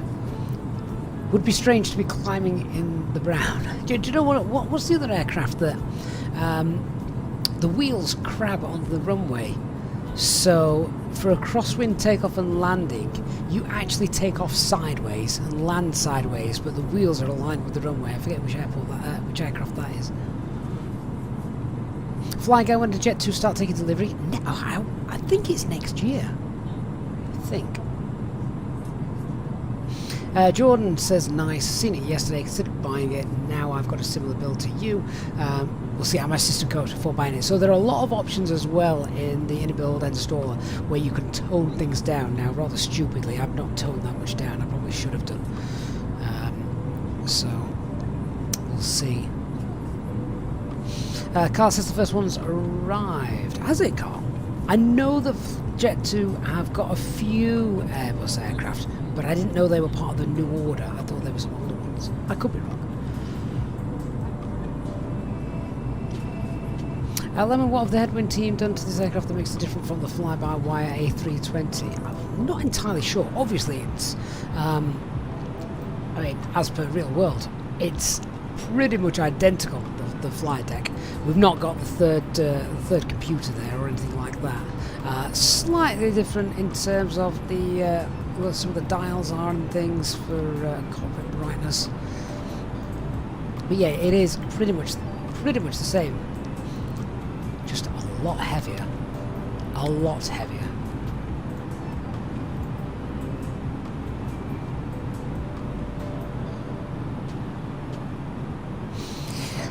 Oh, Mix, you've just asked the question which I've asked myself a few times already. Heathrow, Dubai or LA when the A380 comes out? Asking for a friend of a friend. And so I think I've already gone on record, Mix, and said when the A380 comes out, I want to recreate my first ever A380 flight, which was Manchester to Dubai.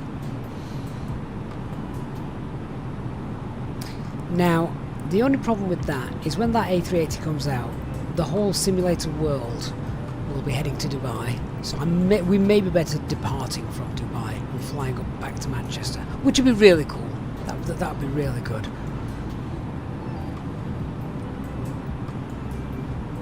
Of course, the other thing we could do is, yeah, we could do Heathrow to LAX. But how long is that? That's like a 14-hour flight. I can't stream for that long. My cabin crew actually would kill me if that was the case.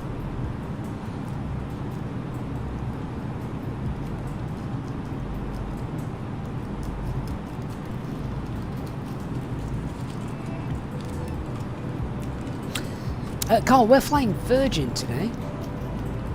I know Jet 2 do have a couple of A330s, don't they? Okay, time to eat my favourite Easter snack in the entire world. That would be a Cadbury's cream egg.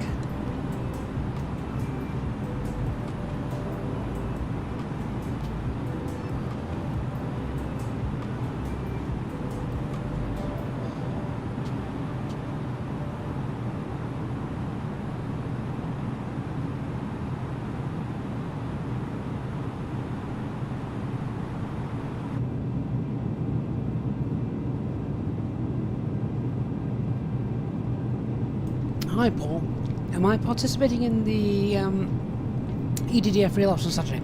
No, I don't stream during the weekend daytimes just because I'm tied up with family usually. Been to all Logan Air flights, Carl, good shout for when the ATR comes out. Another aircraft to try and learn. I did wonder if I should do this in the 330 or even I could have done a sort of retro Airbus 310 flight, couldn't I? Air Transat or something like that today. That would have been cool. But I wanted to do the A330 because we've not flown this for months and months on stream, and I wanted to see how it was working before the Aerosoft 330 comes out, hopefully in the next few months.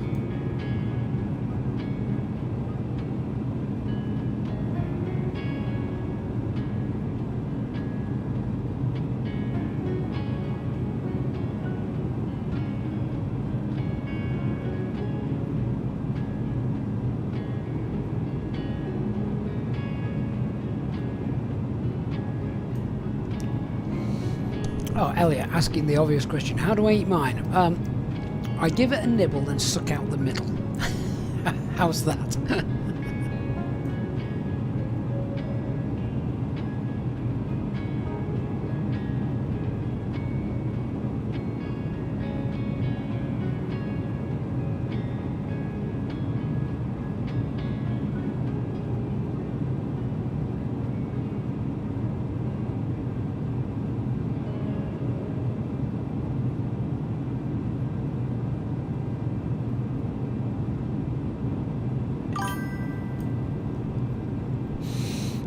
Drove 3 says 10 and a bit hours to Heathrow. What is that from LAX? I mean, that's the other thing as well. If you're going to do a transatlantic flight like that, I think I'd prefer to do it eastbound because it's shorter than going westbound.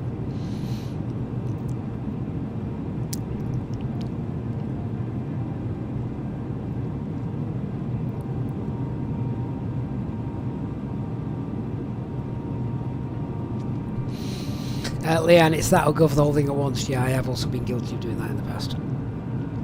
Usually when I've just unwrapped a Capra's egg and I hear one of the kids running downstairs into the kitchen, I think, damn it. Pop it in, otherwise you're going to get bombarded by, can I have one? Can I have one? Can I have one? Why can you have one? Why can't I have one? That's a little insight into my life right there. Right. Finished with dinner, time to start on the Pringles.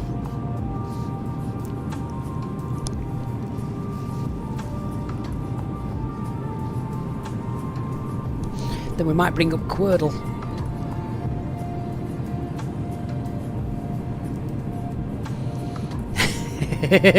Welcome back, Christian. He says he's just come back in. The first thing he hears is something about nibbling and sucking. What has he got into? We're just talking about how you eat your Capra's cream egg, mate.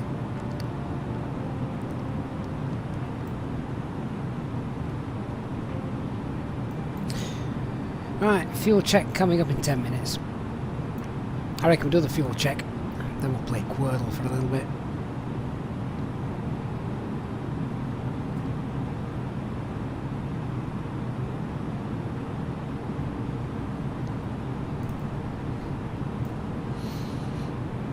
I mean, if you thought that was bad, as Miggs has just pointed out, Pringle's coming up next. So my wife, who is in midwifery, apparently they have something called Pringle fingers, which, without going into too much explanations, is something to do with being able to go and get the last few Pringles from the bottom of the tub. I'll leave the rest to your imagination. Cholty, trivia question. Manchester to Vegas, which is faster, 330 or DC-10? Oh, the obvious answer is the 330 because of the improvements in technology, but I know that's going to be a trick question. It's going to be the DC-10. But then the 330 will probably fly higher. I'm going to let some other people put that answer into the chat and see who's right. Drowse 3 Tiger on Twitch. Flew from LA in real life last week. Block times about 9 hours 45. Oh no, 10 hours 29. Awesome.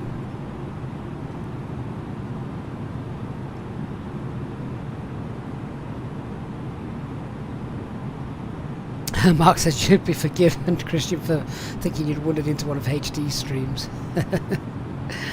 He's a busy guy at the moment. Lemon Wolf is planning to fly over Japan later this evening. Do you know what? I think I've removed the Japan World Update because I'm starting to struggle now with space. I think I've got about 150 gigabytes spare on my hard drive, and I keep thinking I'm gonna have to start getting rid of stuff. Otherwise, I'm gonna have to end up re-downloading the whole sim again, putting it on a bigger hard drive, and oh, just the pain. Can I be bothered to go through all of that?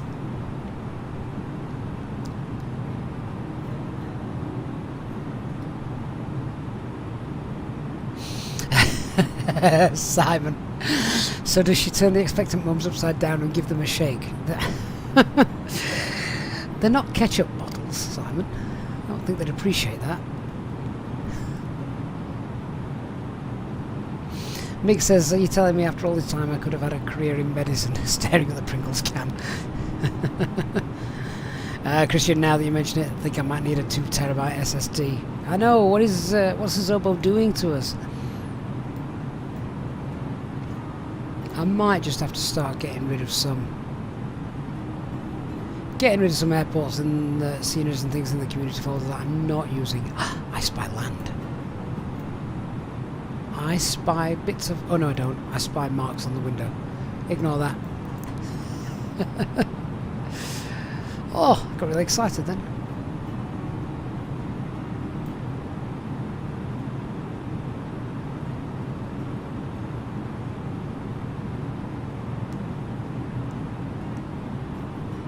Liana says, if you know what you're doing, you can move to a different drive as long as it's not your C drive still. Yeah, you see, Liana, I don't know what I'm doing. That's why I have Dark Fury in my MOC, who does know what he's doing, so maybe it will be possible in the future. Tony, is anyone developing an A350? There were rumours about that one being developed, wasn't there? But I've not really heard much about it.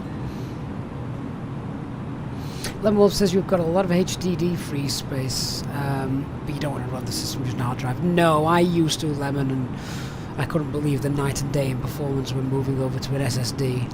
Much, much better. Mick says he's now down to his last 50 gigabytes, and that's after getting rid of some airports and aircraft. What's the sort of optimum space required? You know, you need to leave some space, don't you, just for general day-to-day operating of the system. I don't know enough about PCs to know that, but I know there is. It's not good to have just a full system. Mick says might have to get rid of some of the world updates as well. I know it's sad, but I don't fly in Japan. I very rarely fly in Australia. I probably fly in America a few times, so I'd be happy to leave that one in. Christian Starmer, hello Christian, how you doing? Welcome on board, mate. You join us mid-Atlantic. And Carrera, hey Carrera, coming on board as well. I've just realised the Nightbot's telling people welcome on board this live EasyJet flight.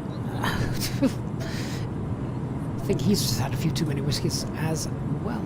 Angus McTavish also coming on board. It's like the afternoon cruise woke up. Hey, so Korea Angus, Christian Starmer as well. Hey guys, welcome on board. Quick question, between the Thames and Crossway, is there a figure of 1319? What's that for, please? Oh, hang on, wait, where are you looking? That's the time, mate. That's just the time. I'm sorry. There wasn't really a way to answer that without making you sound a bit simple, so I apologise for that. But yeah, it's just the time.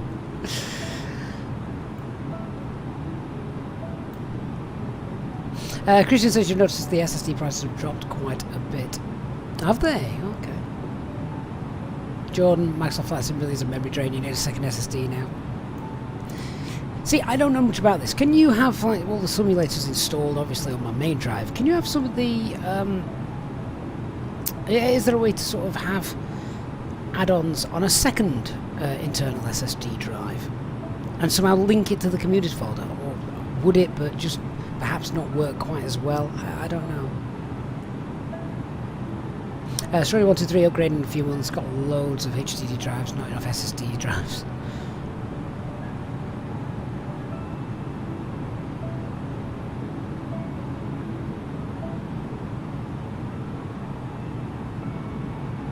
Chris Morgan says it was about now on our flight. He was on a real-world flight a few years back, and the pilot informed him that a fuel pump had failed and we'd be landing in Stevensville. Where the hell is that?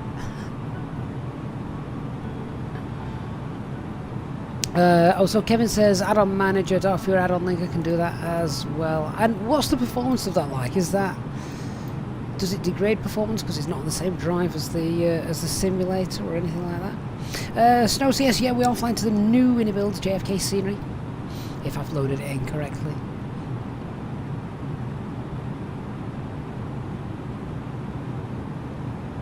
Carby says you can do that via Orbex. Yeah, I have seen Orbex, you can install it outside of the main simulator folder, can't you? Kevin Booth, keep the community folder separate and loading what you wish to use. I used to do that, Kevin, when I had an SSD drive. Sorry, when I had a hard drive. Now I've got SSD. I don't. I just leave everything in there.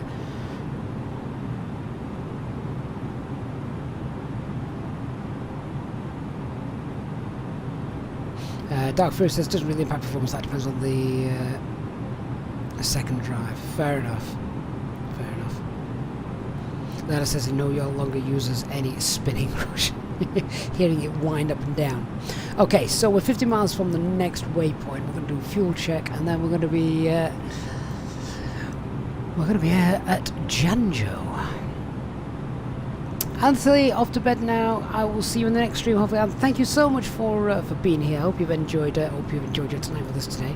It's been a long day. We've still got another 2 hours to go, or maybe a bit more. 3 hours to go. Right, so 56 north, 50 west. Let's check that out.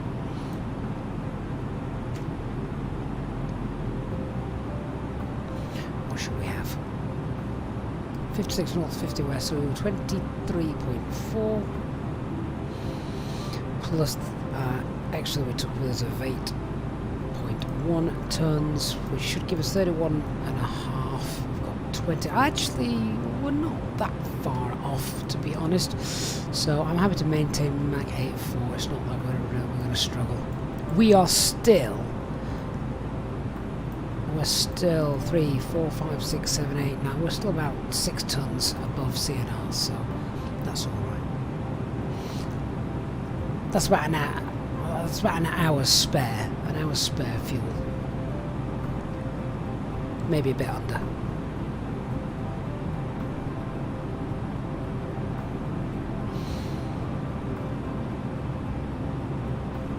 Ace Airstream says Microsoft Flight Simulator add-on link is excellent. Uses Simlinks, so Flight Simulator thinks everything is in the default location, but it actually isn't. That sounds like a potential solution for when I start from outer space. Migs might have to check that out with the add-on linker then. Is main drive, which is 1 terabyte SSD, then a 2 terabyte SSD secondary. Ideally, I'd like to move some stuff over to the secondary. That would make sense.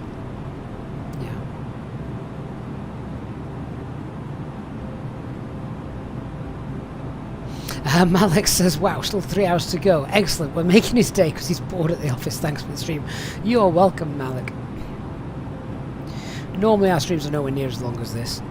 Normally our streams are zipping between the European destinations in the orange A330. Mind you, even short flights can be longish streams because we go into obviously a lot of detail with the setup and the brief and that kind of thing.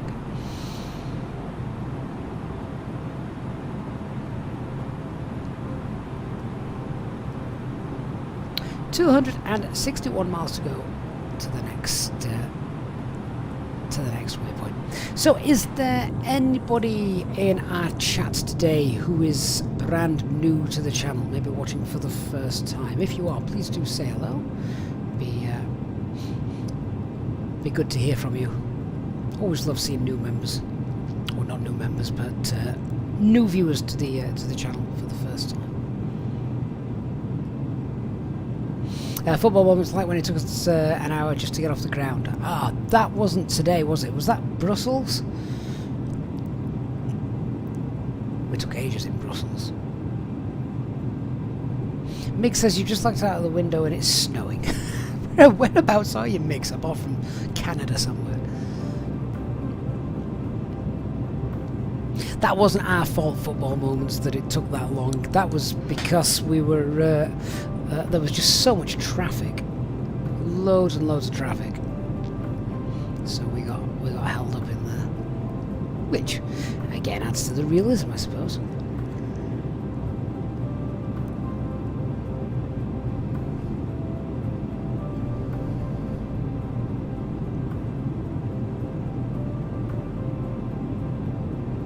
I had the Legend Dark Fury. That's like the CRG stream, but it was 4 hours long. Who remembers that? Was that the one when I just got fed up and threw the manual out the window? Or was that the 737? No, it might have been the CRJ. I threw the manual out the window, then I threw the aircraft into someone's garden in Portugal. Jordan Benson, legend, mate. Jordan Benson's gifted one EasyJet SimPilot channel membership. So thank you, Jordan, for your generosity there. That's really kind. And that channel membership being gifted to Lemon Wolf. Lemon Wolf, welcome to channel membership level. Get yourself in the members lounge as well if you're on our Discord server. And, once again, Jordan, that's amazing. Thank you so much. Mr. Sombon, thank you for the sub on YouTube.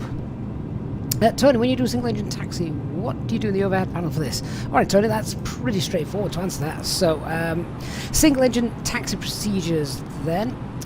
Start engine 1, pushback, etc.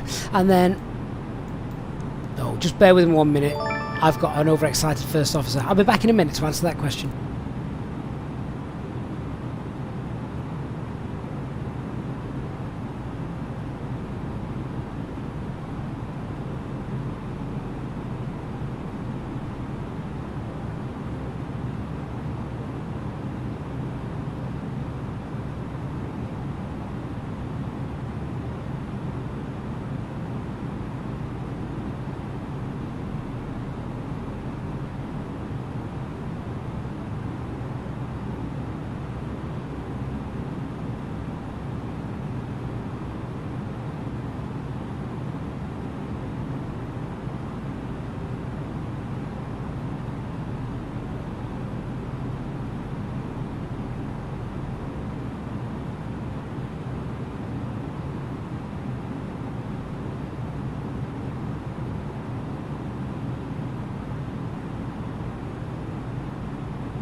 Oh, sorry about that. Right, where was I? Okay, Tony, single engine taxi. Alright, so pretty much the same. You do everything as normal, so you push back, check nose wheel steering's disconnected, engine mode switch to ignition, start engine 1, push back. Once engine 1 is happy and stable, then your ignition switch goes, your mode selector switch goes back to normal. Now at that point you do the after start flows, wouldn't you? So you'd pop that back to normal.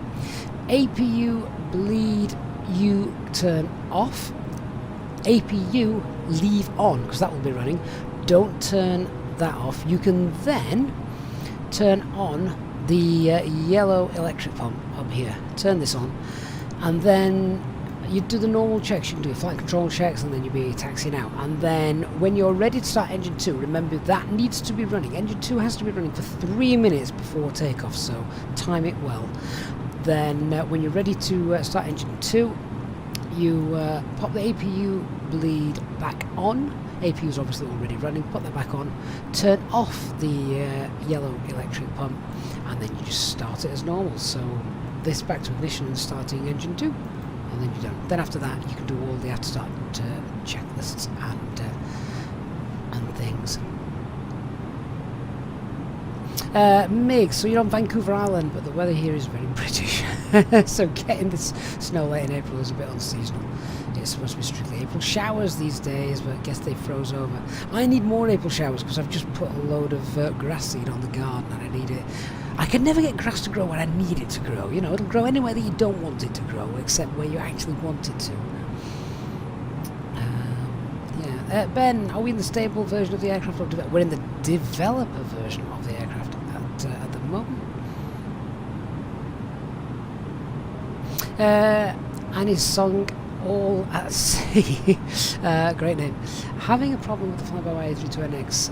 McDo picks up the initial referral cable. We try and put in the waypoints. It says not in database. Any ideas? So Annie, have you got a Navigraph subscription? Sounds like you're using an out-of-date AirAC cycle, as Barry's just said.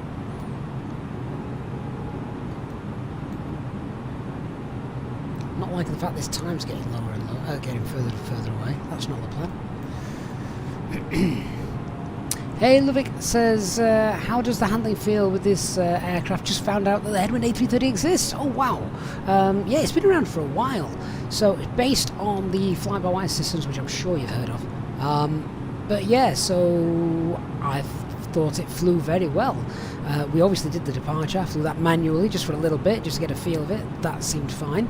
And then, of course, we had what I'm going to describe as an incident off the coast of Ireland, and had to do some manual flying then, and that worked very well as well. You know, it's very good fly-by-wire systems, point and shoot. So yeah, really, really good. Mick says that's the curse of new grass. I know, you've got to flood it, but not flood it, and then it needs sun. Just never get it to go where you need. You get the curse of new dry. You get 3 months worth of dry weather. I know. Mike Wright says, got an email to say he's been gifted channel membership. Thanks to whoever it was. Oh, there've been so many generous people today in the stream. It could have been anybody. It could have been Barry. It could have been. I can't even scroll the chat far enough to see who else is gifted today. But yeah, really kind channel members today gifting channel memberships. It could have been Fraser.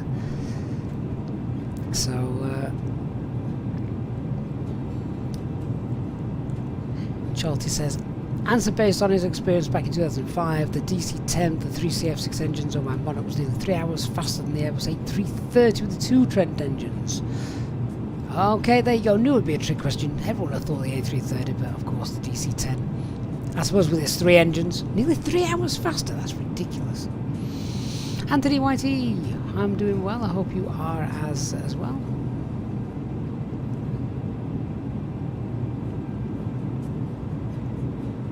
So how long before we get over land? We're just heading towards our last, we've just passed there. Jando, I'm presuming, is that going to be a land waypoint? Yeah, so pretty soon we're going to be over Canada. Fantastic.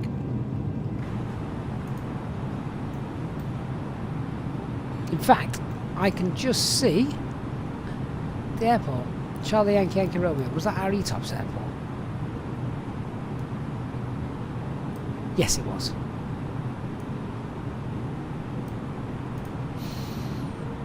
How are we doing for flight time then? So that will be 4 hours 21 minutes when we get to Janjo. We've been airborne for 3 hours 54. That's not going to be far off.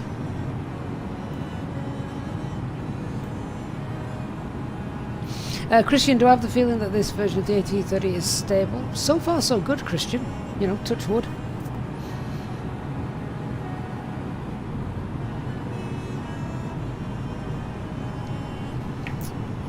Yeah, Leanna makes a good point. If speed was the important thing, they'd make the planes faster. I think if speed was the important thing, we'd still have Concorde, wouldn't we? Lemon, have we got any ACC over New York? No. Don't think so. I mean, what time is it there? I've got local time shown here on the tab light. We're doing the fly-by-wire. No, we don't. But what are they? About 6 hours, something like that. So I'm guessing it's still sort of 8 AM in the morning then, 8:30, something like that. So.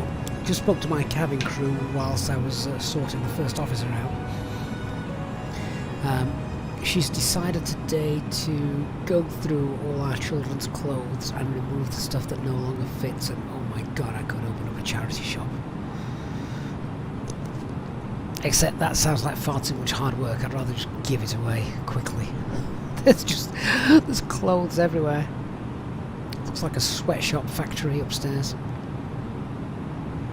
Oh, Scott Gray, there you go. It's currently 9:37 a.m. in New York. Fantastic. Thank you, Scott, for being with us today. What's the weather like, Scott?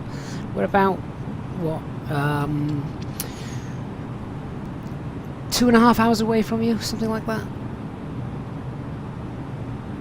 Migs, the Airbus Zero-E concepts are wild, to say the least. Can you ever imagine a day where we actually fly using just... The problem is batteries are heavy, aren't they? They are very, very heavy, which is not what you need for an airline.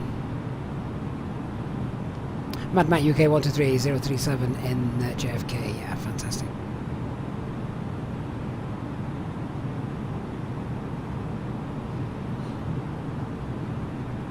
Oh, Scott, you're actually in California. Fair enough, but you've done the math on the times distance. Yeah, I just don't know what... I always thought New York was 6 hours. Is it 6 hours behind the UK? Then again, daylight saving time and all that rubbish throws that out, doesn't it? Right, my tea actually is starting to get a bit cold now.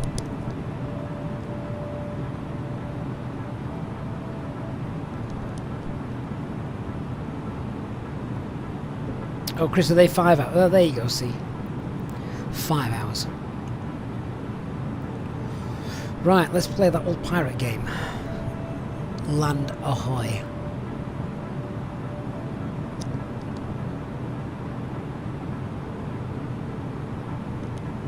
MIG says a combination of batteries, electric power and sustainable aviation fuel or hydrogen is the way to go in his opinion. What about fusion power? Nuclear fusion on board the aircraft. Do you think we could ever make that work? Tony says we'd make a fortune on Vinted. I know, I keep seeing these apps and thinking I've got so much rubbish I could get rid of. It depends how quick it is. That's the problem. Do you know what? I might do that tonight. Obviously, there will be no live stream tonight. I am sorry to disappoint you all.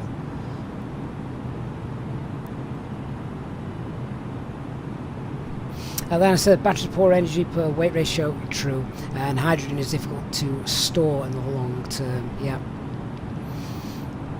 So we're back to nuclear fusion then. Tyson, it's 7:38 local time here in Colorado, watching the stream, having a coffee before getting ready to take the kids to school and heading to the office. So Tyson, obviously you still have an office to go to, you're not working from home or anything. Hope the kids are being well behaved for you. If they're older kids, they should be just sorting themselves out, shouldn't they?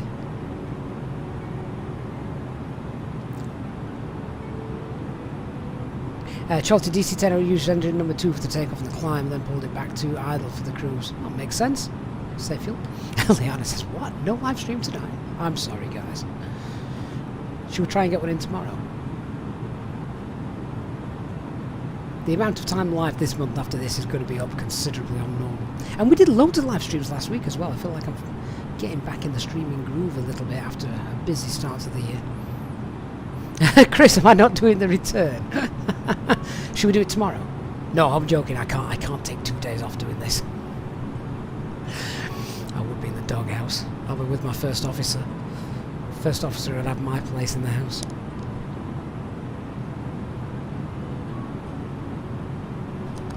Kevin, if ATC asks you if you can accept a higher flight level than you filed, how do you determine that you can accept? Is there a chart available? Wait, okay, easier than that. I don't know about Boeing, but of course Airbus is dead easy. Go onto your performance page, your progress page, and have a look. So we're cruising flight level 360, our optimum is 355, our recommended maximum is 384, so just make sure you don't go above recommended maximum. Ideally, if you can stay within 1,000 feet of your recommended maximum, that's the best way to go. So I could really now go flight level 380 and speed up things a little bit. But that's not within 1,000 feet of maximum. I mean, we could probably do that, burn a bit of fuel as we go up and get lighter anyway.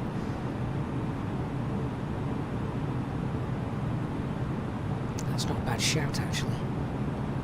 Go on, we'll do that. Alright, flight level 380.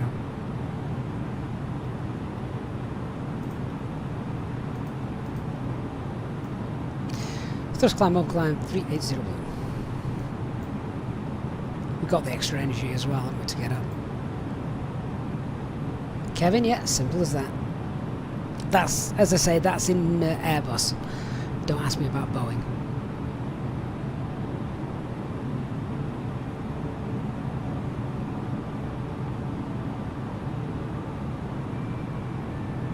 Max Way says, I'm a big fan of Tim shoes that fly, but tomorrow you're off to look at the ones that sink. Oh dear.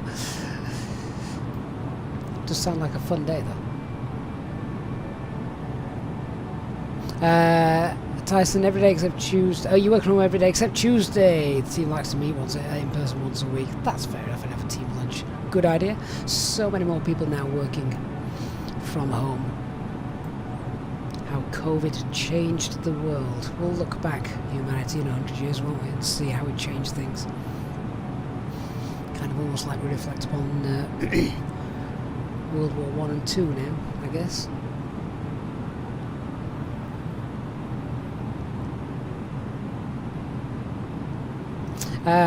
Chaos says, let's hope there's no headwind up there. Most of it is a crosswind, as you can see. But we'll just keep an eye on it. Big key factor will be the ground speed, so what we're at now, 444 at the moment. Chris Hogg, good afternoon, Chris. Oh, you would have loved today's stream right from the start if you don't know how long you've been there, Chris, but yeah, so we've been live for, oh, it's been 5 hours now. Well, it seems a minute ago since I said it was 4 hours. Yeah, 5 hours now as we cross the Atlantic. We're spending a full day streaming today, Chris. Great that you've been able to pop in. Good to see you, mate. Palladino fan, hello. Playman787, hello. Palladino, no, this is not the Aerosoft, this is the Headwind A330 Neo freeware aircraft.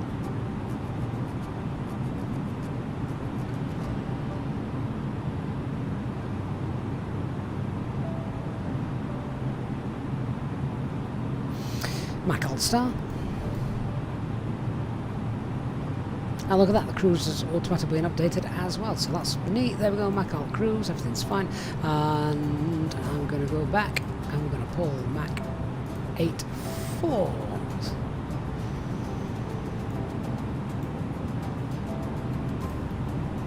Let's see if we can get there a bit faster. Oh, guys, I see land. I see land. The window views are going to become more exciting soon.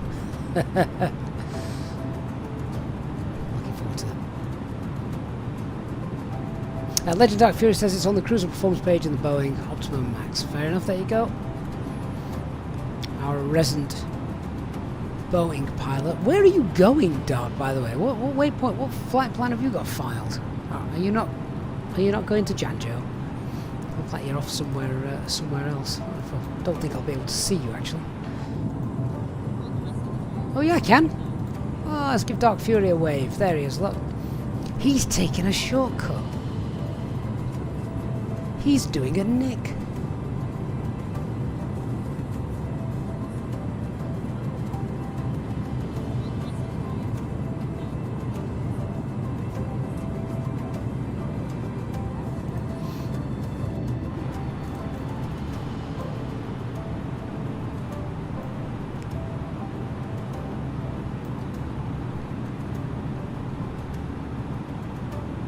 I don't even think I can do a shortcut. I don't think my flight route permits it. I think we're pretty much... Yeah, there's no shortcut needed for us. What I would have done is I could have left 56 North 50 West and just gone perhaps to one of these. But on a flat screen it is also difficult to see which is the better route. Anyway, we're now higher up and speed is 451, so we are now a little bit quicker to 5380 and we're more fuel efficient, so that's great. Kevin Booth, Kevin, thank you so much, gifting 5 EasyJet SimPilot channel memberships. So many generous people in the chat during our long haul flight today. So Kevin, that is incredibly kind. So we welcome Tyson, Paul Halford, Jonathan Lowe, Lars, Miguel as well. Welcome, guys. Welcome to the... Welcome to channel membership, courtesy of Kevin Booth, a channel member who has gifted those 5 EasyJet SimPilot channel memberships. So kind of you, Kevin. Thank you for the support and the gifts there as well.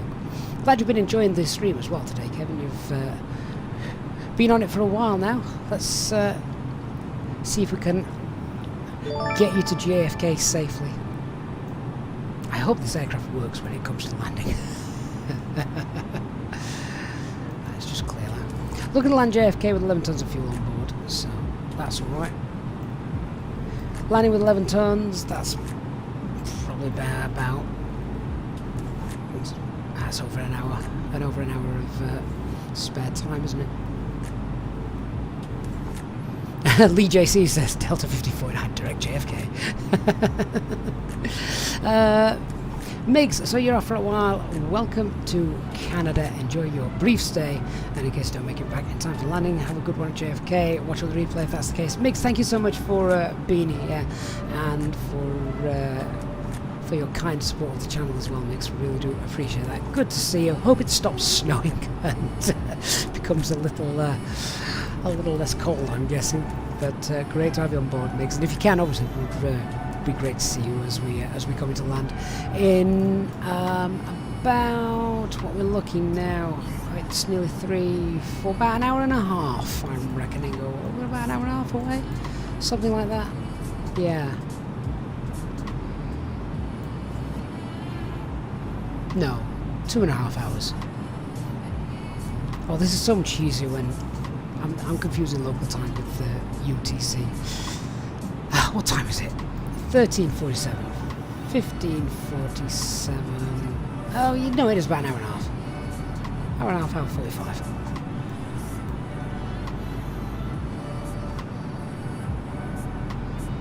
Kevin Booth says, always learn something on here. Hope I can carry over to my real sim day later this year. Oh, Kevin, what aircraft are you going for? I love it. Guess I might as well just stick with the flyby A320. Don't think I'm going to need these long routes. I'm going to fly the long routes in Microsoft Flight Simulator. Further system flight 987.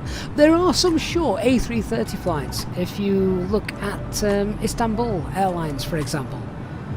So out of Turkey, they'll fly up to Europe and things, which are probably about 1,000 miles, maybe less than 1,000 miles. 2-hour flights. Same with Jet 2 and the couple they've got, I suppose. Mind you, they're a bit longer, aren't they? About 4 hours down to the Canaries from the UK.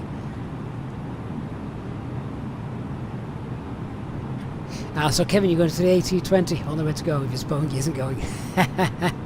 Awesome. Ham Aviation on your way to Edinburgh, tuning back at the cruise. Enjoy your flight, Ham Aviation. Then I can always do a ferry flight too, short hop. Do you know what? The shortest A330 flight I've seen in recent days is A330s going into Lisbon from, what's the airport called? I'm assuming they do repairs there and servicing of the aircraft. But it's literally like a 15-minute flight away, an airport to the east of Lisbon. And they fly the A330s back into Lisbon from there after they've obviously had some work done. I've forgotten the name of it. So yeah, you could just do those flights. Brian, cloud's all gone again. Has it all gone? No. Yeah, 'cause you just see some over there. So this is obviously real world weather is working because we can still see clouds ahead of us. So fingers crossed that's all right. Kevin, Portugal do an A330 flight Lisbon to Heathrow. That is true. Chalty, enjoy yourself, mate. Back to work. Glad you enjoyed the brief visit. Thanks for being here. Really appreciate that. Madmacan55 says Headwind A330. Is there a new update? Not looked at it for a while. I think you know, a lot of it is now very similar to fly-by-wire. There are a few things, obviously, that it's not quite there on yet. But to be honest, for day-to-day flying, I'd put this right up there with fly-by-wire. I think it's doing great. Tablets all fine, auto tunes with the RadNav, that kind of thing. So yeah, very, very happy so far. Very happy indeed. I love experiences in South Africa do A340 from Johannesburg to Cape Town. Wow.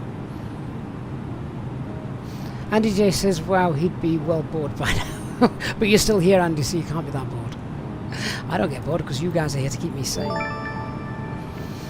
And And Miggs on his way out in Canada now. Miggs gifted one EasyJet pilot as he leaves us for a bit. Hopefully catches back up maybe for the landing if he can get back in time. Miggs, that is amazing. Thank you so much for the gifted membership, which has been received by Ham Aviation. Miggs, thank you so much. Great to be able to chat with you loads today as well.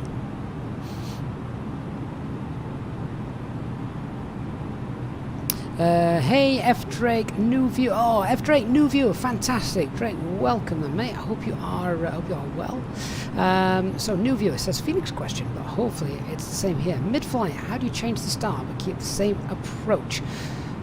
Oh, I see what you mean. So we're planning on 22 left,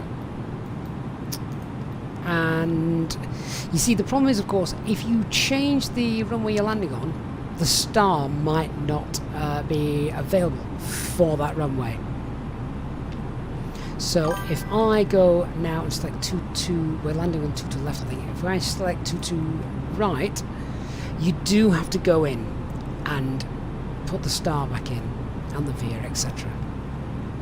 However, what you can do is you can keep the same runway, so 22 left, which we're landing on, go to the arrival page, and if you use the left and right arrows, that is where you can select a star or a veer whilst keeping the same ILS approach or RNAV approach, whatever it is. So hope that helps, Drake.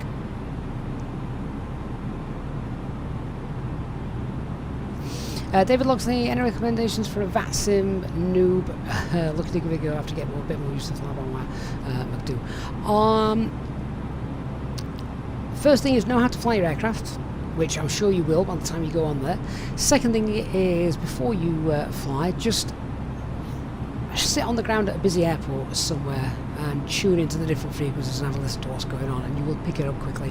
The other thing to do then is, for your first flight, pick 2 airfields that are not very busy or are you are 100% happy and familiar with. So that's the other thing. And next, perhaps watch our live streams. Not this one, there's no ATC, but on some of the live streams where it's been really busy recently over Europe. You can check that out, and hopefully that will give you a bit of an insight into how you do that. Jordan did his first Vega RNAV attempt a few days ago, didn't go to plan. I know what you mean, Jordan. It's an absolute pain, isn't it, that airport? Andy J, I don't want to pay for my PPL. And Simon, yeah, quite right, some stars are just runway specific.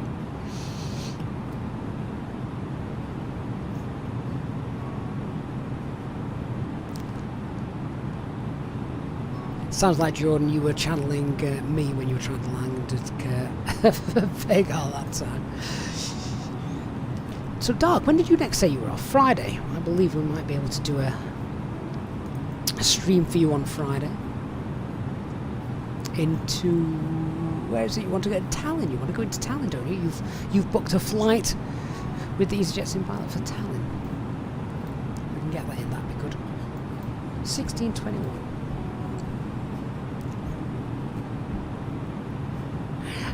Lee JC, just have to pick up the junior officer.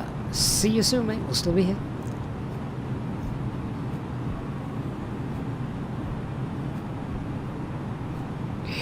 Andy J says school run time, so we might miss the rest of the flight. How long is your school run, Andy? We're still going to be here for another hour and a half.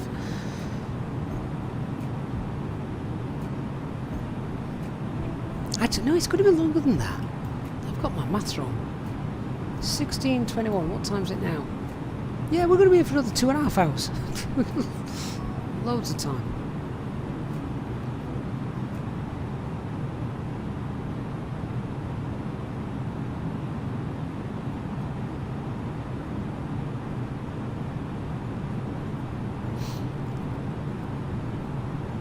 Oh, Andy, there's some stupid meeting about a foreign screen.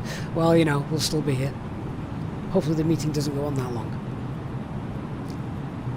Hey, Phil McDougall might have to give this A330 a whirl. Why not, Phil? It's free, and if you're familiar with fly-by-wire's A329X, it's essentially exactly the same, it's just a much bigger bird. But not Lex 2411. How are you doing, mate? I've not seen you in the stream today, Alex. Is that your Are you only just joining us? But yeah, lands ahoy. What a great sight. If something breaks now, we might stand a chance.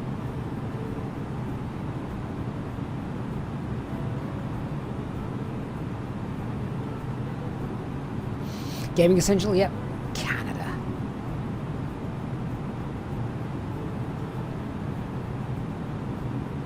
Not like where you were in at the start, or have you just been out for the duration? Fair enough. Kevin, do EasyJet fly to Tallinn? No, so we'll have to do a special stream if Dark wants to go there. A bit like we did to Vega when I crashed.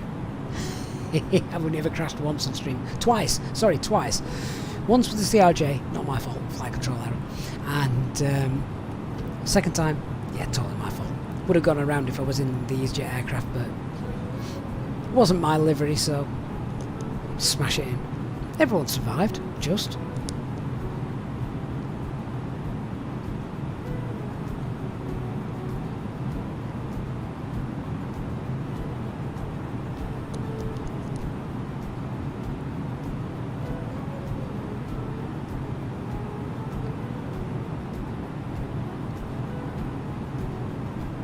I'm looking forward to the window views again.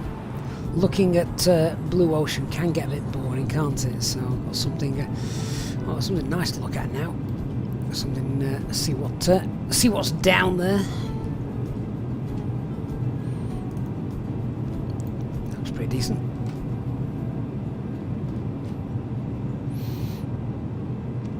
Keep a lookout for the Chinese balloons, or the weather balloons. Yeah. Brian, looks like Newfoundland clear of cloud. Nova Scotia totally covered. And cloud free down to New York. That's what we want, Brian. Forax on Twitch, nice view. Yeah, as I say, looking forward. Do you not agree? I know so many people don't like doing long haul. They can't see the appeal of doing a long haul flight, but I don't know. There's just something that gets me about it. I don't know if it's just the imagination or the thoughts, the endless possibilities of the globe and where you can travel around, but we've just crossed the Atlantic. We've just crossed the Atlantic, guys. We've left London. We've been live for nearly 5.5 hours, so we left London, what? A little over 5 hours ago. We've crossed the Atlantic, and that's it. We're now coming over Newfoundland and in Canada.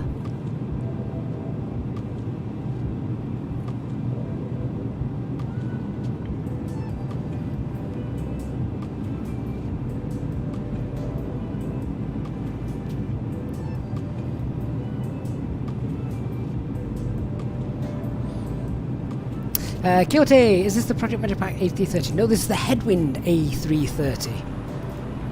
Headwind A330.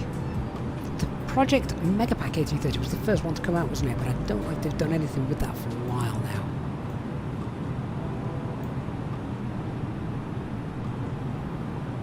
now. Leonard says, can't see the appeal of long haul. No, I mean, that's fine. Each into their own. I just don't have time to do long hauls normally, but I have loved today. Oh, we've still got another couple of hours to go.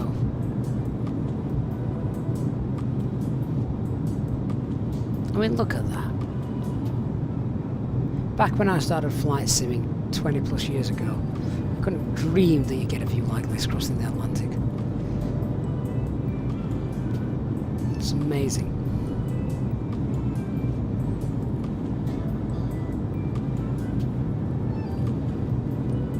Game Essential says, have to say this is the most amount of times I've made you laugh in a stream. Thanks for the great stream. Keep up the good work.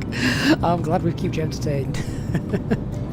Bosscube says, I love doing these flights myself. Last Saturday I did a flight from Heathrow to Toronto in the Headwind. Hopefully it all behaved for your boss.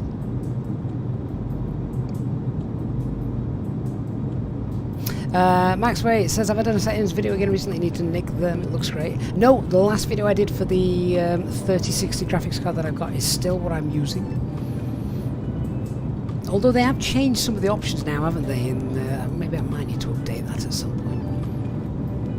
A says he will take off and go to work and then come home and force the landing. Ludwig, what livery are we in? We are in a gorgeous looking Virgin Atlantic A330 Neo today. There you are, there she is. That does look nice actually, doesn't it? Chris, you loved us in the CRJ. I didn't. That was painful. Ah, very painful. But she's a gorgeous aircraft, our little Virgin Atlantic bird just there.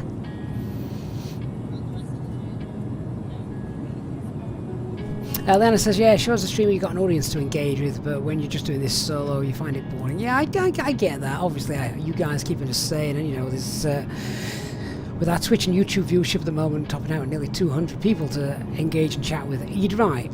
There's a big difference. But that said, prior to falling into YouTube, I used to do transatlantic flights. You know, I'd sort of set off early in the morning and then, I don't know, potter about the house, do other stuff on a different PC, and then I'd be back for the landing. Now you can tell I'm in the external view, I'm in the internal view looking outside here, can't you, because of the modelling on the front just there. It's not meant to look like that. It's meant to look like this, hang on. Not like that.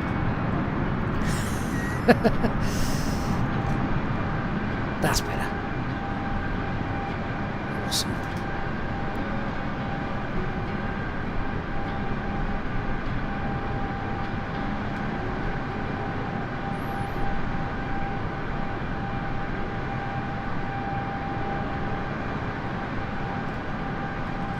Oh, Brian, I used to do that. So Brian says that back in the day, he used to set the flight overnight from... yeah, I remember doing this when I was a kid. You know, during the school holidays, the 6-week school holidays, used to love doing this because it didn't matter what time you went to bed. So I'd sort of like set off a flight from, I don't know, somewhere on the west coast of America for London Heathrow. Set it up late at night, so like 9 o'clock, something like that. 9, 10 o'clock at night, go to bed, get up next morning and land it. Loved doing that. Because the PC was in my room, you know, as a kid. You'd wake up at 4 AM, 2 AM, you'd just switch on the monitor just to check that you were still flying and everything's okay.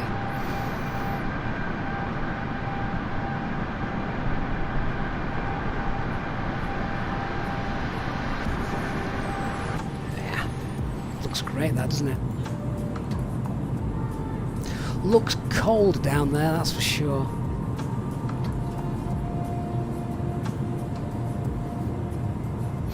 The engine sound on this one I think is pretty good. I'm sure everyone will have their own opinion on that, but yeah, I think the headwind sounds very good.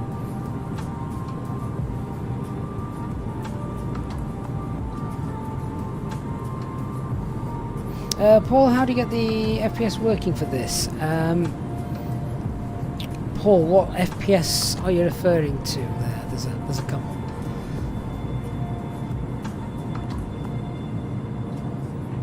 J-Hog. Hey J-Hog, not feeling well. Wife's giving you a nasty cold. He says he feels as rubbish as Ryanair. Brilliant. Just what Dark Fury wanted to hear.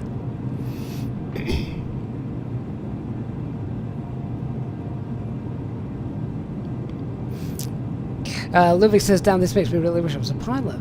My thing is more military aviation, but it seems that being a Skybus driver is nice. You get great views, that is true."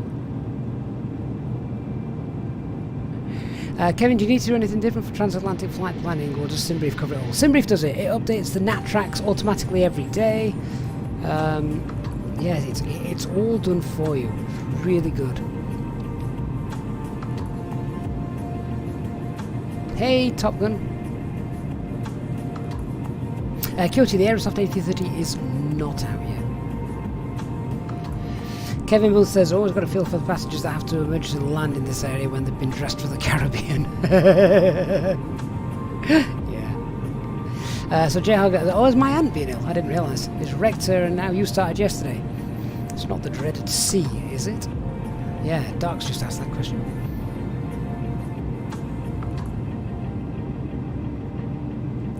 Both testing clear. Oh, in that case, it's just a traditional lurg then.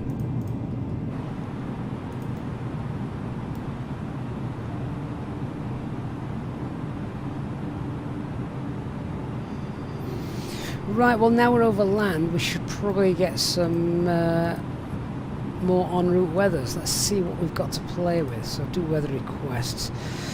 So when looking for en route weathers, you're normally just looking for the main, the big main airports. Runway 2 to the left at JFK is still in use, so that's looking alright.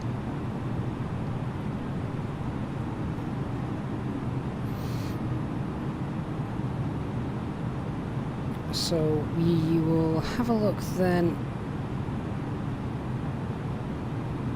at some larger airports. So Halifax and Moncton. Moncton's probably closest to us, so I'll check that out. That's CYQM.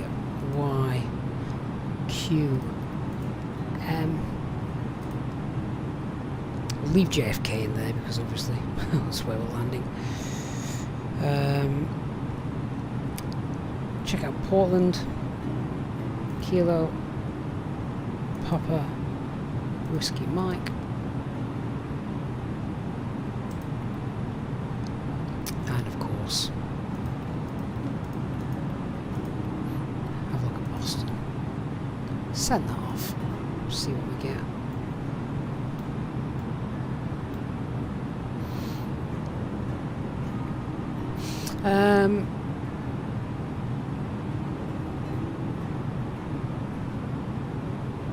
Chris Hogg is the A330 from FlightSim.to. No. So if you Google the Headwind A330, Google Headwind A330, you will be taken to their website. It's very much like the fly-by-wire. So you download their installer, which I think fly-by-wire have helped design as well, because it's pretty much identical to it. And then you just download their installer and install it exactly the same as you do the fly-by-wire. They're both very, very similar. But this actually comes with liveries as well. Boss Cube, do I think the A330 will be worth buying? Was the Headwind A330 good enough not to get it? They're probably going to be a similar question as to whether you stick with the fly-by-wire A320X or purchase the Phoenix A320. I'm not sure, but I don't think the Aerosoft A330 is going to be quite as advanced as the Phoenix A320. I could be wrong, but I don't think it's as advanced. So I guess that makes it a slightly tougher decision, doesn't it? We'll have to wait and see. I think that's the only way we can answer that question. Gaming Essential, thank you for being here. It's been great to have you on board. We shall see you again very soon, I hope.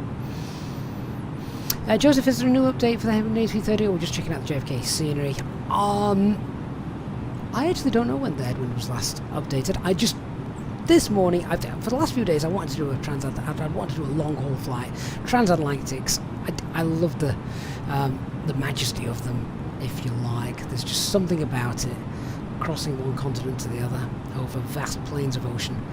And I just thought, well, yeah, what we're going to do it in? Headwind A330.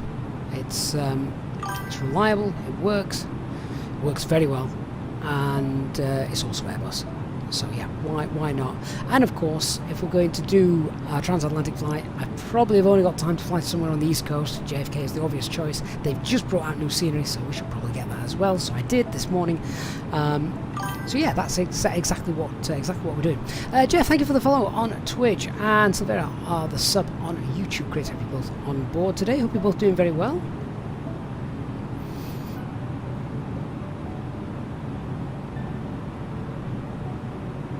Andrew Blake says it's foggy there at KPWM. Let's have a look. That weather has just come through, actually.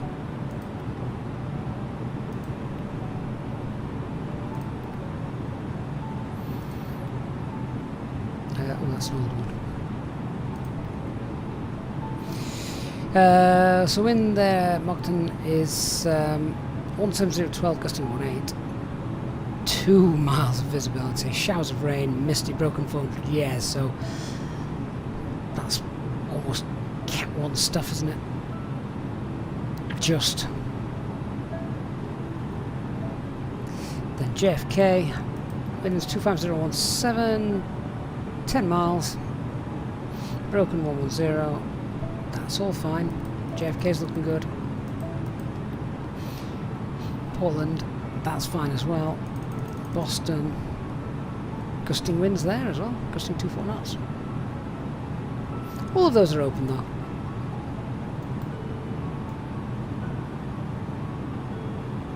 Hey William, good to see you back in. No, the passengers have all been behaving. We've had no more screaming. I think they are relieved though to see a bit of land down there. I mean, wouldn't you be? Yeah, there's land down there, so if we do go down, there's probably a greater chance of survival. Having said that, there doesn't look to be much flat stuff down there, does there?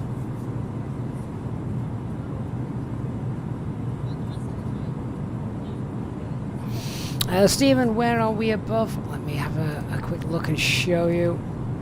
So we are... we've just passed Janjo, so we're basically above this area here now. So around here.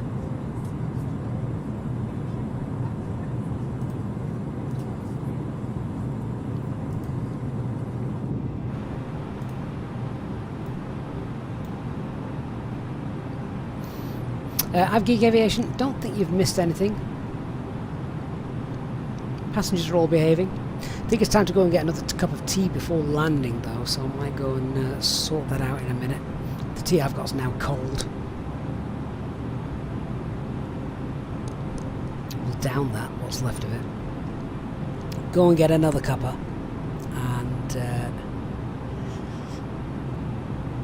And then we'll be all set up for our landing in JFK a little bit later on.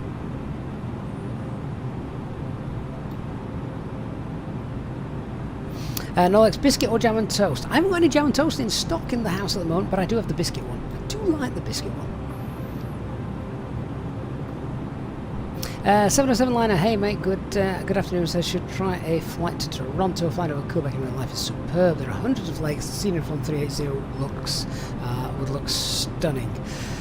Oh, this is a problem. You get the bug for flying transatlantic. I mean, it doesn't seem like we've been here nearly 6 hours, does it? Well, some of you may not have been. I've been here, obviously, but it just doesn't feel like it. Time's just rattling on. And, yeah, it's great. I have the best company.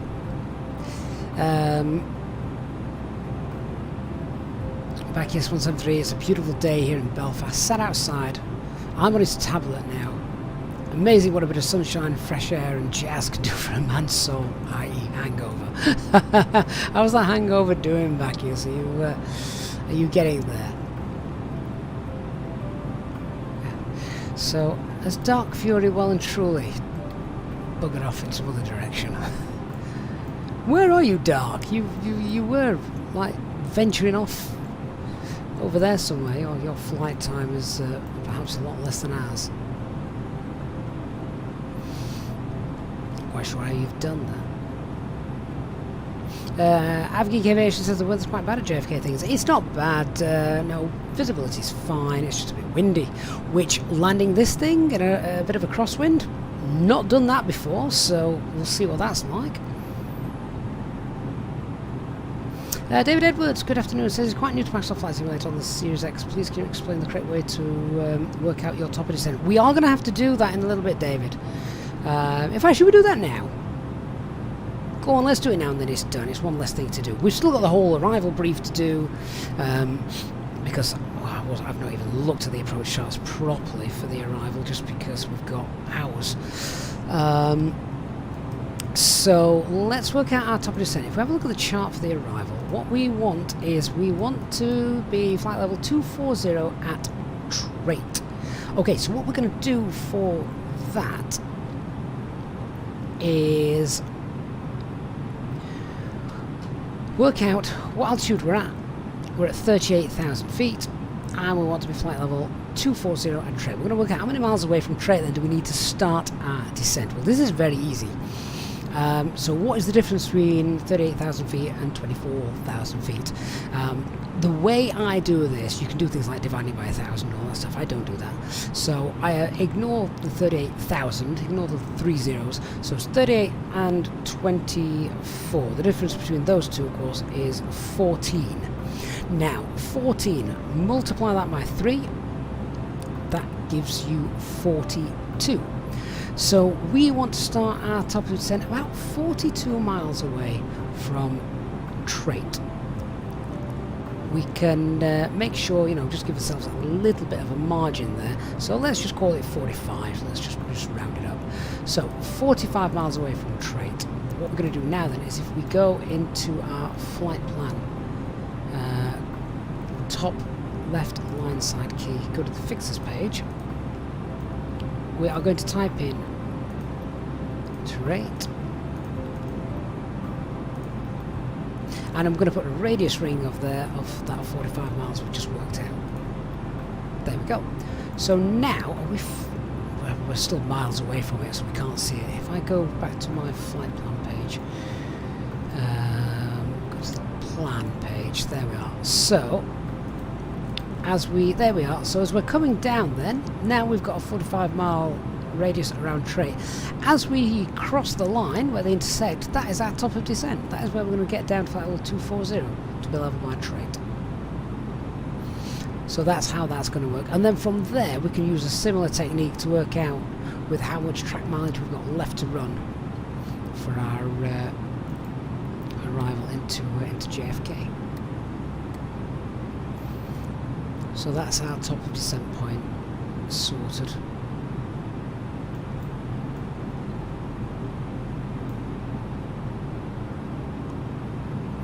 And then what we can do to sort of fine-tune that is we just monitor it as we're going. And as Lazarus just said, it might descend a bit slower than the 320, about 208 to 20 degrees right in speed brakes. So if it looks like we're ending high, we'll wind the speed up and we'll get down a little bit faster. Because I'll do this in open descent to begin with.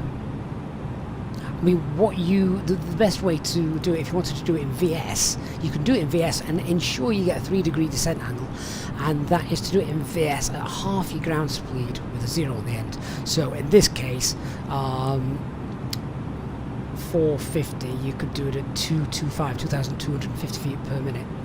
That gives you a 3-degree descent in the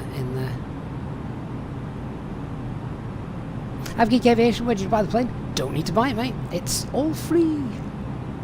Mark, that's it. It's flap rings. That's all you're doing. Leonard doesn't have a calculator in EFB as well. It does, but I'm not scared of a bit of maths.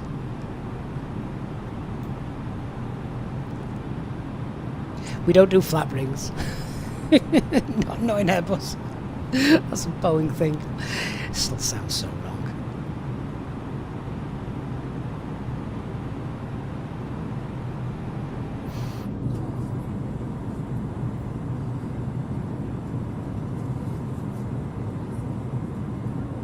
William says maths was his worst subject. You just need a calculator, mate.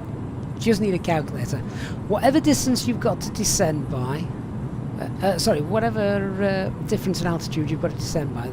So from 38 to 24, multiply it by 3 and add a little bit just for speed. Oh, is it just a Ryanair thing, Dark? I didn't realise that. Sorry, I'm tarnishing all Boeing pilots with a Ryanair brush. Shouldn't do that. So, Ryanair need flap rings. Make sure they know when to put them out. That's a great view.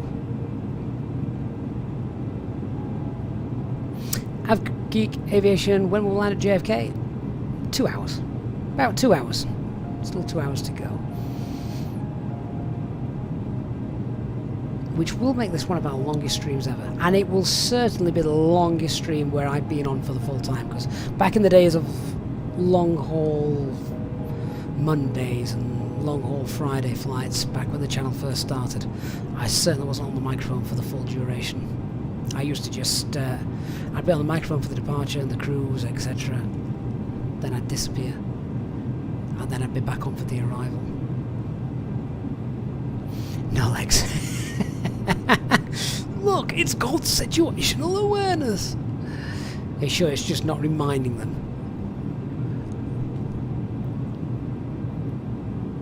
What do they need to remind them not to deploy thrust reverse while in the air?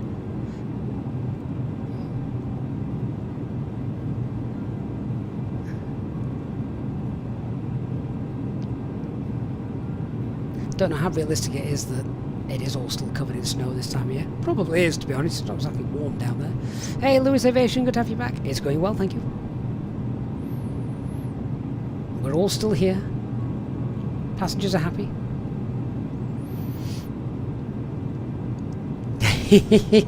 No, Lex, I will, mate. I will. You're on the wrong channel.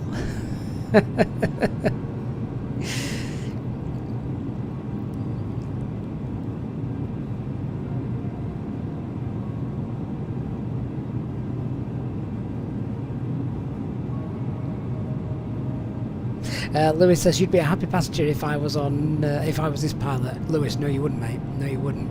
I wouldn't have a clue how to fly those things.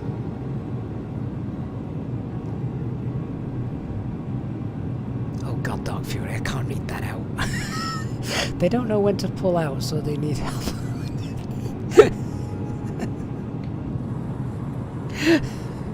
I'm gonna go and get a cup of tea. I'll be back in a minute.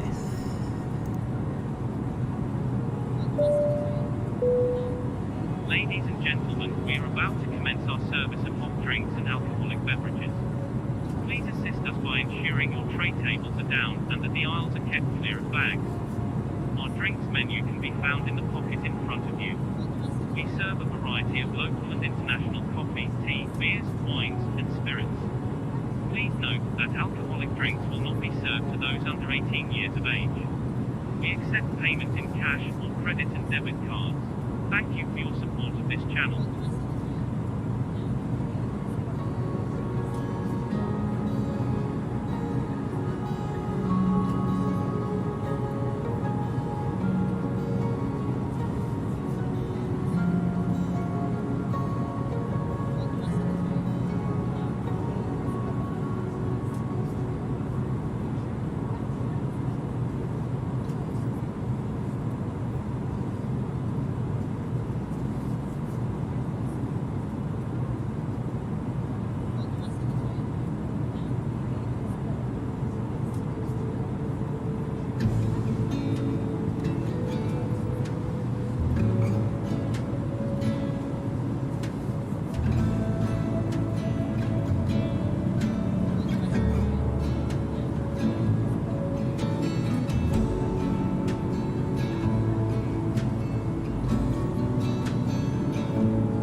Guys, back with you.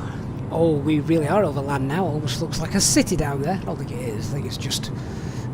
Is it? No, it's just Greenland. There's a few towns and settlements. Oh, so let's get back in the flight deck and see what's happening. Probably not much. Oh, there's a lot more cloud about now, and a lot more airports on the EFIS as well. That aircraft there, that's not Dark Fury, is it? He's not suddenly reappeared as again? Surely not.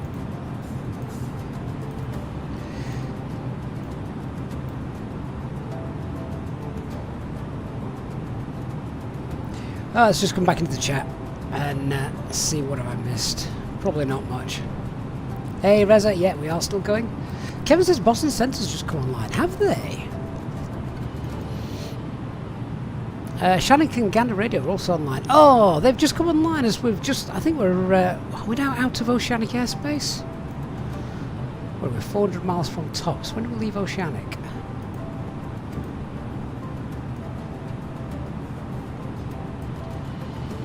Yeah, so we're now at Moncton Flight Information Region, but Boston is online, so that's going to be kind of cool.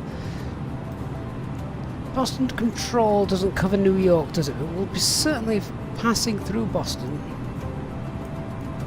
I think, for quite a lot of it, until we get on pretty much on the approach, I believe. So, according to that, we might have some air traffic control as we finish our transatlantic flight. That would be amazing.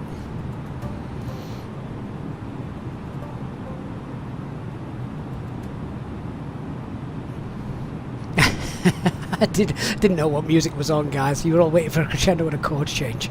How very ABBA.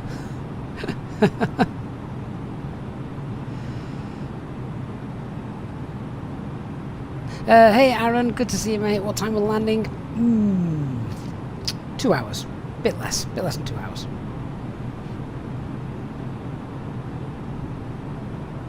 That's the problem. We can't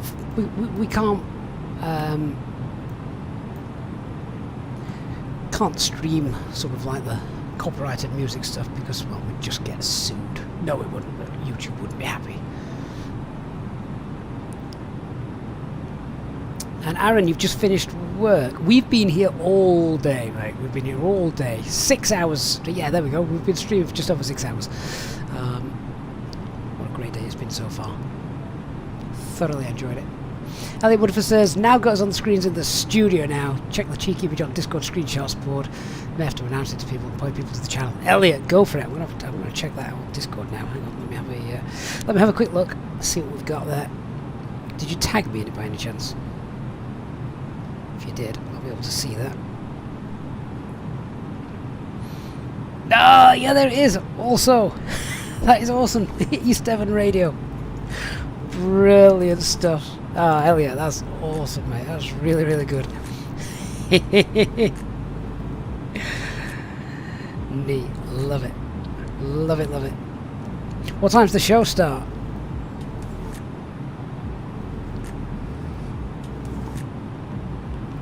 I'm sure there was a time in my youth where I wanted to be a radio DJ. Doesn't everyone at some point? 707 liner, yeah, the Boston Control does go quite close to New York. They will probably get us on the, they obviously can't vector us in all the way to New York, but they will get us on the arrival, I think. So that'll be good fun.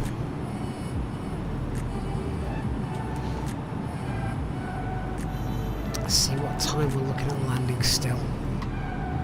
16:26.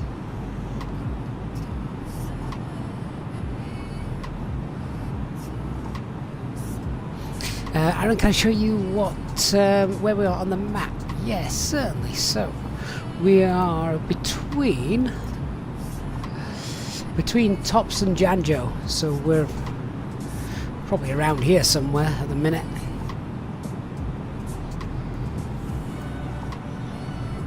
So Boston flight information region begins here, which does, if you look at it, cover a big area.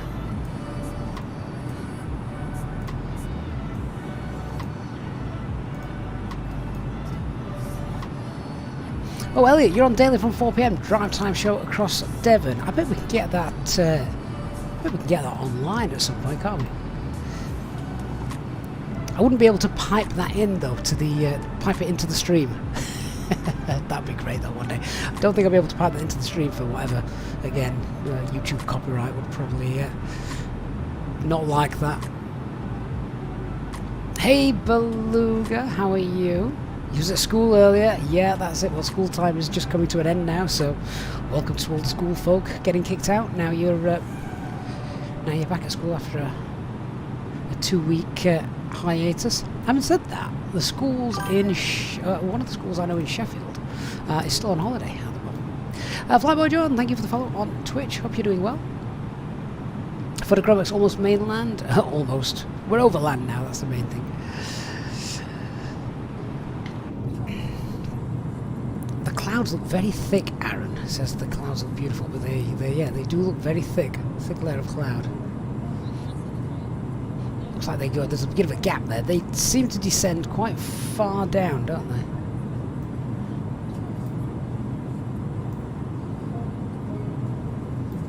So glad we've been able to get this done today. Heart was in the mouth. No, actually, it wasn't. It didn't come up in my mouth. It sank. It absolutely sank when we had the issue off the coast of Ireland. And I thought, I've been wanting to do across the a long haul across the Atlantic Stream for such a long time. Today was the day I finally got a chance to do it, and I thought it had all gone wrong when the flight computers decided to turn off and throw us into alternate law. And then the autopilot wasn't working. And the CTD would be unforgivable right now. Absolutely right. Aaron Flood, yeah, live weather.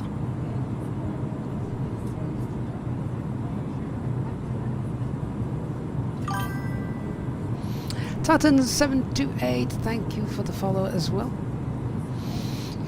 And of course, legally, we wouldn't, if the autopilot wasn't working, legally, we wouldn't have been able to fly above, I need to double check this, I can't remember, it's 270, I think it's flight level 270, you can't go above that if you haven't got working autopilot.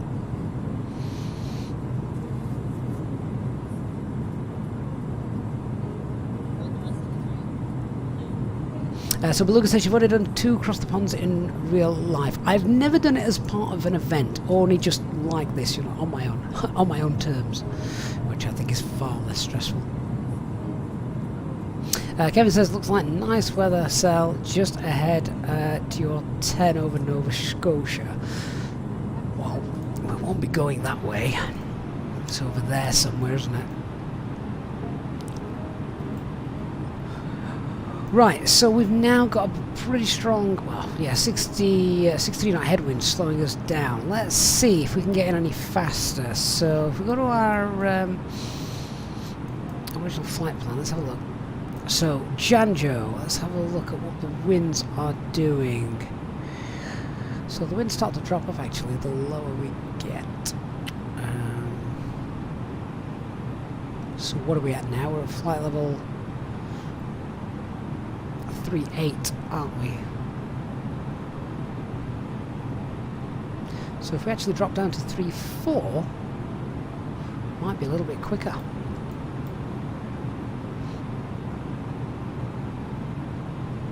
That was our initial filed flight plan. So we can do that. I don't think Dark Fury is going to be in our way. No, it's miles away. Alright, let's try then and just increase our speed a little bit because I do want to get in.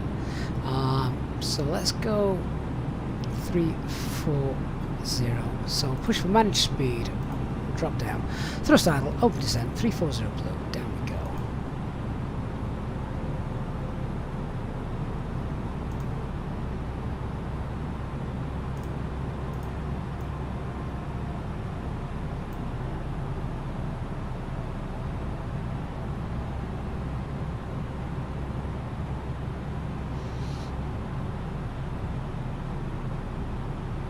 Leanna says what we really need is a small ocean to fly over. Well, the oceans are getting larger, aren't they? The ice keeps melting.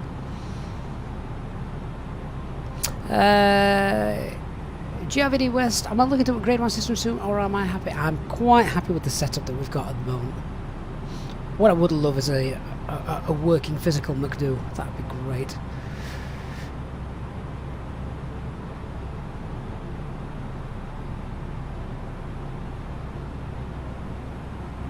707 Linus says, getting late here in Perth, Oz, so have to catch the replay in the morning. Good luck for the rest of the flight. Happy landing in New York City. And 707 Linus, thank you for popping in today. It's been great to have you on board this transatlantic flight. They don't happen often, so thank you for coming on by.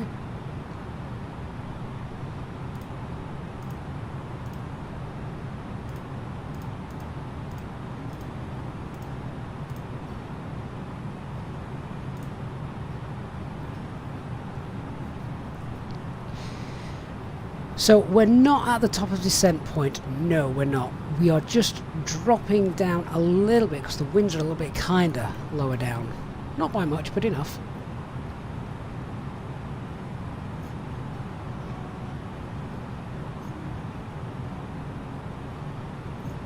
So that's the only reason we're going down, just to try and get in a little bit quicker. So 340.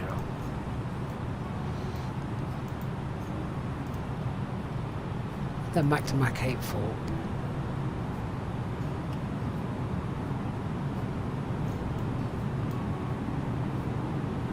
Funnily enough, the winds look to be a bit stronger now.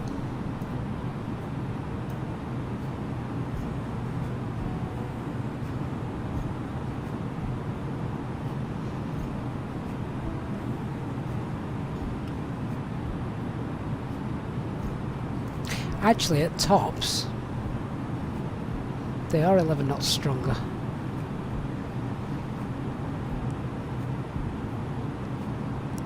So clearly, between Janjo and tops, there's a thing with the wind going on. If you look, the wind speed decreases the lower you get. At tops, it increases the lower you get. So we might go back up.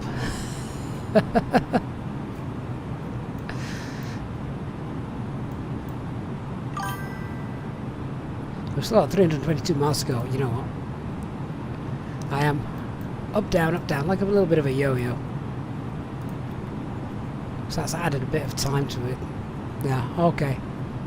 We're going back up. Toast climb, open climb. 380 blue. Daniel says, just gone back and watched the plane plummet 10,000 feet. Love the simulated screams. Yeah.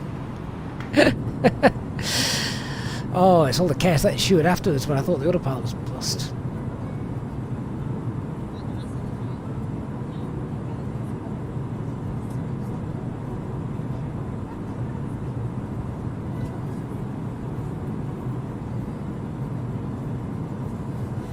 Captain HMW's. Hi mate, says good day. Got the notification through whilst I was at work. Thought it said A380. Almost fell off my chair. Denning, we're in the Headwind A330 Neo today. I think mostly you're in Sydney. It's almost 1 AM down there. Wow. Lethal Poisons, hello. Welcome on board, mate. Dark Fury, have I tried to crash into you? You only went to make a brew. No, I went down because the winds seemed kind of down below. However, turns out they're not, so we're going back up.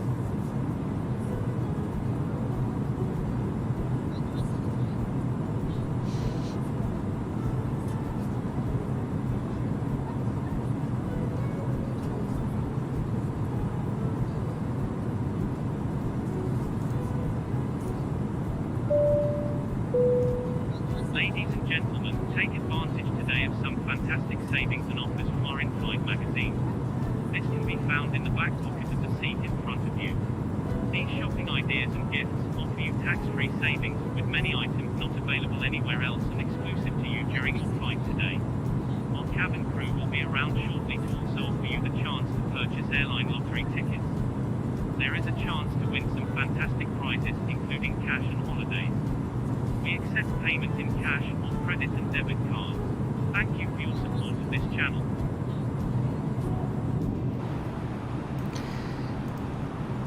Cloud surfing at the minute. Oh. Let's manage that speed, shall we? It's going to take us a long time to get to 380 if we don't. How long until we enter Boston airspace? Oh, well over half an hour. Right, well in that case then, if we've got over half an hour then, now is the time to start doing the brief for the landing. So, quick check on the active runways in New York. See if 22 right is still in use. Let's check out what's happening in real life with in that regards. So yeah, sorry, 22 left. 22 right has been used for departure. 22 left is for landing. All right. So looks like that's fine. So box is set up correctly for that. Let's get the charts and sort some stuff out then.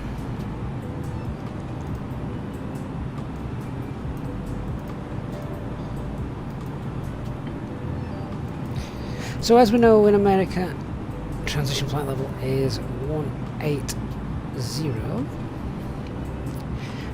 We are on departure 3 on arrival. And it's the Kennebunk transition. What a name.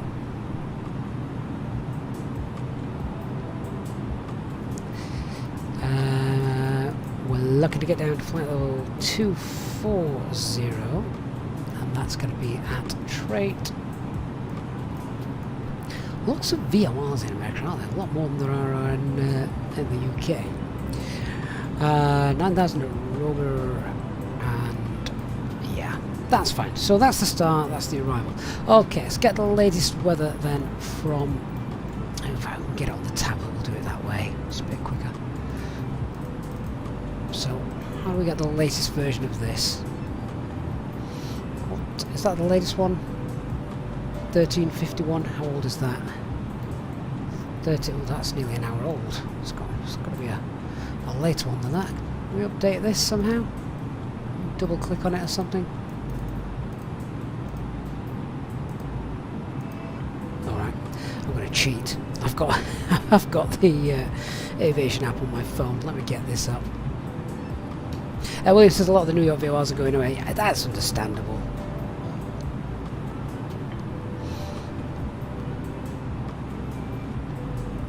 They've been replaced, haven't they? They're obsolete now. Alright, so let's get the latest weather. Oh, this is only 2 minutes old, so that's perfect. So the wind is 250 at 18. Visibility is 16 kilometers or more. We've got a few clouds, 5,500. We've got broken clouds at 8,000 feet. And broken clouds as well at 12,000 feet. Dew point 12. And QNH is 1007. What the hell is that in English? Or rather, American. Why have I got dew point? Why have I got the pressure in hectopascals? Let me have the raw data. 2975. Right, 2975. So let's go and set that.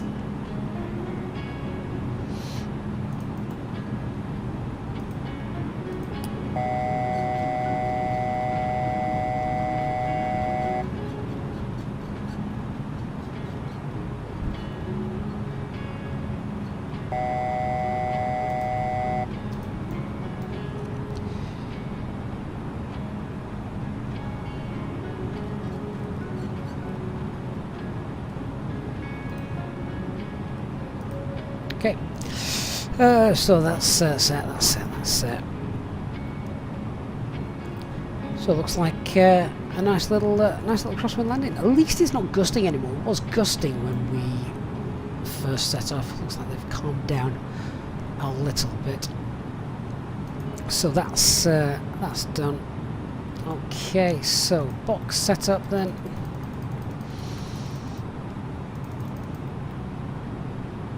Let's grab the chart for the final approach. So after cap it.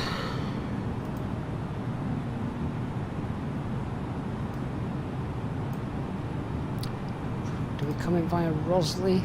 Yeah, so just pop speed constraint there, 180. It's fine. And then how far away is Rosley? Rosley is 12 miles out. So if we go on the flight plan page, fixes page, pop in Rosley, just check the spelling of that, R-O-S-L-Y. R-O-S-L-Y, 12 miles. So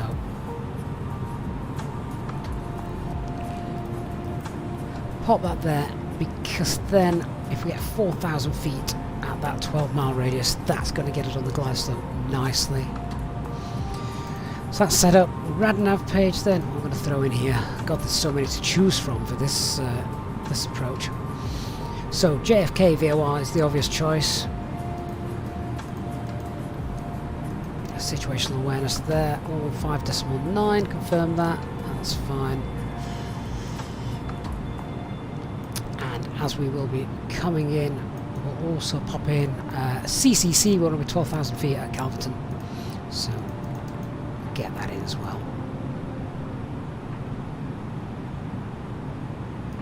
Elliot, you've got the live stream running through the live desk. You've got the audio stream running through the live desk. You've got to be very careful not to put that out. You could get in big trouble. Yeah, don't do it.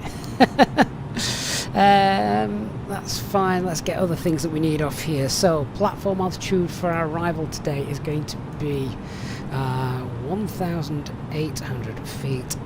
Minimum safe altitude 2,000 feet. That weather condition is going to be Cat 1, so it's going to be a manual landing today, 212. Fill that out in a moment. ILS is India, India, Whiskey Yankee.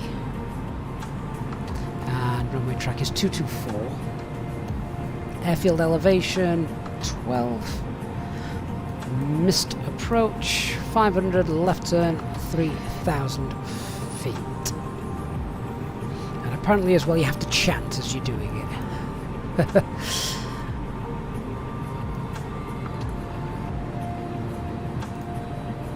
Okay, onto the progress page. Pop in there. KJFK 22 left. 635 miles to go. You see, we've got 635 miles to go. I don't know we do that long in the EasyJet at all. We're on 38 now. Yeah, that's fine. Oh yeah. Winds are much better up here. So performance page, let's fill all this out then. So that QNH is 1007. Can we actually put in 2975? Does that work? Yep. The temperature, I've forgotten. What was the temperature? I didn't take a note of that. 12 degrees. It's not that warm in New York, really, is it? The wind's 250.18. Transition altitude we know 18,000. We're fully config. VAT 147. Not that much faster than the 320, and the minimums are 212. Okay, approach page 22 left is filled out. Look to land with 11 tons of fuel on board. That's what we said earlier, so nothing there has changed. That's fine.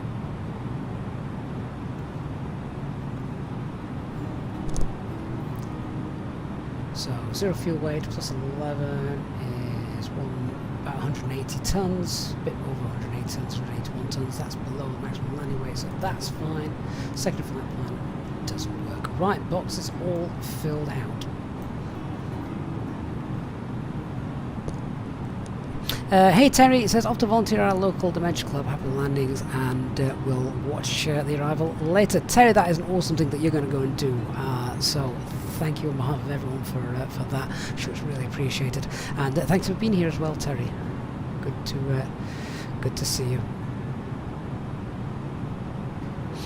Christian says, don't forget they want 160 till 4 DME at JFK, otherwise they get grumpy and cancel their approach clearance. Yeah. I'm not flying British Airways.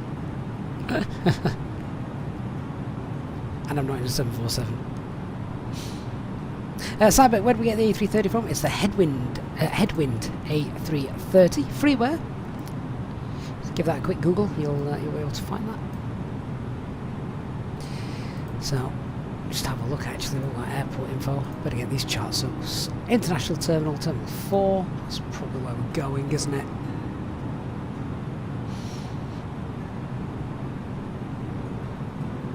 They actually don't give much information with regards to taxiing or anything like that.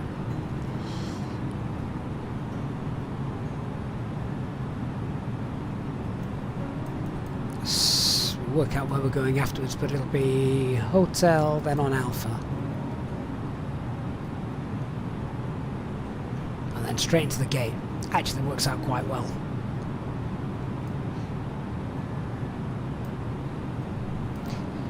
Now on this, is there any information regarding speed restrictions on final? Don't think there are actually. ATC will give you in real life, but obviously they're not. Don't think they're online here today. Right, we've got everything we need. Let's do the brief, and then it's done, out of the way, and we're happy. And Lee JC sending a $3.73 tip, supporting the channel. Lee, that is awesome. Thank you so much for your support there, mate. It says thank you for the great stream today and all of the tips. Lee, thank you for your tip. Really do appreciate that. Very kind of you to support the channel. You've been with us for a long time as well in the flight today as well. So hopefully that's you've had a great day with us. Still plenty of time left to go. Okay, so let's do the brief. So as always, we start our brief with the weather. Coming into JFK, we're going to have winds 25018. So it's quite a, we'll probably feel that a little bit coming in from the right, a crosswind from the right.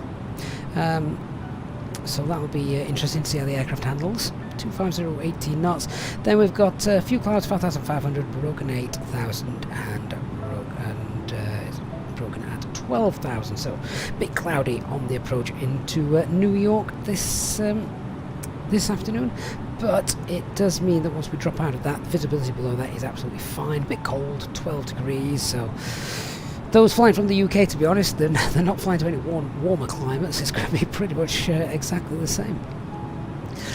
The aircraft is fully serviceable with the exception of the usual tech log entries. So at the moment, for some reason, with no terrain, with no weather radar, we're Cat 3 single. It only doesn't matter with no rollout capability, but that's fine, that doesn't matter. Basically, nothing else is broken. We haven't broken anything on our long flight today. Funnily enough, we did have to reset, of course, all of the flight computers. If something like that similar happens again, then I will happily take over manual control and we'll contact ATC and just tell them that we just need a moment, but hopefully we should be fine now. But it's in the back of the mind. It's happened once, could happen again. So at least we know how to deal with it this time if that does happen. No times that are going to affect our arrival. Threats to be aware of, just unfamiliarity is the biggest one. We're flying into an airport I don't think I don't know very well. We're in the USA. It's a part of the world I don't fly in, so that's my biggest threat is just unfamiliarity with this. And we've got no air traffic control in New York itself, but Boston Control, I believe, is online at the moment. So it'd be great to speak to them a little bit later on. Okay, let's go through the box and the approach. So we're expecting runway 22 left approach. That's going to be an ILS approach on the Departure 3 arrival. On the flight plan page, we've got all of that set up and coded. We've got the minimums which we need to adhere to for that arrival as well. So when we hit top of descent, we're going to start getting down flight level 240 by trait, and we'll follow and descend via the star for that. Once we've got to Cockpit, it's a left turn, and that's where we'll establish ourselves on the ILS. ILS. The ILS approach itself is straightforward, 3 degrees, so pretty normal, nothing daft there. Airport information, let me just see if we got any information with regards to the, yeah, there we go. So takeoff minimums and that. So where was it? 22 left, we're landing on 3-degree angle. It's 61 meters wide. It's a really wide runway. That's probably the widest one I've landed on. I've landed on 60 a few times, but this has got an extra meter on it. So just pay particular attention to the pappies, and they are angled to 3 degrees, so that is fine. Don't let that false perspective, the really wide runway, sort of cheat us out of a stable approach. The way we're going to fly the approach and get configured is going to be straightforward. So I want to be green dot as we leave Crail, flaps 1 as we get to Cockpit, and then getting down 4,000 feet by Rosley, and intercept the ILS, flaps 2 for the glide slope, and then we're in. We'll maintain 160 knots then until 4 DME, as you would do at a large airport such as this. So that's how I plan to configure, fly the approach. We will use auto brake low for our arrival. We'll get that on now, and then that's done. Confirmed over on the FMAs. And then once we've landed, let's just have a quick look again, revisit where we're going. So we're going to vacate, hopefully a hotel. If not, it's going to be Julia. If it's hotel, we'll cross runway 22 right, which is an active runway, so be prepared for that. If we have to cross at a hotel, that's the easy one. Straight across at hotel, and then into the ramp at Bravo. Just check that's the Terminal 4, isn't it? The international terminal. Yeah, so in at hotel, we'll get in at hotel. If we roll a bit further and we're at Juliet, then we'll cross at Juliet, we'll take Juliet, second right on Alpha, left on Hotel Bravo, and actually no, we'll go left on Hotel, and then we'll get in that way. Okay, that's where we're going after we've landed. If for some reason we can't land and we have to go around, once we get to 500 feet, it's a left turn, hold 3,000 feet, and we are going to enter the hold at the Chant VOR. So again, in case we need that, let's go to our flight plan page, and then we'll go to our fixes page.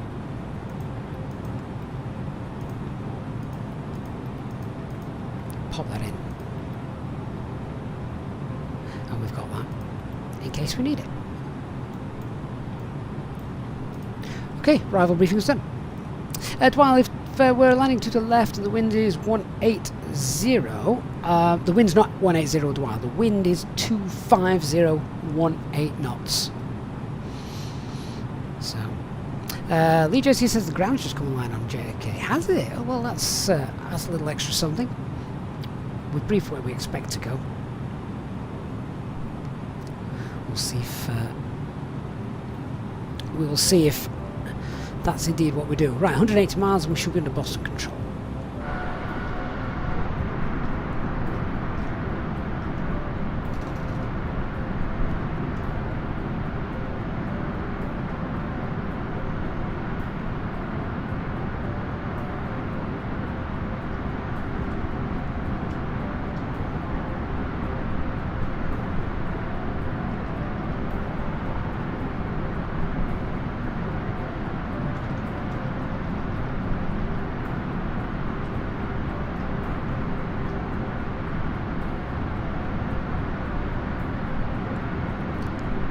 She is a gorgeous looking aircraft, isn't she? Little rainbow there just above engine number 2.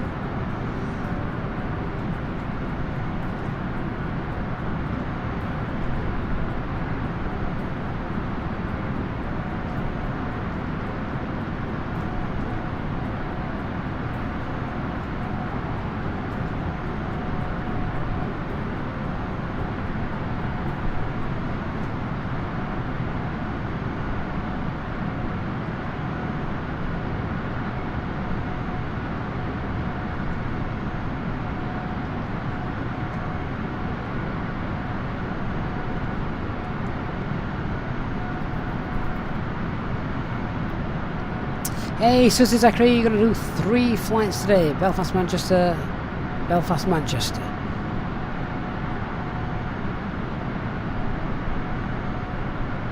Oh, I see. You're going Belfast, Manchester, back to Belfast, then back to Manchester. Fair enough. I'm trying to work out the 3 flights then. I thought you were just going to do Belfast, Manchester twice.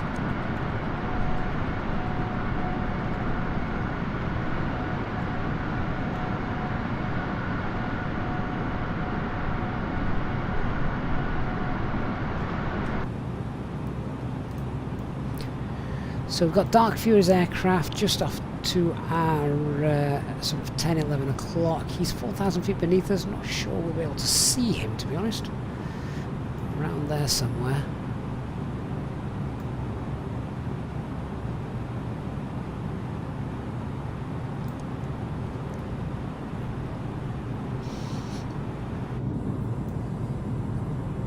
Ooh, bit of glare off the flaps there.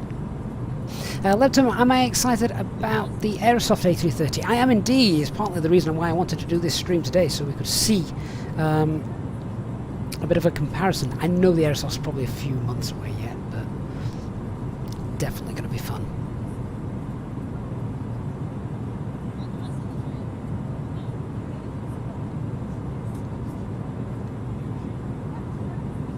Hey Ryan Martin, welcome on board. Phil McDougall says a bit of flap sheen. Someone's been out there with the polish.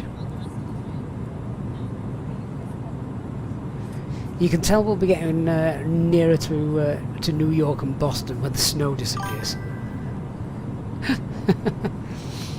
VR Flight Sim, thank you for the follow a few minutes ago, and Olympic One as well, thank you for the follow on Twitch. Good to see you on board, guys.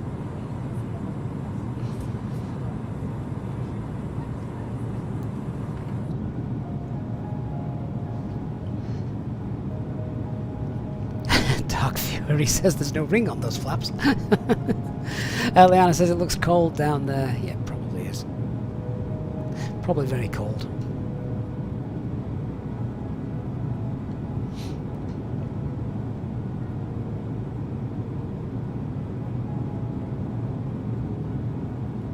Oh, guys, I've just forgotten to do something. Give me 30 seconds. Back in a minute or so.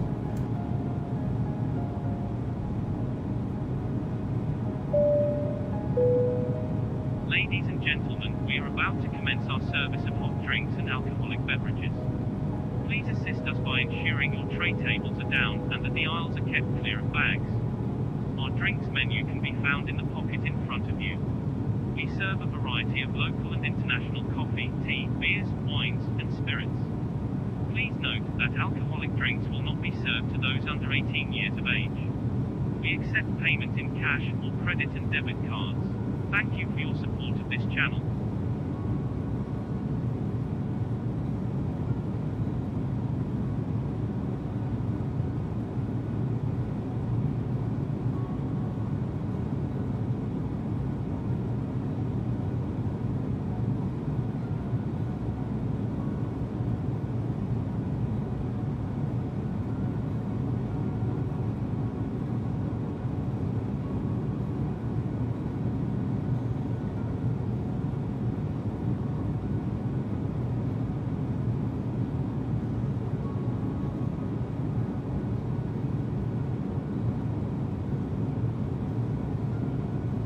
Oh, that's better. I suddenly remembered I needed to put the dishwasher on. I put the tablet in, forgot to actually close the door. Don't know what made me think of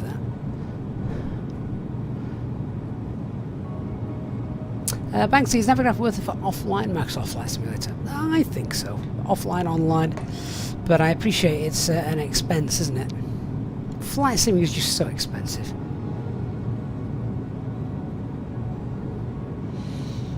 Hey Lovo, can I do a video on how to read the ATIS, the META or airport charts? There's already a video on the channel regarding reading airport charts. ATIS and META, you can You can teach yourself this. It's quite easy. There are several apps available you can download now for Meta, and it'll give it you in raw data, but then it will also decode it for you. And the more you do it, the more you'll understand what it all means. Brian, is the A330 fitted with a dishwasher? Maybe. I don't know. It is Virgin. It's very posh. This is the dev version of the Headwind. That is right. K Starfighter. Yeah.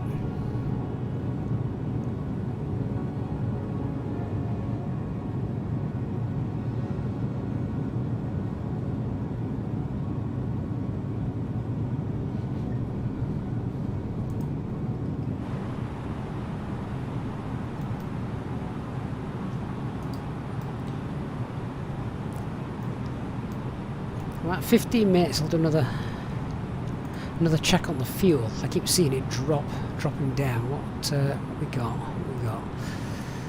We have wasted quite a bit this journey.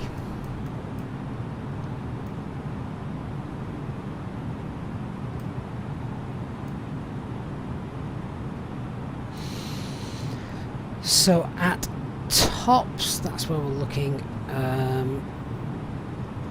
We've got 11.3 tons plus our extra, which we took. We've got 8.1 extra. That's 19.4 at tops, and we're at 18.6 already. So yeah, we've burnt a bit more fuel than planned. The main thing then is to make sure that we're nowhere near 11.3 when we get to tops. We don't want that. We've probably got what we're burning at the moment. So we're burning... Yeah, so we're burning at the minute about, what is it, 2.6 per engine. So we're burning about 5.2 tons per hour at the moment.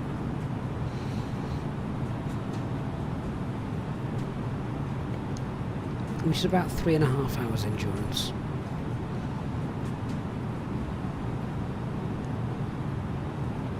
Hey, Paul van der Werf, 2 to the left in use. Yeah, that's what we've got planned, mate.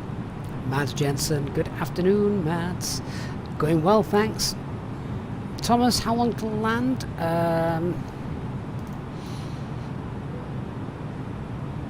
About an hour and 15.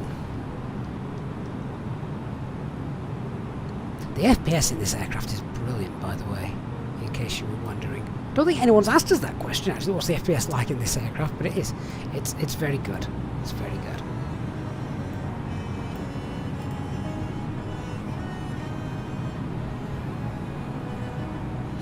Hey, Evil Rock Bro.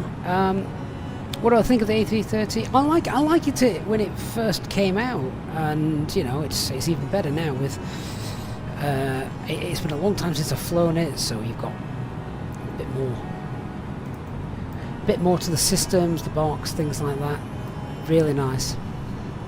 If I could make a living out of flying this thing virtually every day here on YouTube, I would. But can't do that, sadly. This is the developer version as well, Jenny. Oh, Dark Fury, don't tell Mads Jensen that. No, you don't need to go back and watch 2 hours 20 into the stream. Nothing happened. It was fine. No one died. Except the autopilot.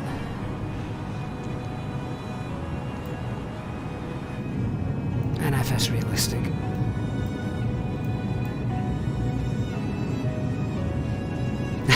Leanna, no, you absolutely should go and check out 220 into the... It seems like such a long time ago. It does, doesn't it?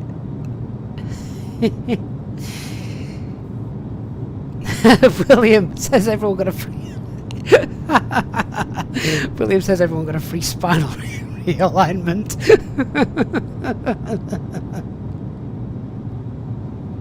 Does Virgin offer free pants?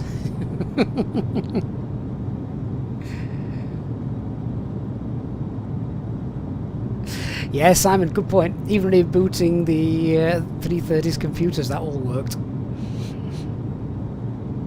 Virgin pants. I wasn't going to go down that road, Dark, but I did get the irony of it. No, I think, let's be fair to Headwind, that was nothing to do with the Headwind A330. That was FS Realistic. FS Realistic kicked in and did something silly to the aircraft. So I'm pretty certain that was not a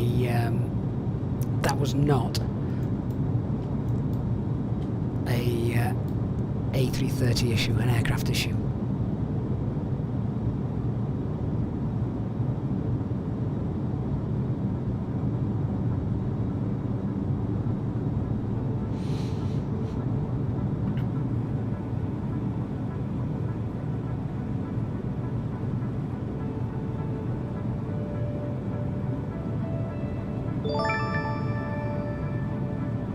Ryan, Captain Ryan, channel member for 14 months celebrating, and Ryan, that is awesome, mate. Thank you for your support during the last year and 2 months.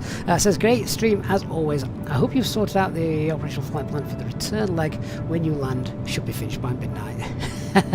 No, mate, I'm getting put up in a hotel somewhere tonight. Wouldn't it be great to do the return journey tomorrow? That'd be awesome to do the return journey tomorrow, but sadly, don't have time for such things.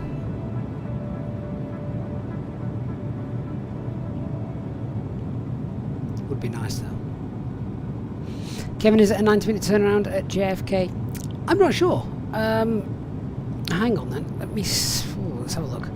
See if we can do this.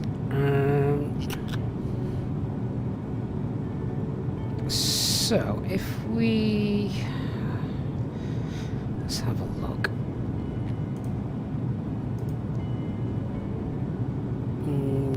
Where's my radar? There we are. Should we do Concorde for the return? Kevin Will says the return departs at 7 PM. Is that in real life? I think this actual flight in real life is...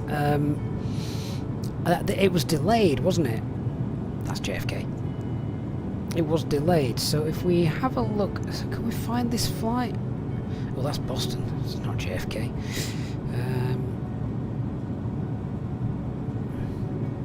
Virgin 9 Juliet is the flight. Oh, it is live now, look. When did it depart?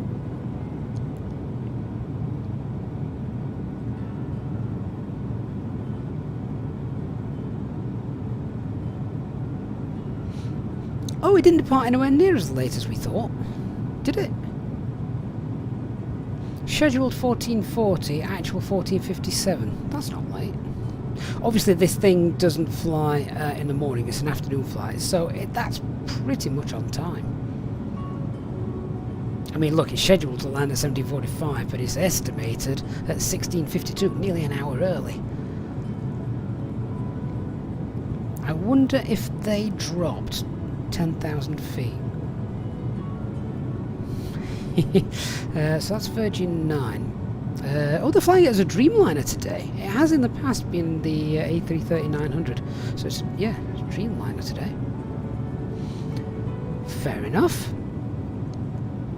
So if we go to... go back to JFK.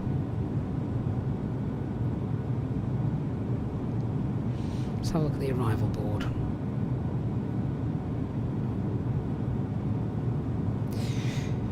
See if we can find it.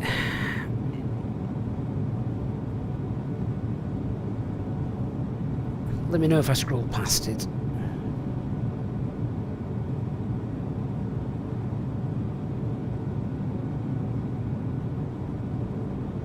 What time was it due in?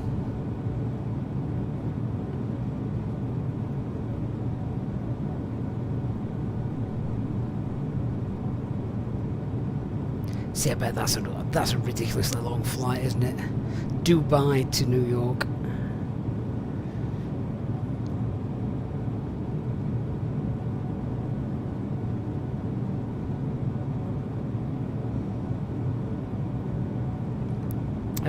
Well, that's the Manchester one. Manchester Virgin Atlantic.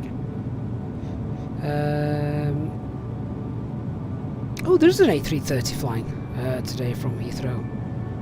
That's Virgin 45 Whiskey. That's not the flight we're doing though. Where is it?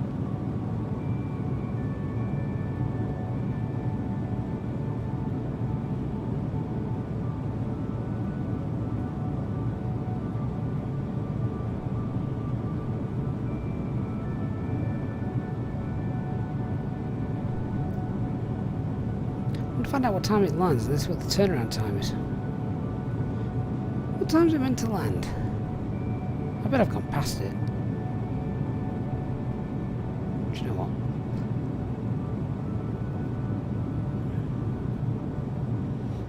Let's just find it again. What is it?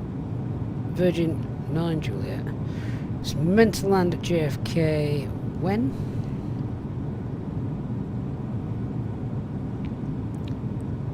$17:45. Is that? That'll be local time, won't it? Yeah, of course it is. So that's local time, 17:45. So if it lands at 17:45, when is the Virgin departure after 17:45 on here? We'll have to scroll a long way again. Oh, interrupted. Boston control. How far are we away from the border? We're 60 miles away, so good to get in touch early. Boston Center, 1347.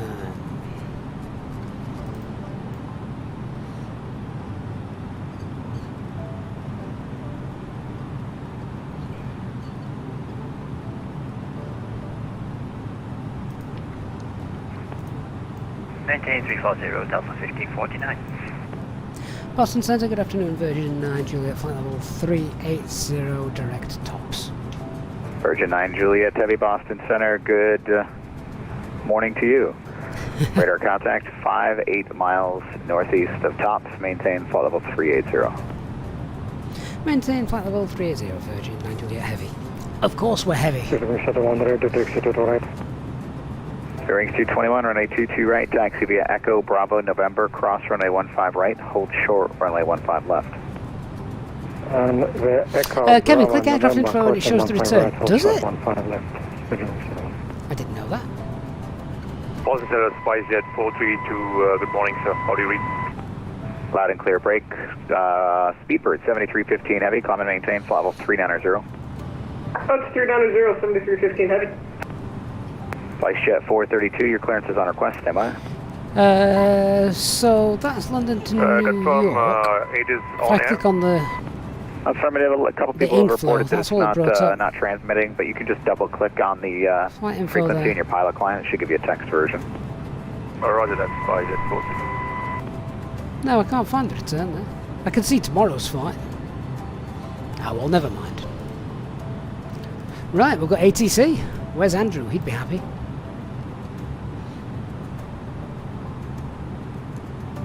Avgeek Ethan just says on VATSIM about to, on the ground at Boston Delta, about to go to Heathrow. You'll have a faster journey than we will. The winds are definitely in your favour.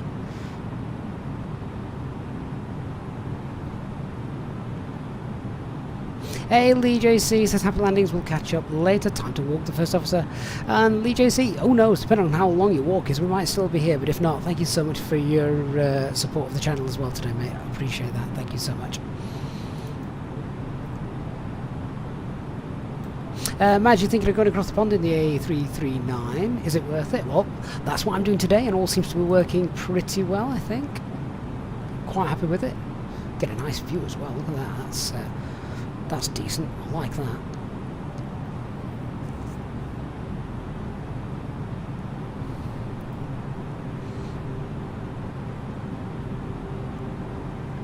But you've got a really nice view. 432, I just sent you a reroute via text. Let me know if you're able to accept that. Football modes. We're still going, mate. Still going. Mads, what about the flyby A380? That would be fun across the pond. Definitely would. Quite right too. Maybe one day when it gets released.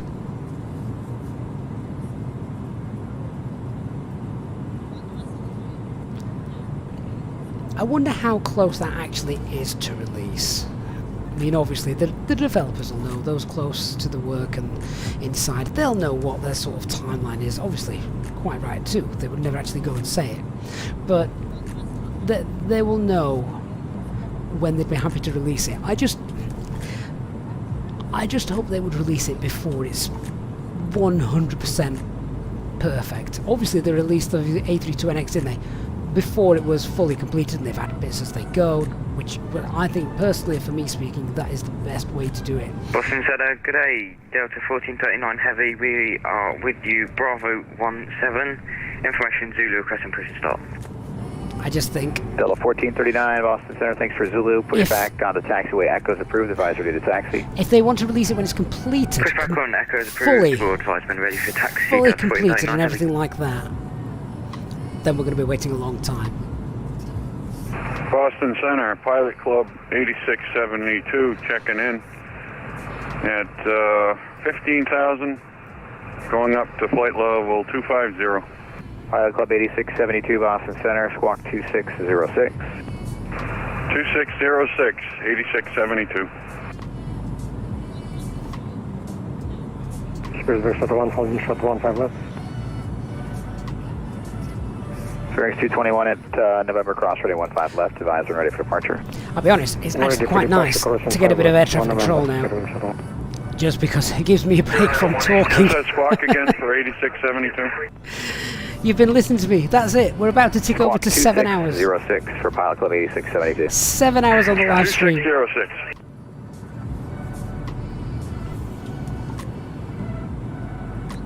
Delta 5663 requesting step away for 2 minutes. 5663, it's approved. Hey, Tech Palace on Twitch. Great to see you. Thanks for your kind words as well there. This is the this is the Headwind A339, which has no mod. It's just as it is from their installer. So Pilot Club 8672, radar backed up contact by 55 miles southwest some of fly-by-wire systems. maintain follow 250. Climb Working maintain really well. flight level 250, 8672. Phoenix 221, wind 25017, runway 22 right, clear for takeoff.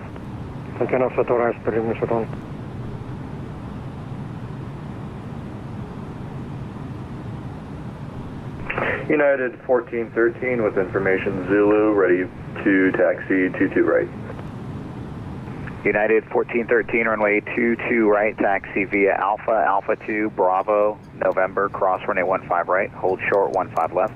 Look at Dark Fury with his little shortcut, 7.5 miles ahead of us. Okay, taxi via Alpha 2, Bravo, November, cross runway 15 right and 15 left, hold short 22 right, United 1413.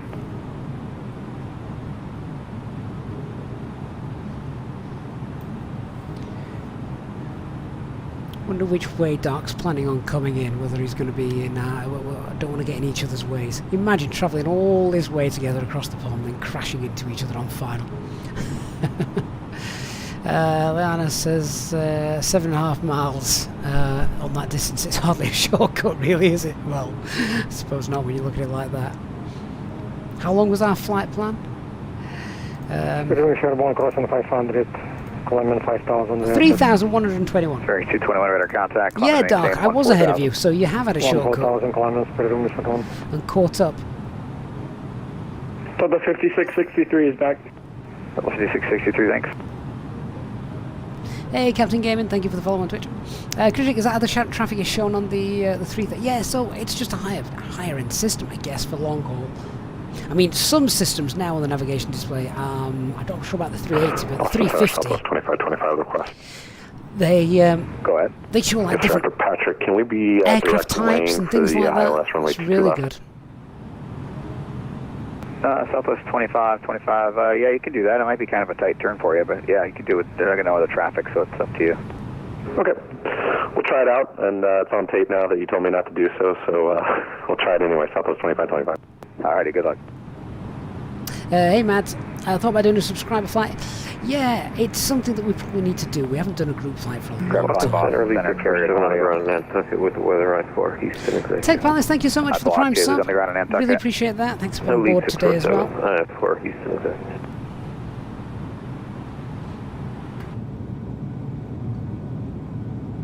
So the clouds will start to build as we get towards New York, which we've briefed, we know about. That looks pretty decent. And it was Elite 647, is that correct? I'm sorry, it was a little broken on my end. That's correct. Back is And 173. He must have got a shortcut. We passed him earlier, Airport. like he was standing still like an Audi driver. All the Audi drivers I know have a stopping distance of about 1 meter. Okay, clear for you to send exec radar vectors depot, then it's filed, maintain 2000, 400, 10, depart with you, squawk 1. And Captain Hawk Gaming says, loves the tutorials on YouTube. Thank you for following, it helps him out. You've been following for ages, so thank you, you're more than welcome, Captain Hawk Gaming. Club 8672, Great to catch you on a live stream as well. Runway 22 left, Boston altimeter 2965, information Zulu's current. Descend via the JFUN 2 arrival. ILS 22, which runway 22 right or left? 22 left. ILS 22 left, and information Zulu is current. Pilot Club 8672. Boston Center, Nova 48 at Hyannis, IFR Boston. God, Boston's busy for this time on a Tuesday Nova morning, 48, isn't it? clear to the Boston Airport. Bear Director Spredo, then as filed on departure, maintain 2000. Expect 10,000 in 10 minutes. Departure with me, squawk 4767. Alright, clear to Boston, Radar Vector Spredo, filed. Initial 2000, 10,000, 10 after. Or you, and that squawk one more time. I deleted it. Squawk 4767. 4767, no 48. Are you back correct? Advisory to taxi. Expect runway 24 for departure. Hyannis altimeter 2974. William Blandon says, everyone knows that the Legend Dark No Fury break. We take 3-3 for get priority landings. No Well, this is 48, true runway 33, because that's approved. he lands Let me know when you're ready, first taxi. and he cuts a path Delta to the 5663, terminal for cross us Calverton, to that's follow. Charlie at 120,250 knots. Kennedy altimeter 2975. Cross Calverton, Charlie at maintain 120,250 knots, Delta 5663. Boston Center, good morning. Baron 415 Lima Whiskey, short 17 Augusta State, number 1, IFR to Hopedale, please. Speeding 1, approaching 14,000. Bearing 221, climb and maintain, flight level 220. Hey Chris, no, still about an hour to go, mate. Baron 5 Lima Whiskey, Boston Center, hold for release, clear to the 1 Bravo 6 airport, via radar actors Kennebunk. Chris, filed. don't worry about any dumb questions, mate. I ask enough of them myself. Frequency with me, squawk 5363. Where in the FPG link sim brief? Good question. Alright, Baron 5 Lima Whiskey is clear to the 1 Bravo 6 airport via radar vectors Kennebunk, then as file. Climb maintain 8,000. Departures with you, squawk 5-3-6-3, holding for release and ready for release. Very good question. I did it earlier today. Baron 5 Lima Whiskey, rather. You are released for departure. Report airborne, this frequency. Switch to advisory frequency approved. Clearance void if not off by 1550 Zulu. Time now 1538 and 1/2. Oh, there you go. Atsu and IOC. 1550, we'll give you a call in the air. Baron 5 Lima Whiskey. Center Elite 647, signature ready deck. Elite 647, runway 24, taxi via Echo, cross runway 15. 24 via Echo cross 15, Elite 647. Delta 1439 Heavy requesting taxi. Delta 1439, runway 22 right, taxi via Echo, Bravo, November, cross runway 15 right, hold short, 15 left. Chris, not done VATSIM in the USA yet. Is it massively different? 15 left, Delta 1439 Heavy. No, it's pretty much the same, but everyone sounds American. November, cross runway 15 left. There are some subtle differences. Like you don't need to request startup. The ramps are uncontrolled. Center offline, radar service terminated, frequency change approved. Samuel George, this is the Headwind A330, not the Aerosoft. That's not yet released.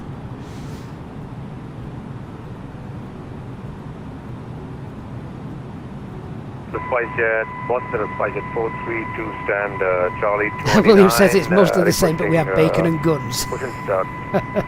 SpiceJet 832, pushback and start at your discretion. Advisory to taxi. Dennis says Boston ramp control. To the right, SpiceJet 432. Well, you see, Virgin pilots don't like uncontrolled ramps. Quite right too, as well. Care 423, clear to the Portland Southwest, Jetport, keep Logan for taxiing in departure, front of radar them. entries P's and is filed. On departure, maintain 3,000, expect 7,000 in 10 minutes. Departure with me, squawk 5515. Squawk 5515, Care 423. Care 423, read back, correct your taxi. We will be in 1 moment. Roger, expect runway 22 right. So the wind now is really causing us the issues to slow down. Look, ground speeds 77 knot headwind. With that last handoff for me, I heard it, but I didn't get it off my. Yes, sir. Yeah, Japan 89. You're leaving my airspace. Cleveland is offline. Radar service terminated. You can go to Unicom. Have a good one. Alright, Frequency change approval to Unicom, Japan 89. See you. Have a good one. Boston Center, Marin 5 Lima Whiskey 2000, climbing 8,000. Baron 5, Lima Whiskey, radar contact, climb and maintain 8,000. Looks like the wind might get a little bit stronger just as we start to head down. Climb maintain And then it'll drop 8,000, off. leaving a 5,000, proceed direct Cuttamonk, Baron 5 Lima Whiskey. Mav UK, thank you so much for the prime sub on Twitch, my friend. Hope you're doing well. Spyjet 432, I'm sorry, your state ready taxi. So we are requesting runway 22 left for departure. Spyjet 432, roger, expect runway 22 left for departure. To the left, Spyjet 432. Dennis, were we planning on making it into JFK event tonight? There's an event on, is there? I won't be around for that. Middle of the night for me. No 48, runway 33 taxi via Alpha, cross runway 6, advise runway ready for departure. Alright, the 3 Alpha cross 6, don't worry. Center Elite 647, holding short 24. It's a shame that... Elite 647, fly runway heading wind 240 at so we've got 19 Shamrock Radio runway and Gander 24, Radio, both online. Fly runway heading 24, clear for takeoff, Elite 647. Would have been great 25, cross Wayne at had we had those for our stream today. Wind about 3,000, cleared ILS, runway 22 left approach, Southwest 2525. Care 423, ready taxi. Care 423, runway 22 right, taxi via Charlie, Bravo, November, cross runway 15 right, hold short 15 left.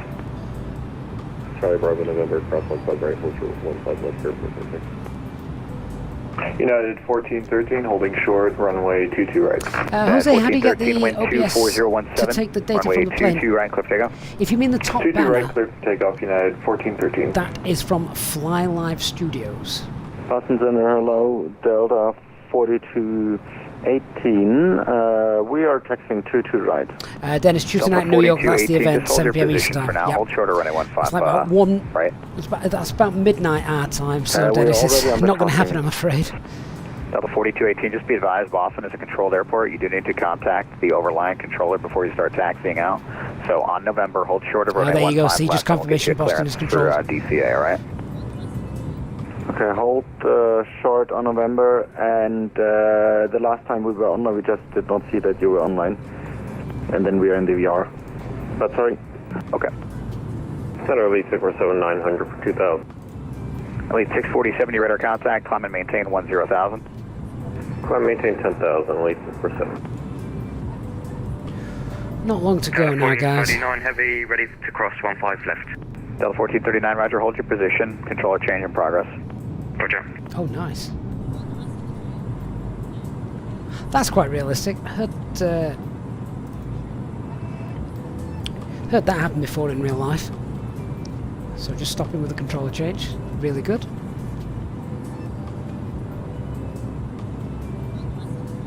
Lemon Wolfie back, thought we'd landed. Nope. 50 minutes, I'm hoping. Within the hour would be nice. Within the hour. Which, if that is the case, then we'll have been live for over 8 hours today.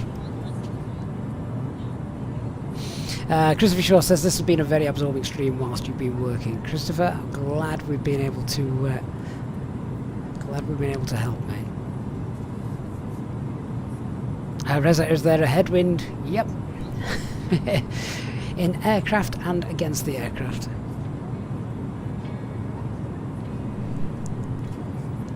Delta 4218, we received the clearance.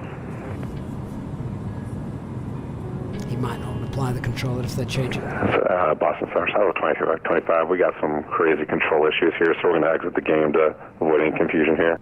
Southwest 2525, take care. Cars on Track says, can confirm nice stream whilst working. Oh, 48, ready for departure, Victor.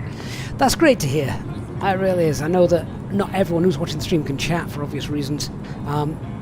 But if you have just been watching us today, if you've been here for the majority of the day, you've just had us on in the background whilst working away, just give us a little wave in the chat. I'd love to see how many people have just been sat in the background, 1439, enjoying the flight with us, left on November. whilst we've got you through your working day. 15 left on November, Delta 1439 heavy. Alright, Delta 4218, continue taxi. Medina, crossway no, 4 I don't left fly on for November, got Virtual an aircraft no. behind you. Continue and cross 4 left November, Delta 4218. Oh, the range of emojis in the chat. This is awesome. Flight level 200. So Chris Shaw, Mark, Red Rantek, Dave Bartley, Dave Loxley. Is that a sheep? What's that all about?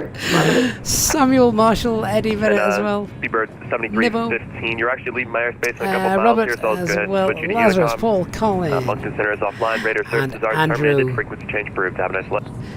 Dark Fury, Rio, William, Cars on Track, and Valstrom. United 1413. Guys, that's awesome. Departure, radar They're still contact, coming in. climb Hey, and Paul. maintain flight level 340. William Presumed Newspaper. I like that. 340, United Grant, 1413. Ace as well. Thanks to the one with the request. Andy Song at Sea, Andy Fordyce, Matt, Brendan, Chris. We have weather for Burlington. I request Awesome, guys. Zulu 33 approach at Burlington. Love it. I'm sorry, you said what's your approach? Chris, I don't know what we're doing. I just asked people that had spent most of the day with us on in the background whilst they'd been sort of working from home or whatever, just to give us a little wave, because obviously they can't talk and be involved in chat if they're working. Short 33 Hyannis ready for departure. We're just giving them some nice background entertainment. No, 48. Brian, runway I missed 33 you. I'm clear sorry, for Brian. takeoff. 33 clear for takeoff, no port. Hey, Jones Plain, good to see you. Mad Mac 123, you've been on since this morning. Excellent. Chris, have you been here all day as well? That's amazing. Boston Center, stack 1240 Victor, Rio check. Number 1240 Victor, 5x5. Ham Aviation as well. perfect. Ralph Lonka, good to see you guys too. Delta 1439 heavy, ready for departure, runway 22 right. Sierra 423, cross runway 15 left on November. And Dennis, yep, we've got the inbuilt JFK scenery Delta installed as 1439 well. heavy, runway 22 right, clear for takeoff, wind 240 at 17. I hope we Takeoff, have. runway 22 right, Delta 1439 heavy. It could go very wrong if I'd not got it installed. I should have checked that it was there before I did it, but I haven't. I think it's installed. Delta 42. I installed it this morning using their installer. I've removed the Azobo default Delta 4218, runway 22 JFK. right, line up away. Hopefully it's all there, happy and working. If not, we could get there and find there's no airport, which would be a disaster. No problem, report back. Bus driver, just come in. It looks like you've missed most of the flight. You have, but there's still about 45 minutes to go, I'm reckoning. You've missed probably the longest stream in the last couple of years, to be honest. NOAA 48, radar contact, climb and maintain 10,000, clear direct to Fredo. 10,000, direct Fredo, no port. And NOAA 48, Boston, altimeter 2965. Hansen says new scenery is fantastic, even if it is a bit heavy on frames. I know, I'm going to... hopefully it's there. We'll see what it's like when we get in. Vision 1062 heavy, stand Bravo 22 with Zulu, ready for push and start. The Headwind A330 frame rates are brilliant, so should be okay. Dave Hudson. Vision 1062, Hi, sorry, mate. you're calling for push, Hope is that you're correct? Or you ready to taxi? Calling for extend to Albany. Vision 1062, say again? I'm sorry, could you repeat your message, Vision 1062? Vision 1062, Bravo 22, information Zulu on board, ready for push and start. Aaron, would I do this kind of stream again sometime? Oh, I'm sure I would. I love doing it. It's, Pushback on taxiway. it's Alpha just the approved, time, Sam. And advise ready for the slew over to the runway. Pushback onto Alpha is approved and will advise when ready to reposition Vision 1062. Don't know if it'll be Alpha, but we'll try. Those right work? Alright, no problem. Did you say Echo what works better? Not sure, but we're gonna attempt to go nose right out of Bravo 22. Hopefully that'll put us somewhere. Alright, no problem at all. Yeah, it's all good. Center Lisa, we're still looking for higher. Christopher says it's wonderful to hear US accents on VATSIM. It again makes you, it adds to the realism, doesn't it? My apologies, climb and maintain level 400. You feel as though you've traversed the globe. Can we get direct rifle? Sure, direct rifle. Direct rifle. Bus driver, what are my thoughts on the Headwind A330? Very, very good. 1500. Very good at the moment. Not had any Delta issues 12, with it. Christian 1439, heavy, radar contact, climb and maintain level 370. Dennis, you've got the same piece setup as me, but with a 3070, and you get about 10 to 15 FPS at JK. That doesn't sound good, I'll be honest with you, Dennis. Dave says it's a shame the weather radar doesn't work. I think it'd be nice to be lit up on the flight. Delta 5663, you're leaving my airspace in New York offline. Radar services are terminated. Frequency change approved. Right, looks like we're going to Unicom in a moment then. Frequency change approved. Delta 5663, good day.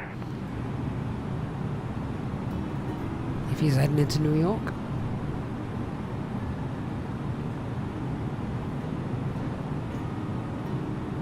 Hansen says Boston Center is always usually associated with good times with him, like at Moncton as well. Well, time number 5078 at Bradley, looking to pick up a VFR to Albany. The first time I did transatlantic number on 5078, my apologies, you're cleared to the Albany Airport Manchester via the Bradley 6 departure, radar vectors to Albany, Boston. direct, maintain 4000. No idea what I was doing across the pond. 10,000, And 10 minutes after Boston departure. Control were online for Departure landing. frequency with me, squawk 5562. It was one of my very first flights on VATSIM as well, I remember, and it was great. So I PM'd the controller as well once we got in, I'm looking for a and just said, VFR you know, departure. this was the first transatlantic flight done My on apologies, VATSIM. you filed as Thank you my very apologies. much. November 5078, maintain VFR at or below 2,500. So yeah, Boston always Departure appeared to be with me, online. squawk 5562, and were you looking for flight following? Yes, please, flight following, number 78. Alright, sounds good. Just read back the rest of the clearance.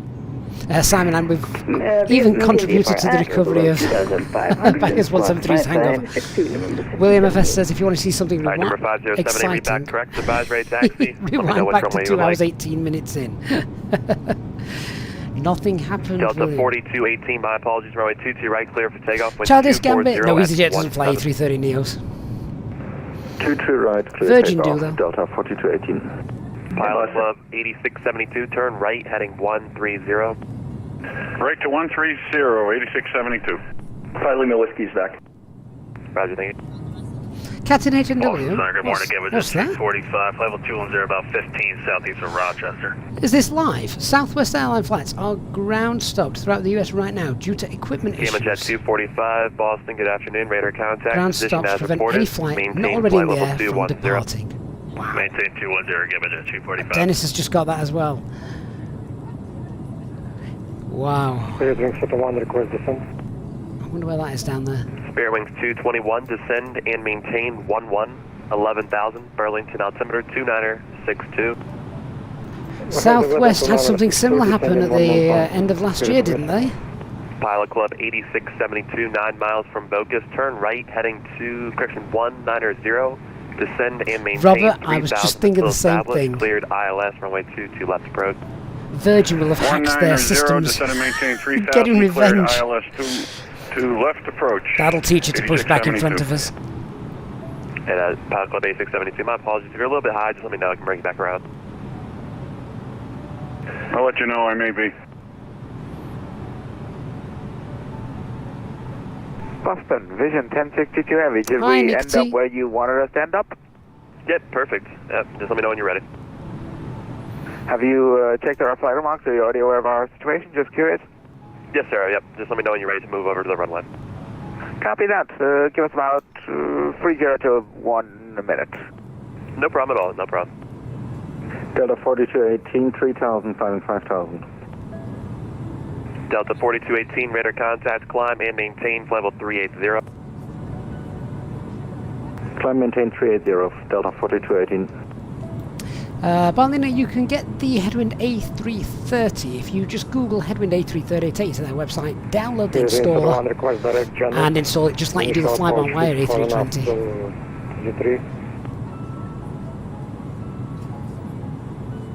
Air 423, Aviation fly crew, heading probably 240, about runway 22 right, clear for takeoff. 45 minutes left. 240, runway 22 right, clear for takeoff, Air 423. And we're in Virgin today. Boston Center, good morning. It's King Air November 5331 Foxtrot with you just about a mile. Kittrick, the meaning of break, when air traffic control says that, it means he's now going to give an instruction to another aircraft. So nobody else interrupt, basically. Cleared RNAV, Zulu, runway 33 approach. Janet, this is 6 about 1000 hour buffing clear, RNAV, Zulu, 33, Spirit Question.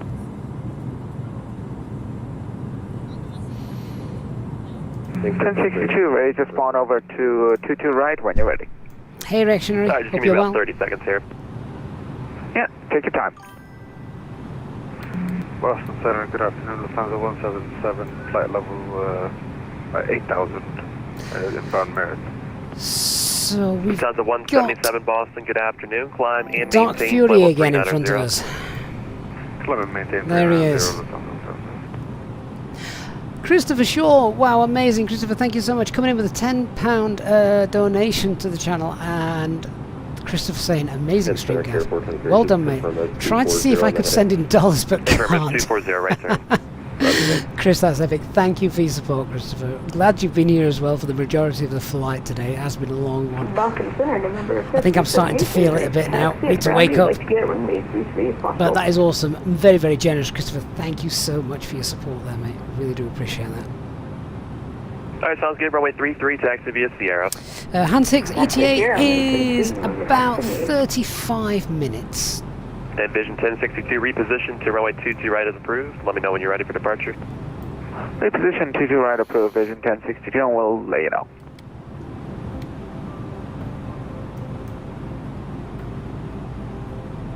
Air 423, make sure your transponder's on. Cybex, so is this basically an A320 and an A330 model? No, not at all. So what you've got to remember as well is the A330 flight deck is almost identical to the A320. Air 423, radar contact. So it's not kind of being shoehorned in. This is what it actually looks like. You know, Airbus try and keep everything similar. Club 8672, wind 24017. And Headwind have obviously gone, number 1. taken this 22 left, with some fly-by-wire 1, systems 8672. included, and made a very, very good freeware Vision A330 out 1062, of wind this. 24017, runway 22 right, cleared for takeoff. Clear for takeoff, 22 right, Vision 1062 heavy.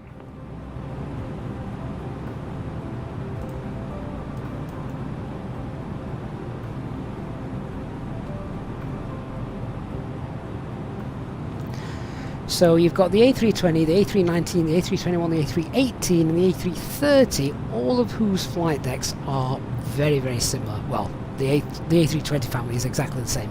The A330 has a few little differences. They have another flight computer here, for example, on the pedestal, so that's all a little bit bigger. But everything else is pretty much the same. A few little differences on the overhead.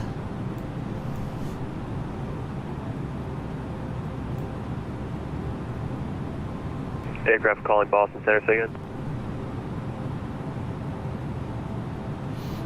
Boston Center, SpiceJet 432, request taxi. Then SpiceJet 432, runway 22 right, taxi via Alpha, November. Valstrom is at the same right, systems calculate the 15 left. throttle quadrant as it's the Phoenix. Not the Phoenix, but it is the same as the fly-by-wire, so it's all done. I can't do it while we're flying, obviously. Alpha, November, cross runway 15 right. But it's all done in the sim settings with the left, throttle detect. That page there, if you're familiar with that. Boston, Vision 1062 heavy, airborne, passing about 2,300. Vision 1062 radar contacts, climb and maintain flight level 360. Kittrick Vam says he crashed. Oh dear. 1062 heavy. He crashed the 747-800 as he touched the runway at Heathrow from JFK. A flight with the pain of wasting 8 hours. Ouch. Let's hope we don't do something similar today. Boston Center, King Air, November 5331 Foxtrot, with the, we checked in Nick, already I'm in the a bit ago. dev I'm not sure version if you got today. it. Seems to My be working apologies, for number me. 5331 Foxtrot. Did not. My apologies for that. Radar contact, position as reported, maintain flight level 210. We'll keep it at 210, King Air 31 Fox.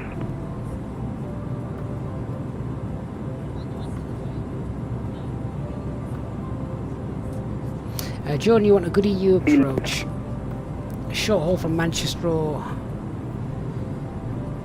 Newcastle. I'd go to Belfast. Nice approach to Belfast. If you do Belfast City, I think I prefer that approach, to be honest. There's always Dublin as well.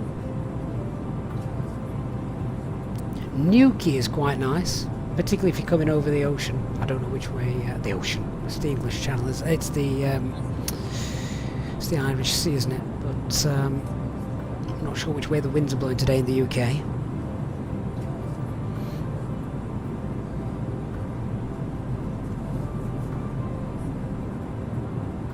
Number 5078, ready for departure at Bradley for runway 23. Number 5078, wind 240 at 16, gust 21, runway 33, clear for takeoff. Alright, this is takeoff, number 5078. Right, so our top of descent ring is there. We've already done our arrival brief, that's Boston fine. Center, Pilot Club 8672, we're off on Charlie. Just going to Request get the taxi latest to weather, Charlie if there is 25 one. gate. There should be now, actually, I Pilot think. Club 8672, taxi to parking via Charlie Alpha, cross runway 22 right. Taxi to parking, Charlie Alpha, cross 22 right. Pilot Club 8672, thanks. Dennis, I do have Total a aircraft, video ATIS on information, YouTube showing my Charlie graphic is current settings. at Yep, you can check that out. Burlington. ATIS information Alpha is current at Boston. ATIS information Juliet is current at Bradley. Boston Endeavor 4980, level 370 inbound. Endeavor 4980 Boston. You can good also do afternoon. Jersey as well, 471. Jordan. That's a good approach. 4751, 4751. 4751, Endeavor 4980. NOAA 48, fly present heading, descend and maintain 6,000, correction 5,000. Present heading down 5,000, operate. Center, Care 423, is there any chance we can climb to 11,000? Care 423, climb and maintain 11,000. I maintain 11,000, Care 423. Okay, latest weather. Request 1 fully established for 33 at Barrington. Spare wings 221, roger, report 3 mile final. 3 miles, very much around. Captain H&W says a 1445 UTC. 42, 442. The ground stop affected Southwest flights is cancelled. Clear, Fabio. Delays though expected throughout the day as they try and play catch up. Yeah. Boston, are you doing PDC or no? Where's my piece of paper gone? Sure, I'll send you a PDC right now. 250 at 18. Thank you, Delta 442. That's the same. 10 miles, fuel class 55. Looks like nothing's changed Boston here. Center, good afternoon, Emirates 779er at stand 21, requesting departure clearance. Altimeter 2975. Fine. And which airport are you at?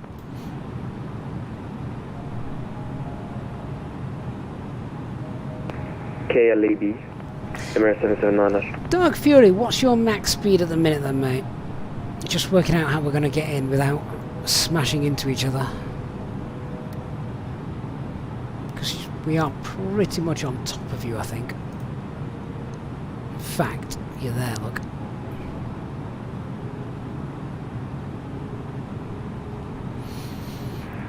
Boston Center, good afternoon, Delta 121, climbing 14,000 for flight level 370, direct Bridgeport.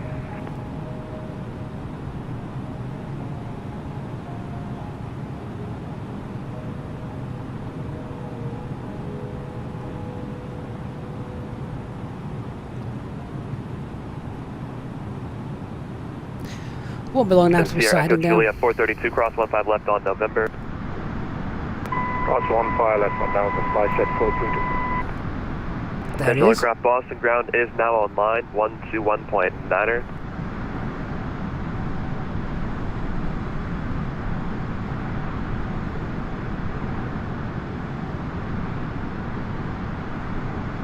Endeavor 49 980, 14751, correct. Yeah, sorry about that. Endeavor 4980, radar contact position as reported. Maintain flight level 370. So Boston is just down there somewhere. Sorry, what was your request? Requesting direct door Delta Oscar Romeo Echo after. Stephen Chelsea, what's the scene have for this aircraft? I don't know, to be honest. Alright, no problem. Clear direct that waypoint, and you can descend and maintain flight level 180, pilot discretion.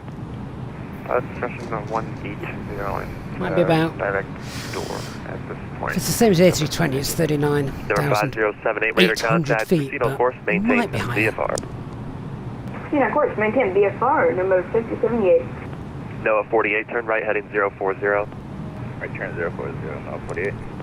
Emirates 779, you're clear to the Presque Isle Airport.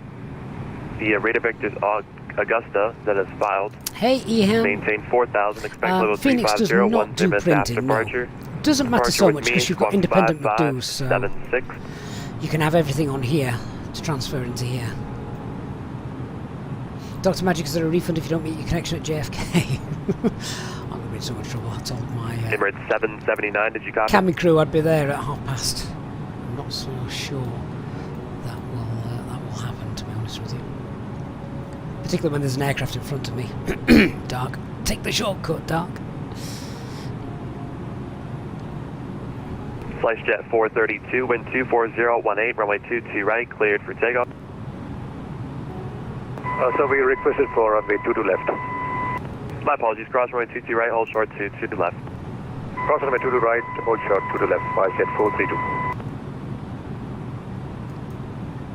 Delta 4218, request to transfer to text. Sounds good, I'll put you down for that. Say again? I'll put that in your remarks, no problem at all. Right. Okay, Just thanks. seen We'll be that available via ATIS text and back for on voice in JFK. about 10 minutes. They're using 3-1 Alright, no left worries at all, just let me know. and 3-1 right. ILS 3-1 right, ILS 3-1 left. Student Center, Departing good runway afternoon, 31 Delta 121, just making sure you got my transmission a bit ago. Right, okay. Yes, sir, my apologies. What were you So what do we requesting? need? 3-1 right. We're checking in. We're now climbing flight level 220 to flight level 370. So a few extra changes there. Coming in at Catard. I got you now. My apologies, Delta 121 radar contact. Climb, correction, you're descending to flight level 170, is that correct? Oh, sorry, 17000. Climbing to flight level 370 for Delta 121. Alright, sounds good, appreciate it. Go around 4,000. Airways 221, runway 33, clear to land, number 1. Elevation 13. Platform altitude is FlightJet 1900. 432, wind 24018, runway 22 left, clear for takeoff. Minimum's 212. Clear for They're the takeoff, same. runway 22 left, FlightJet 432.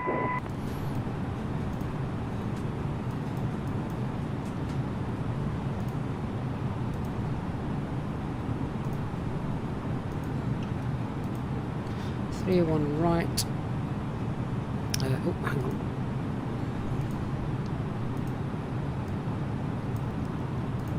Delta 1549, say Mach number.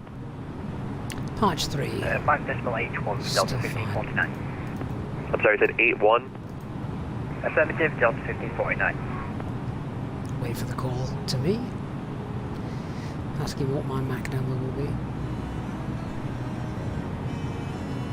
And Virgin 9 Juliet, say Mach number. Mach 0.82 for Virgin 9 Juliet Heavy.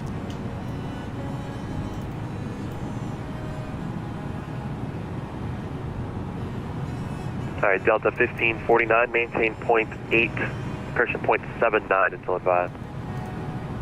Maintain 5.79 to advise, Delta 1549. I bet the controller more, Dark.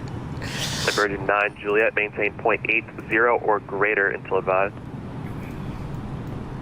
Mach 80 or greater until advised, Virgin 9 Juliet Heavy.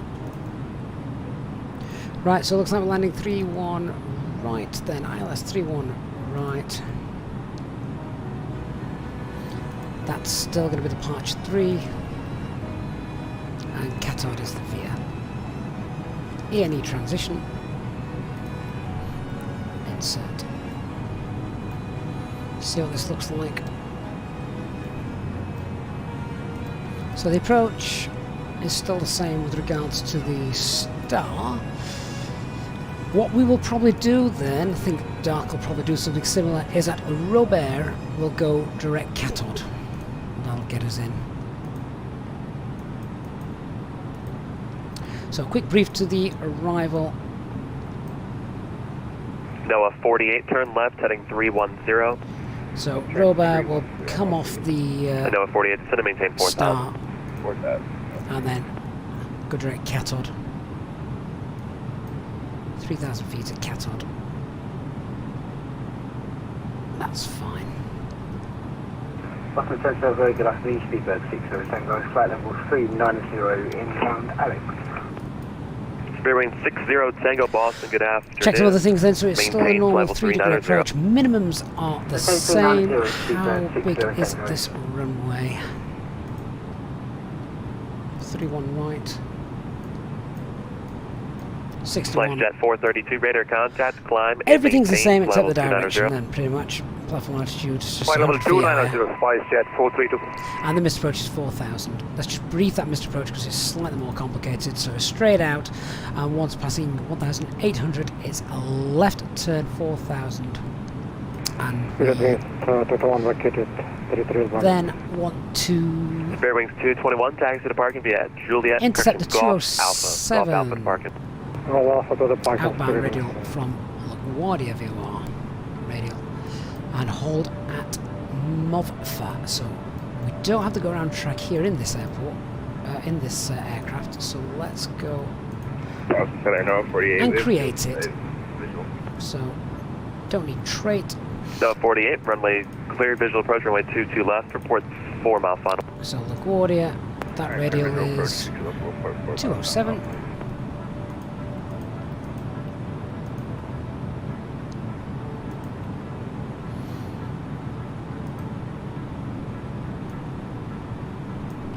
And Care 423, descend and maintain 6,000.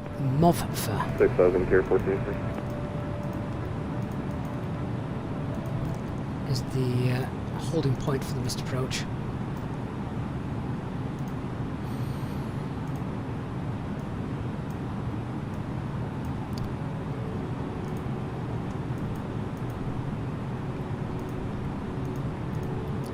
Just get our top of Care 423, current winds are 220 at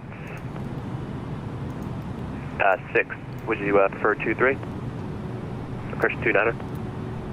Yeah, Care 423. There we go, so that's how I go around. Alright, sounds good. Did you have a specific approach you would Information like? popped in there in case we need it. We can assess the harbor visual, Care 423. Alright, sounds good.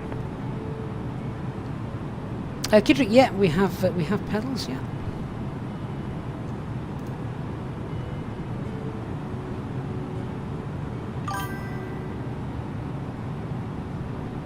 Christopher Shaw, another US nuisance. The transition. Oh, these are all right in the in the USA. I find Italy quite difficult.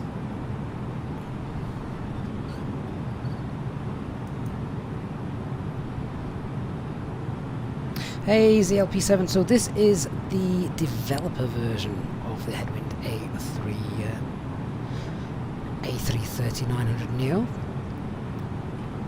Wow, guys, so many viewers today. Thank you so much. Hope you're enjoying the stream. If you haven't done so already and you want to support me, then please do hit the like button on the stream. Simple, easy to do, quick, free, of course, but really does help out the channel. Okay, so I'm now going to ask if we're just crossing the line where we're thinking about descending. So I'm going to ask now if we can start to head down. At Boston Center, Virgin 9 Juliet Heavy, requesting descent, please. Virgin 9 Juliet Heavy, cross Calverton. That's Charlie, 12,000, 250 knots. Kennedy altimeter 2976. Descend descend altitude 12,000 at the Charlie VOR 250 knots and altimeter 2975, Virgin 9 Juliet Heavy. Delta 1549, turn 30 degrees left. 20 degrees left for Delta 1549. Speaking, and you will be delighted to hear that we will shortly be starting our descent into our destination.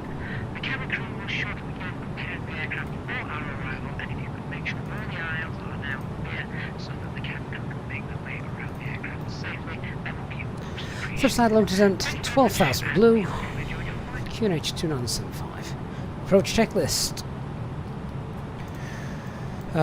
You know what, this checklist doesn't work here, does it, in the USA, because you'd want to know if the seatbelt signs are on by the approach checklist. I'm not going to put the seatbelt signs on at 38,000 feet, so we will run the approach checklist in a little bit.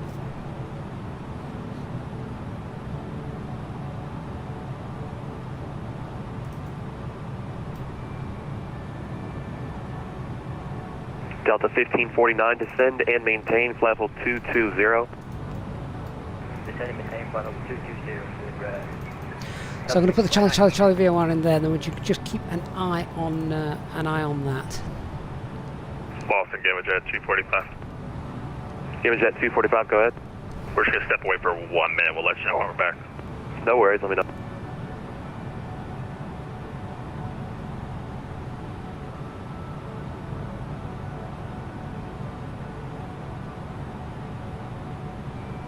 Endeavour 4980, you're leaving my airspace. Radar services terminated. Frequency change approved. Thanks so much. Somebody Unicom 4980. Have a good night. Boston Center, good evening. Delta 442 holding 22 right at November. Delta 442 Boston, good afternoon. Runway 22 right, clear for takeoff. Wind 24018. Clear for takeoff 22 right, Delta 442.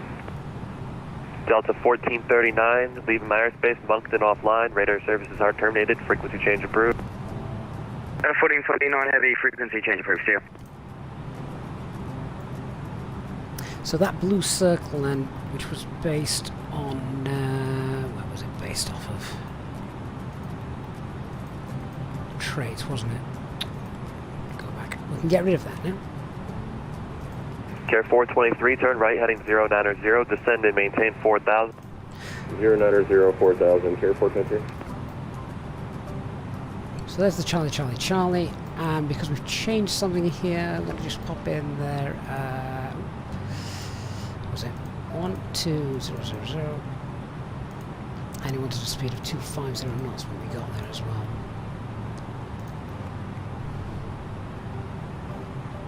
Care 423, out of the turn, the Portland Head Lighthouse will be at your 12 o'clock in about 5 miles. Report the airport, report the lighthouse in sight. Right, before we do this landing, that cup of tea's gone straight through me. I'm going to have to ask for a minute or two outside the flight deck, visit the galley, All right, no problem. Let me know if you need lower. Then we'll get set up for the approach. Virgin 9 Juliet Heavy just requesting 2 minutes outside the flight deck. No problem, report back. Thank you, will do. Okay, back in a minute, guys. Boston, Gamma Jet 245. We're back in about 4 minutes with top of descent. All right, sounds good. Gamma Jet 245, cross Stella at and maintain 11,000. Bradley, altimeter 2970. ATIS information, Juliet is current. Let me know when you got it. All right, 297 Stella at 11,000, and we do have Juliet. I appreciate it. Thank you. And Boston Center, Delta 121 is just going to step away for 3 minutes. We'll come back right before top of descent. No problem, report back. Delta 442, radar contact, climb and maintain, flight level 340. Climb, flight level 340, Delta 442. Delta, Care 423, turn right, heading 110. 110, Care 423, and please maybe try 3,000 or so above the bottom of the clouds here. All right, no problem. Care 423, descend and maintain 3,000. Descend and maintain 3,000. You said 110 on the heading. Affirmative. Actually, at this point, let's do 120. 120, Care 423.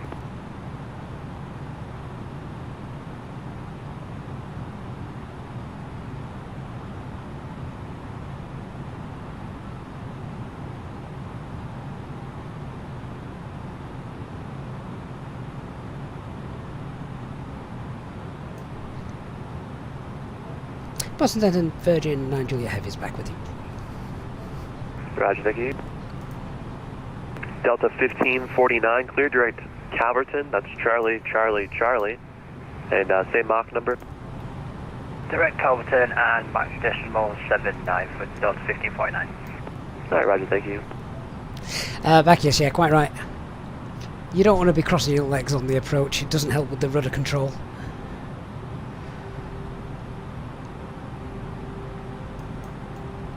Boston Center, now 48, 4 mile final, 22 left.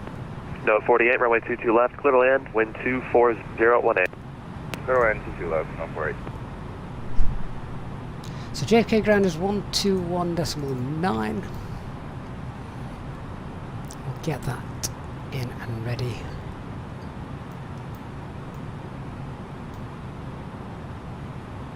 Care 423, I think we have the layout. Alright, Care 423, Roger, cleared harbor visual, runway 29er, report 3 mile final.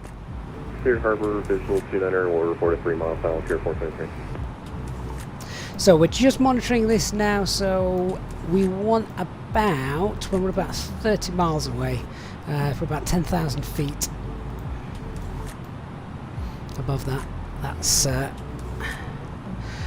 That's a good rule of 3 indication.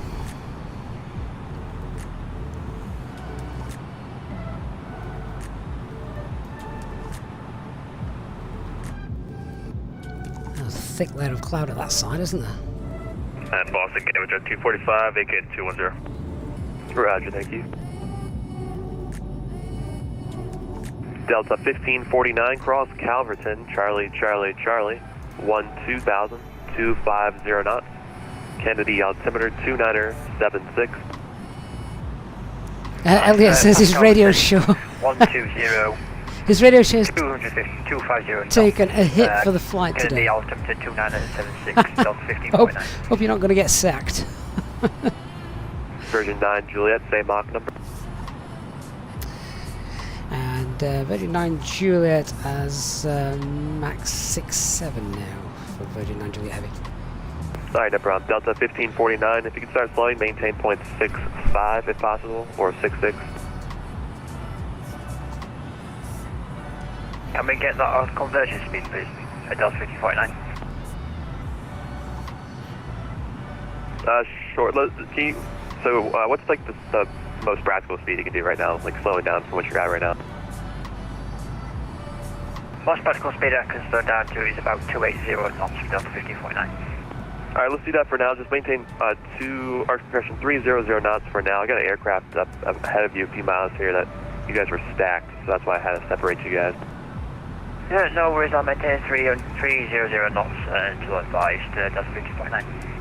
Virgin 9 Juliet, we can increase speed if required. Okay, yeah, I'm showing the aircraft only about like 15, 20 knots more right now. So if you can just speed up a tiny bit, that would help out a little bit. Yeah, no problem. We can increase speed by about 20 knots, so that'd be great. Virgin 9 Juliet. Appreciate it. Thank you. Boston Center, King Air 31 Foxtrot. We're coming up on top of also means we're getting quicker. We could start our way down.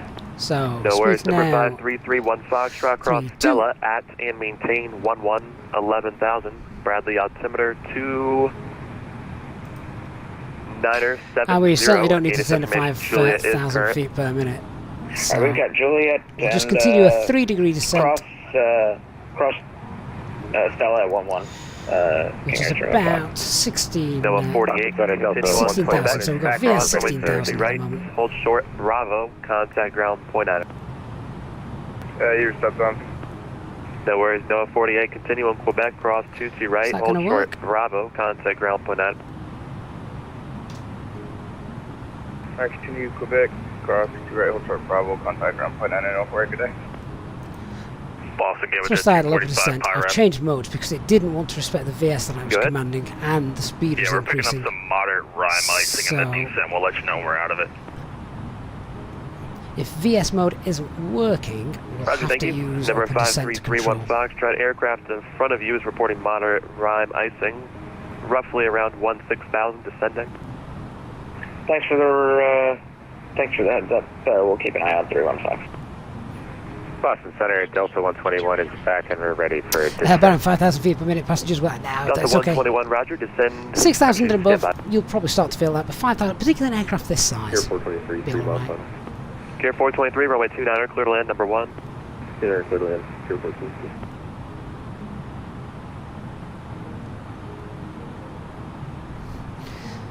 See, I really wanted VS to work, but just for some reason... And Delta 121, cross C-Dog at now? and maintain 11,000, Portland altimeter 2960.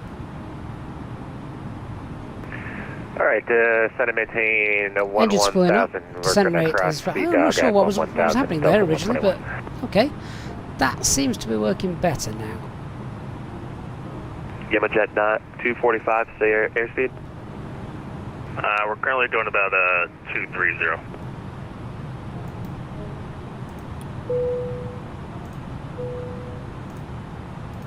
And number 5331 Foxtrot, say airspeed. About 240, King Air 315. Alright, number 5331 Foxtrot, maintain 230 knots until advised. Keep it at 230 until advised, King Air 315. Jet 245, maintain 230 knots or greater until advised. 230 or greater, Jet 245. Cabin crew if you require assistance. The toilets will now go out of use until the fasten seatbelt sign is turned on. Whilst seated, please find the airline magazine in the front pocket, providing you with lots of information about the channel and the perks of becoming a channel member. Thank you. Lufthansa 177, traffic. So just keeping an eye on the temperatures drop through a cloud layer. Cat's getting up, so that's alright. Copy that, I don't have visual on traffic. And Lufthansa 177 traffic no longer a factory spine, as you know.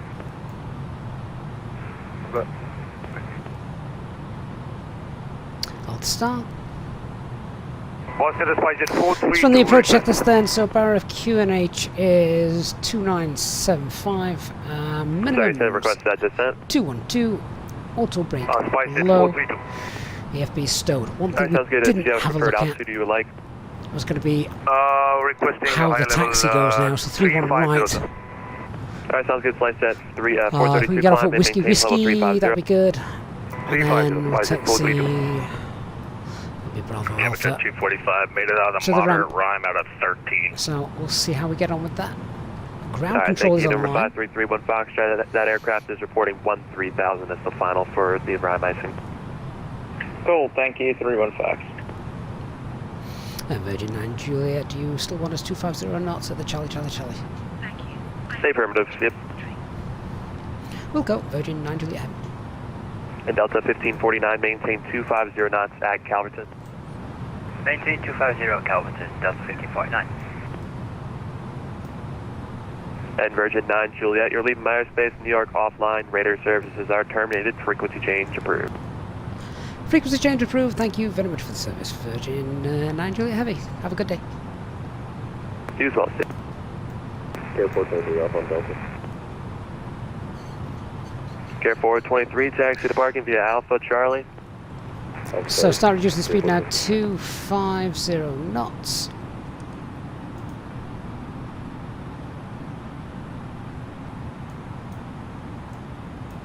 And we want to be 9,000 feet then at Rover, so we can commend that now. We'll pop that into open descent. We'll not start going down until we've dropped speed anyway, so that's fine. Thrust idle, open descent 9,000 blue. Just let the speed start to bleed off. Check the temperature.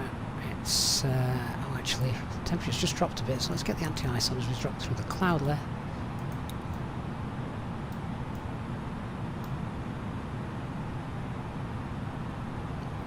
Speed's dropping, so that's fine.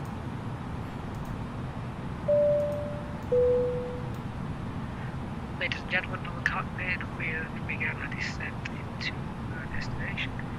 We're not expecting any air traffic control delays, so we should have you on the ground shortly. If you could now please assist the cabin crew by tightening your tray tables and handling them any litter as they come around, it would be much appreciated, and make sure you fasten your seatbelts. For safety reasons, please turn off any electronic devices you have. Gamma Jet 245, descend and maintain 4,000. Please Down to 4,000. We'd like to put the ILS 383 on request. See you on the ground shortly. Archer, Yankee transition, radar vector wavy, Vantage 5, climb. Right, so that's it. We're now on Unicom. We're coming up on 10,000 feet. Speeds 250. That's fine. Let's get the landing lights on. Anti-ice on as we're going through this cloud layer. Neil saying this stream has been brilliant. Thanks for doing it. I do really wish I could do a lot more of these, but I guess if we did it every day, it'd just saturate it, wouldn't it? It's nice to do something a little bit different.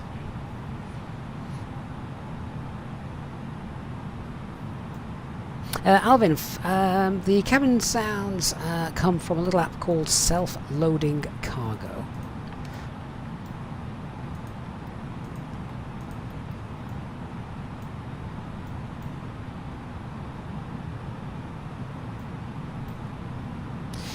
And speed, Alt, start.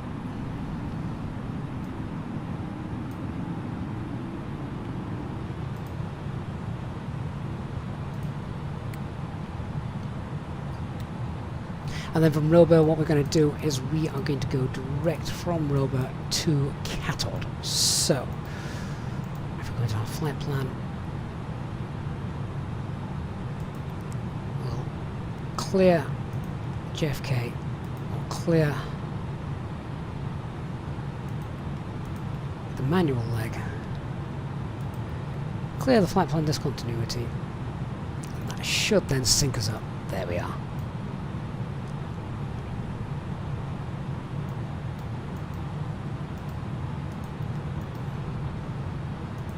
Put JFK in there, runway 31 right, coming in. 43 miles. So we're below the profile at the moment, that's fine. Just going to keep the speed up a little bit. Because we've obviously got Dark Fury behind us.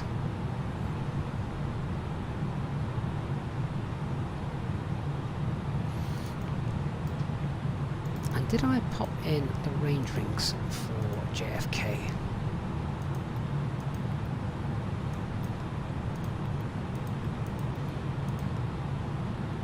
No, so let's put that in. 31 right and 9 mile radius around there. That's where we're going to be at 3,000 feet. So holding this for the time being. Kittrick, do I have the energy left for a go around if we need to, or will we just smash it in, whatever? Well, I hope we're not going to smash it in, but there you are. We'll see how we get on.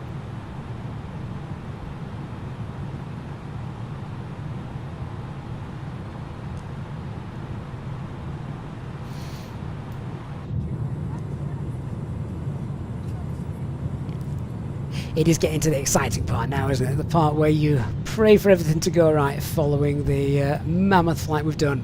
We've just ticked over live 8 hours today. 8 hours we've been on the live stream. Looking for a nice landing.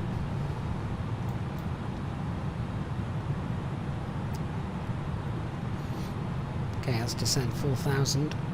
Thrust out level descent, 4,000 blue.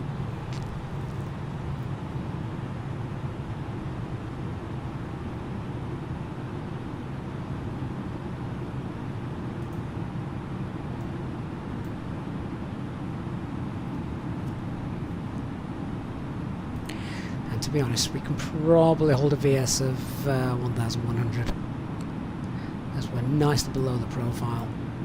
If we keep it on the progress page there, we can see we're 36 miles. We want to be about 10,000 feet at 30 miles. We're already below that, so that's fine. Kennedy traffic, American 1050, establish China. 31 right, 10 miles. Curtis, do we have the new Innobills scenery installed? We do indeed. Picked that up this morning, just before we departed.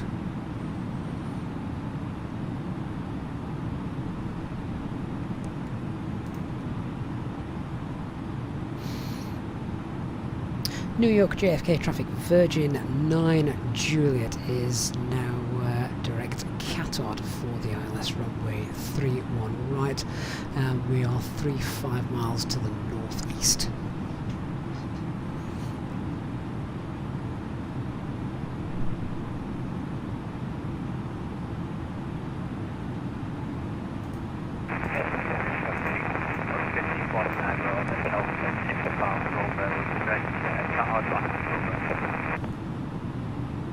Diego's the A330 have VNAV? No, it doesn't, so we are doing this all manually, hence a load of rings and stuff on the performance page, etc. Still think we can probably just drop that a little bit. Just check we've got the ILS in 111.5. Would have expected to have picked that up by now, to be honest. 111.5, yeah, it's fine.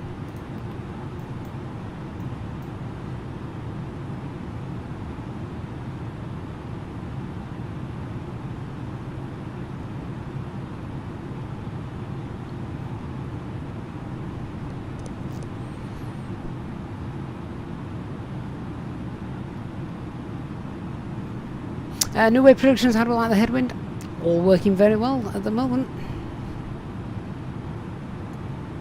Of course, one of the most important bits is still to come.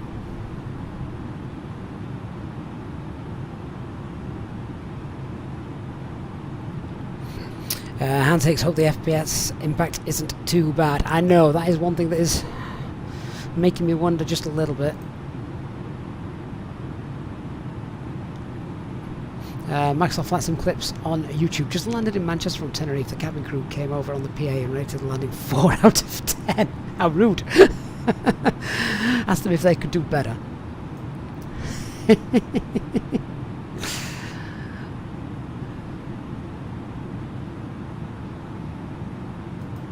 Rex to fly from JFK to Dubai in 3:30, 12.5 hours. But a machine. We'll see. We'll see.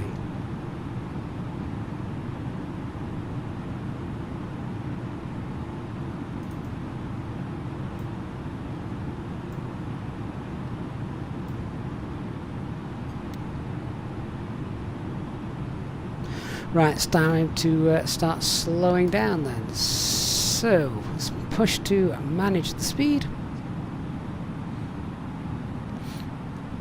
M's Pride says he's a JFK controller on VATSIM. Hope you like our service. Sadly, it's not on today. Oh, it would have been amazing if you were M Pride. I certainly don't do transatlantic flights very often. In fact, I can't remember the last time we did one. We'll see how we get on. Right, speed's bleeding off, all looking well. Just need this ILS to pick up. I don't know where that is. If not, looks like we'll be doing the visual, which is a much more American thing to do. Let's be honest, a visual approach.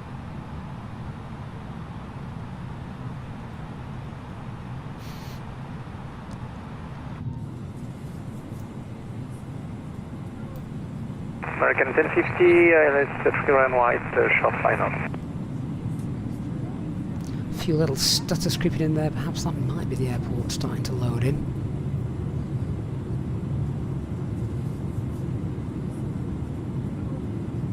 Oh, AMS Pride, you're working Boston ground right now. Oh, we've flown over Boston, we got Boston AT, we had Boston ATCs, that was nice to have.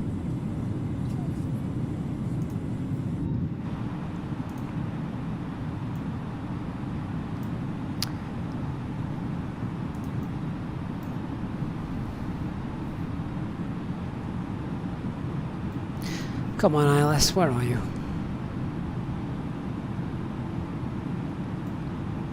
New Wave Productions, they're custom camera views that I've set up. In fact, we set them up during the flight today. We can get rid of anti-ice then now, obviously we're below the cloud layer.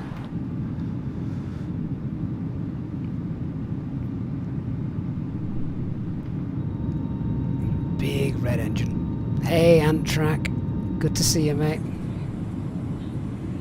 Kittrick says people want to see drama, they're praying for stutters. I'm not. If anyone wants these, oh, that's a bad view. Need to reset that one up. If anyone wants these views, I can share them on the Discord, or maybe a little bit later. Oh, there we go. ILS is on. Fantastic. Just need the glide slope now.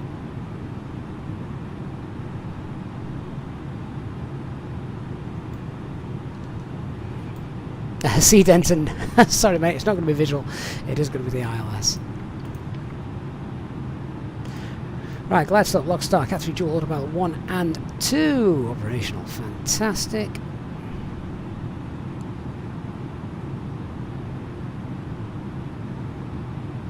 Guys, if you have enjoyed the full day's across the pond flight today, then if you could just do me a huge favour, if you're not sticking around after we've landed, hit the like button on the stream. It makes a major difference to the channel. I promise you, it really, really does. Just such a simple thing, but really helps the channel with the YouTube algorithm. So thank you so much for anyone that's already gone and done that.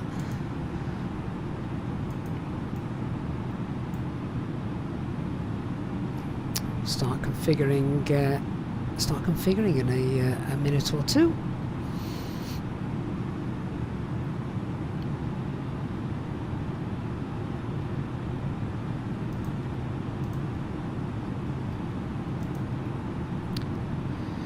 So speed VS 400. I'm just starting to get down to 3,000 feet. I want to be 3,000 feet as we sort of dissect this blue line, because that's 9 miles out. That's where the glide slope is. Look, there it comes.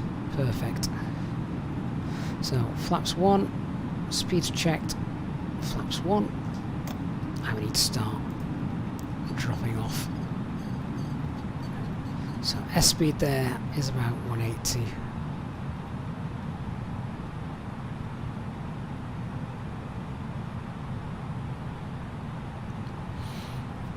And there it is. Hello JFK, great to see you.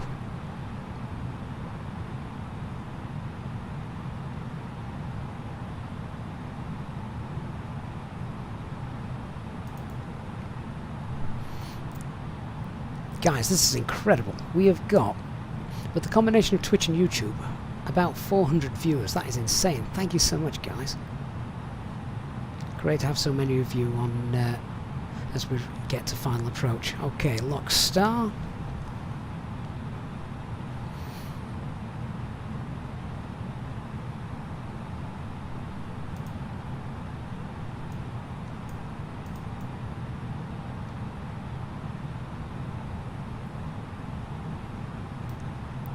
Start the replay. That's done.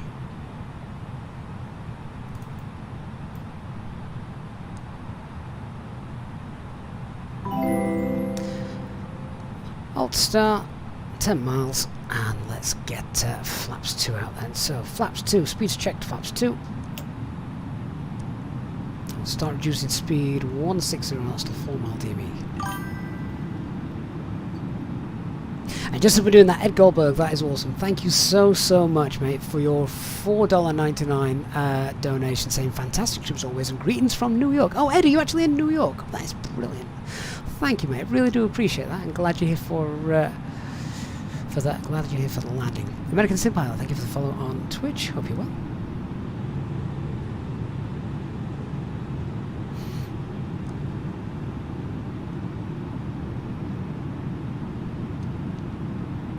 JFK, traffic Virgin 9 Juliet, established runway 31 right, 9 mile final.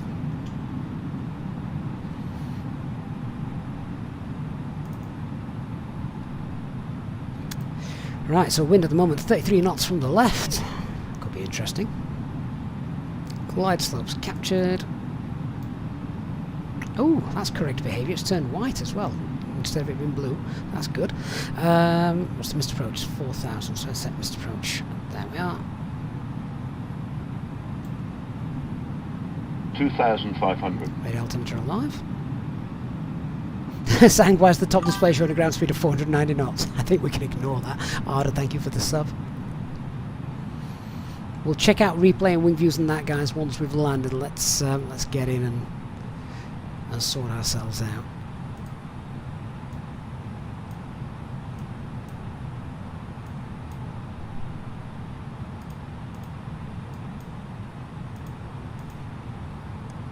Six miles, gear down.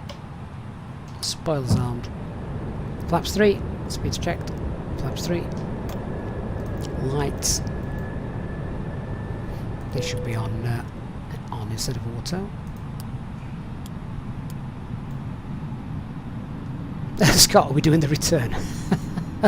No, not today anyway. All happy. Flaps full.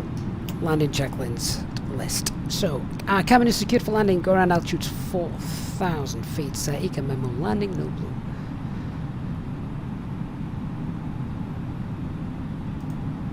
Let's see how she lands then.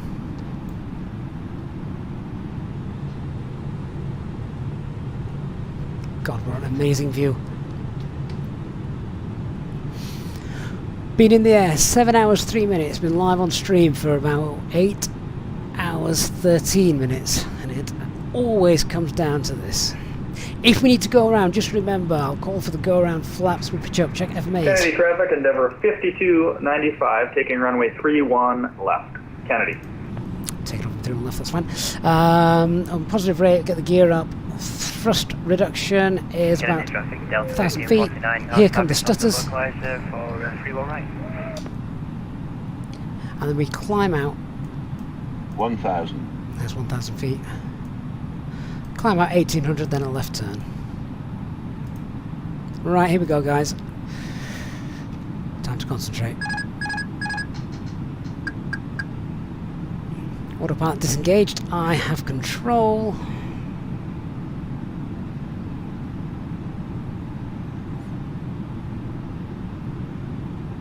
Seems a bit more responsive than the fly-by-wire in the Phoenix, that's for sure. We've just drifted off that centre line, so let's get back on it.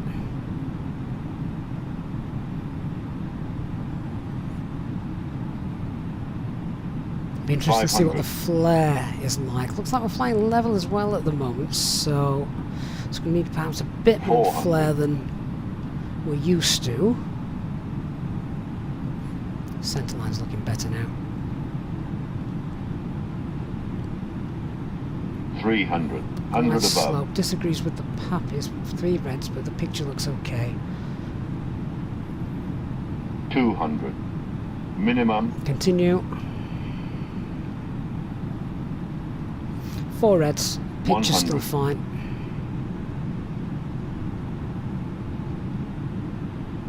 50.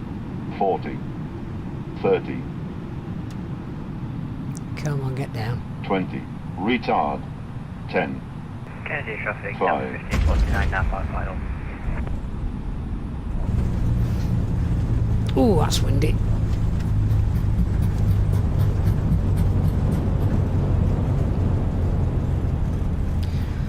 So, we've got reverse green, decel.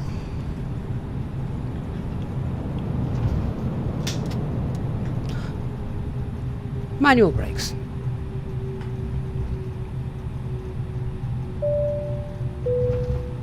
Ladies and gentlemen, we have now arrived at our destination. The crew will now commence preparing the aircraft for deboarding. Can passengers please remain in your seats with your seat belts fastened until the captain turns off the seat belt signs. You may now turn on your phones and electronic devices. Thank you for choosing to fly with us today, and please consider becoming a channel member to receive extra benefits on your future flights with us. Thank you, and we hope you enjoy the rest of your day. Contact ground in a moment once we've vacated the runway. There's the ping. J gave traffic, runway 31 right vacated. Yeah, harder landing than we would have wanted, but as long as it's not above 600, we've not broken anything.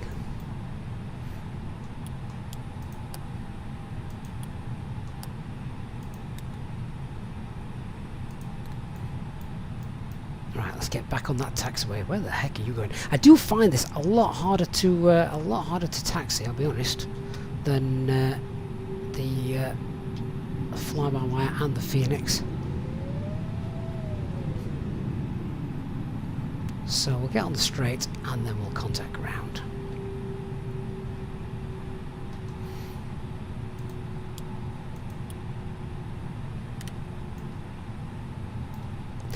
Right, where are we? We're on Bravo. JK Ground, Virgin 9 Juliet with you on Bravo. Virgin 9 Juliet, Kennedy Ground, welcome to Kennedy. Taxi departing via Bravo, right whiskey. Taxi parking via Bravo and then right on whiskey for Virgin 9 Juliet. And welcome to Kennedy, EasyJet 7 pilot. Thank you, whoever that was.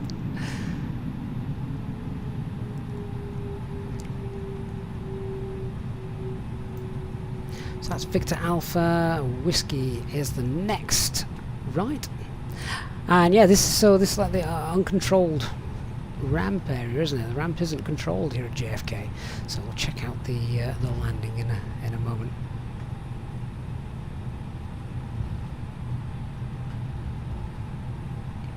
Mike Oliver, the dreaded words with you. I don't know why people think it is such a bad term. You know, you hear pilots using it in real life all the time.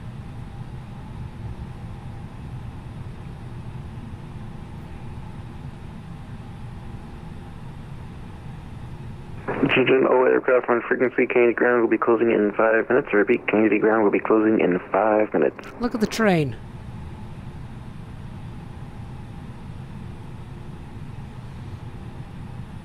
Mikkel, yeah, this is the dev version.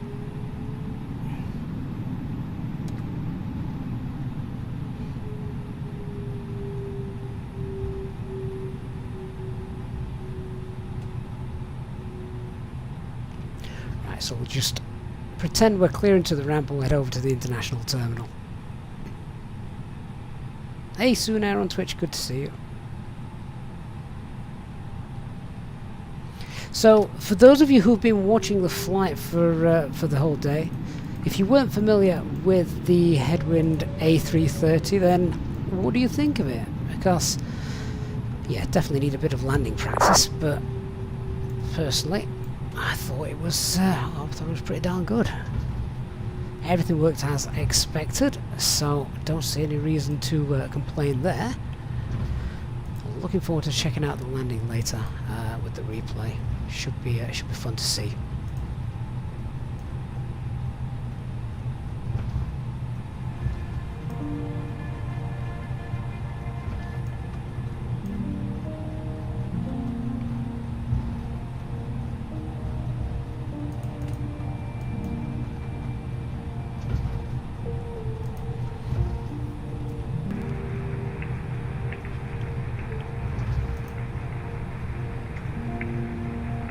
Endeavour 4966, hot mic. So we'll pull her up and then we'll check out that landing. I'm going to pick one of the gates here now. Doesn't really matter which one. And Mark gifting you EasyJet Single channel membership to end the stream. That is amazing. Thank you so much for that, Mark. Endeavour 4966, hot mic.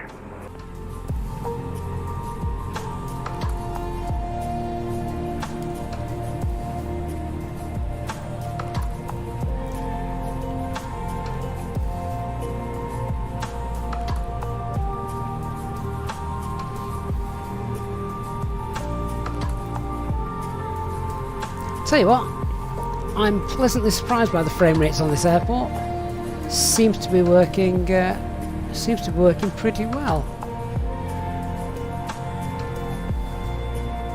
Don't think this stand is actually designed for this aircraft, but who cares? Kennedy Ground, good afternoon.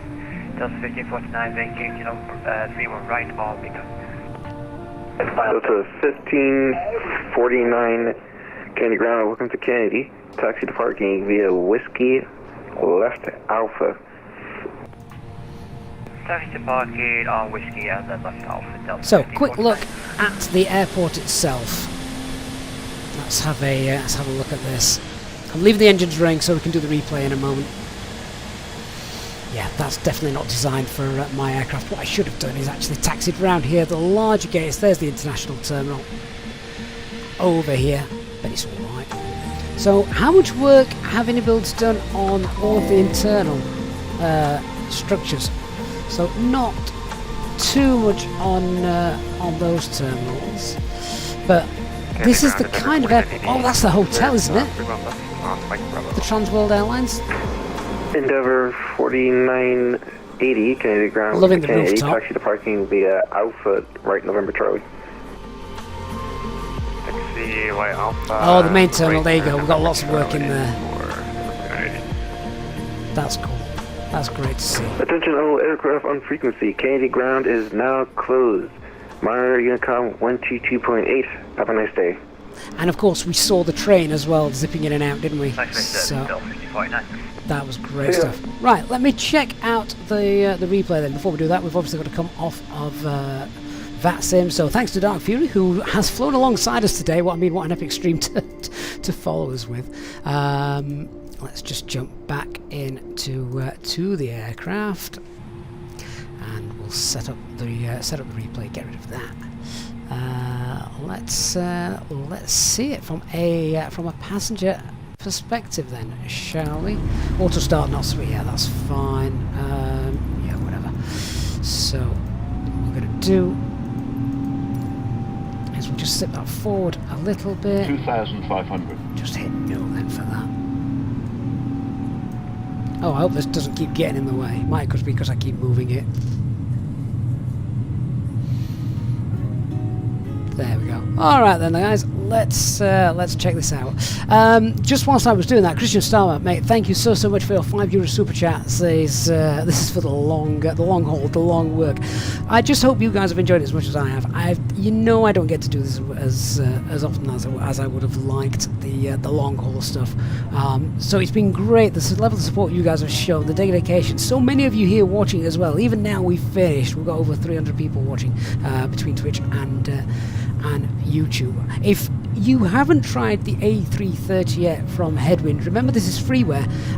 If you haven't tried it, give it a whirl. That's what we've been in all day today, a stream about 8.5 hours long. I've enjoyed every minute of it. You guys have just made the day fly by, pardon the pun. I hope you've enjoyed it certainly as much as I have. Martin, do I use any mod for the seasons? Yes, I use Rex Accu Seasons for that. Have Geek Aviation? Yeah, this is free. Fraser, the 10,000 foot drop, but that was very fun. It's not what the passengers thought. Remember that drop, nothing to do with the aircraft. That was FS Realistic kicking in it and just not playing nicely with the aircraft. But other than that, I think the aircraft has flown absolutely fine, and hopefully you've all enjoyed it as well. So just felt like the aircraft was floating a little bit, then we'll let go of the side stick and it just dropped, hence the slightly heavier than I would have liked to touch down. 409, not sure whether I believe it was that hard, but never mind.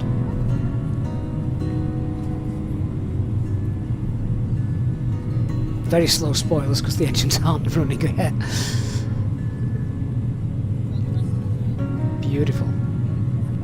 Well guys, my voice is going. It's been a long day of talking. Hopefully I haven't bored you too much. Thank you so much for watching. I'm going to leave you with a final replay as we go.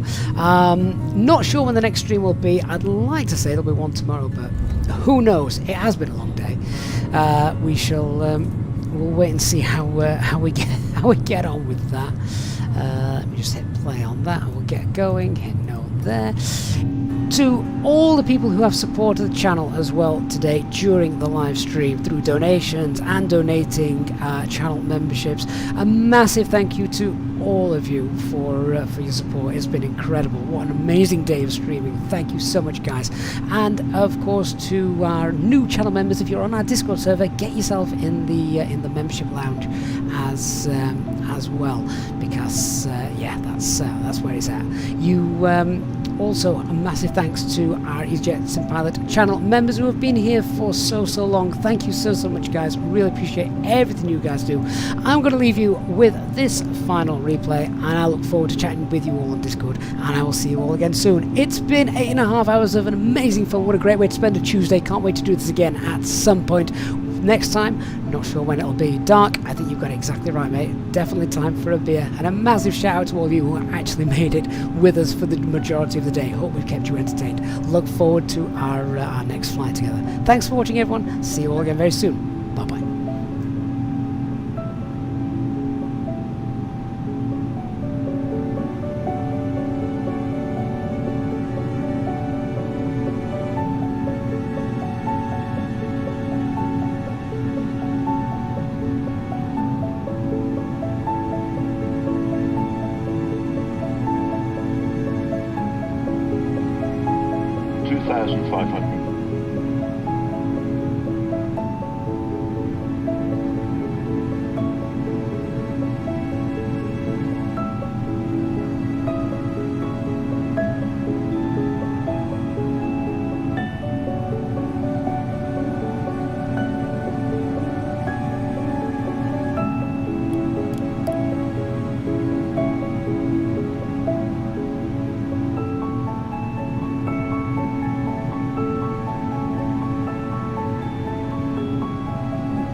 Retard.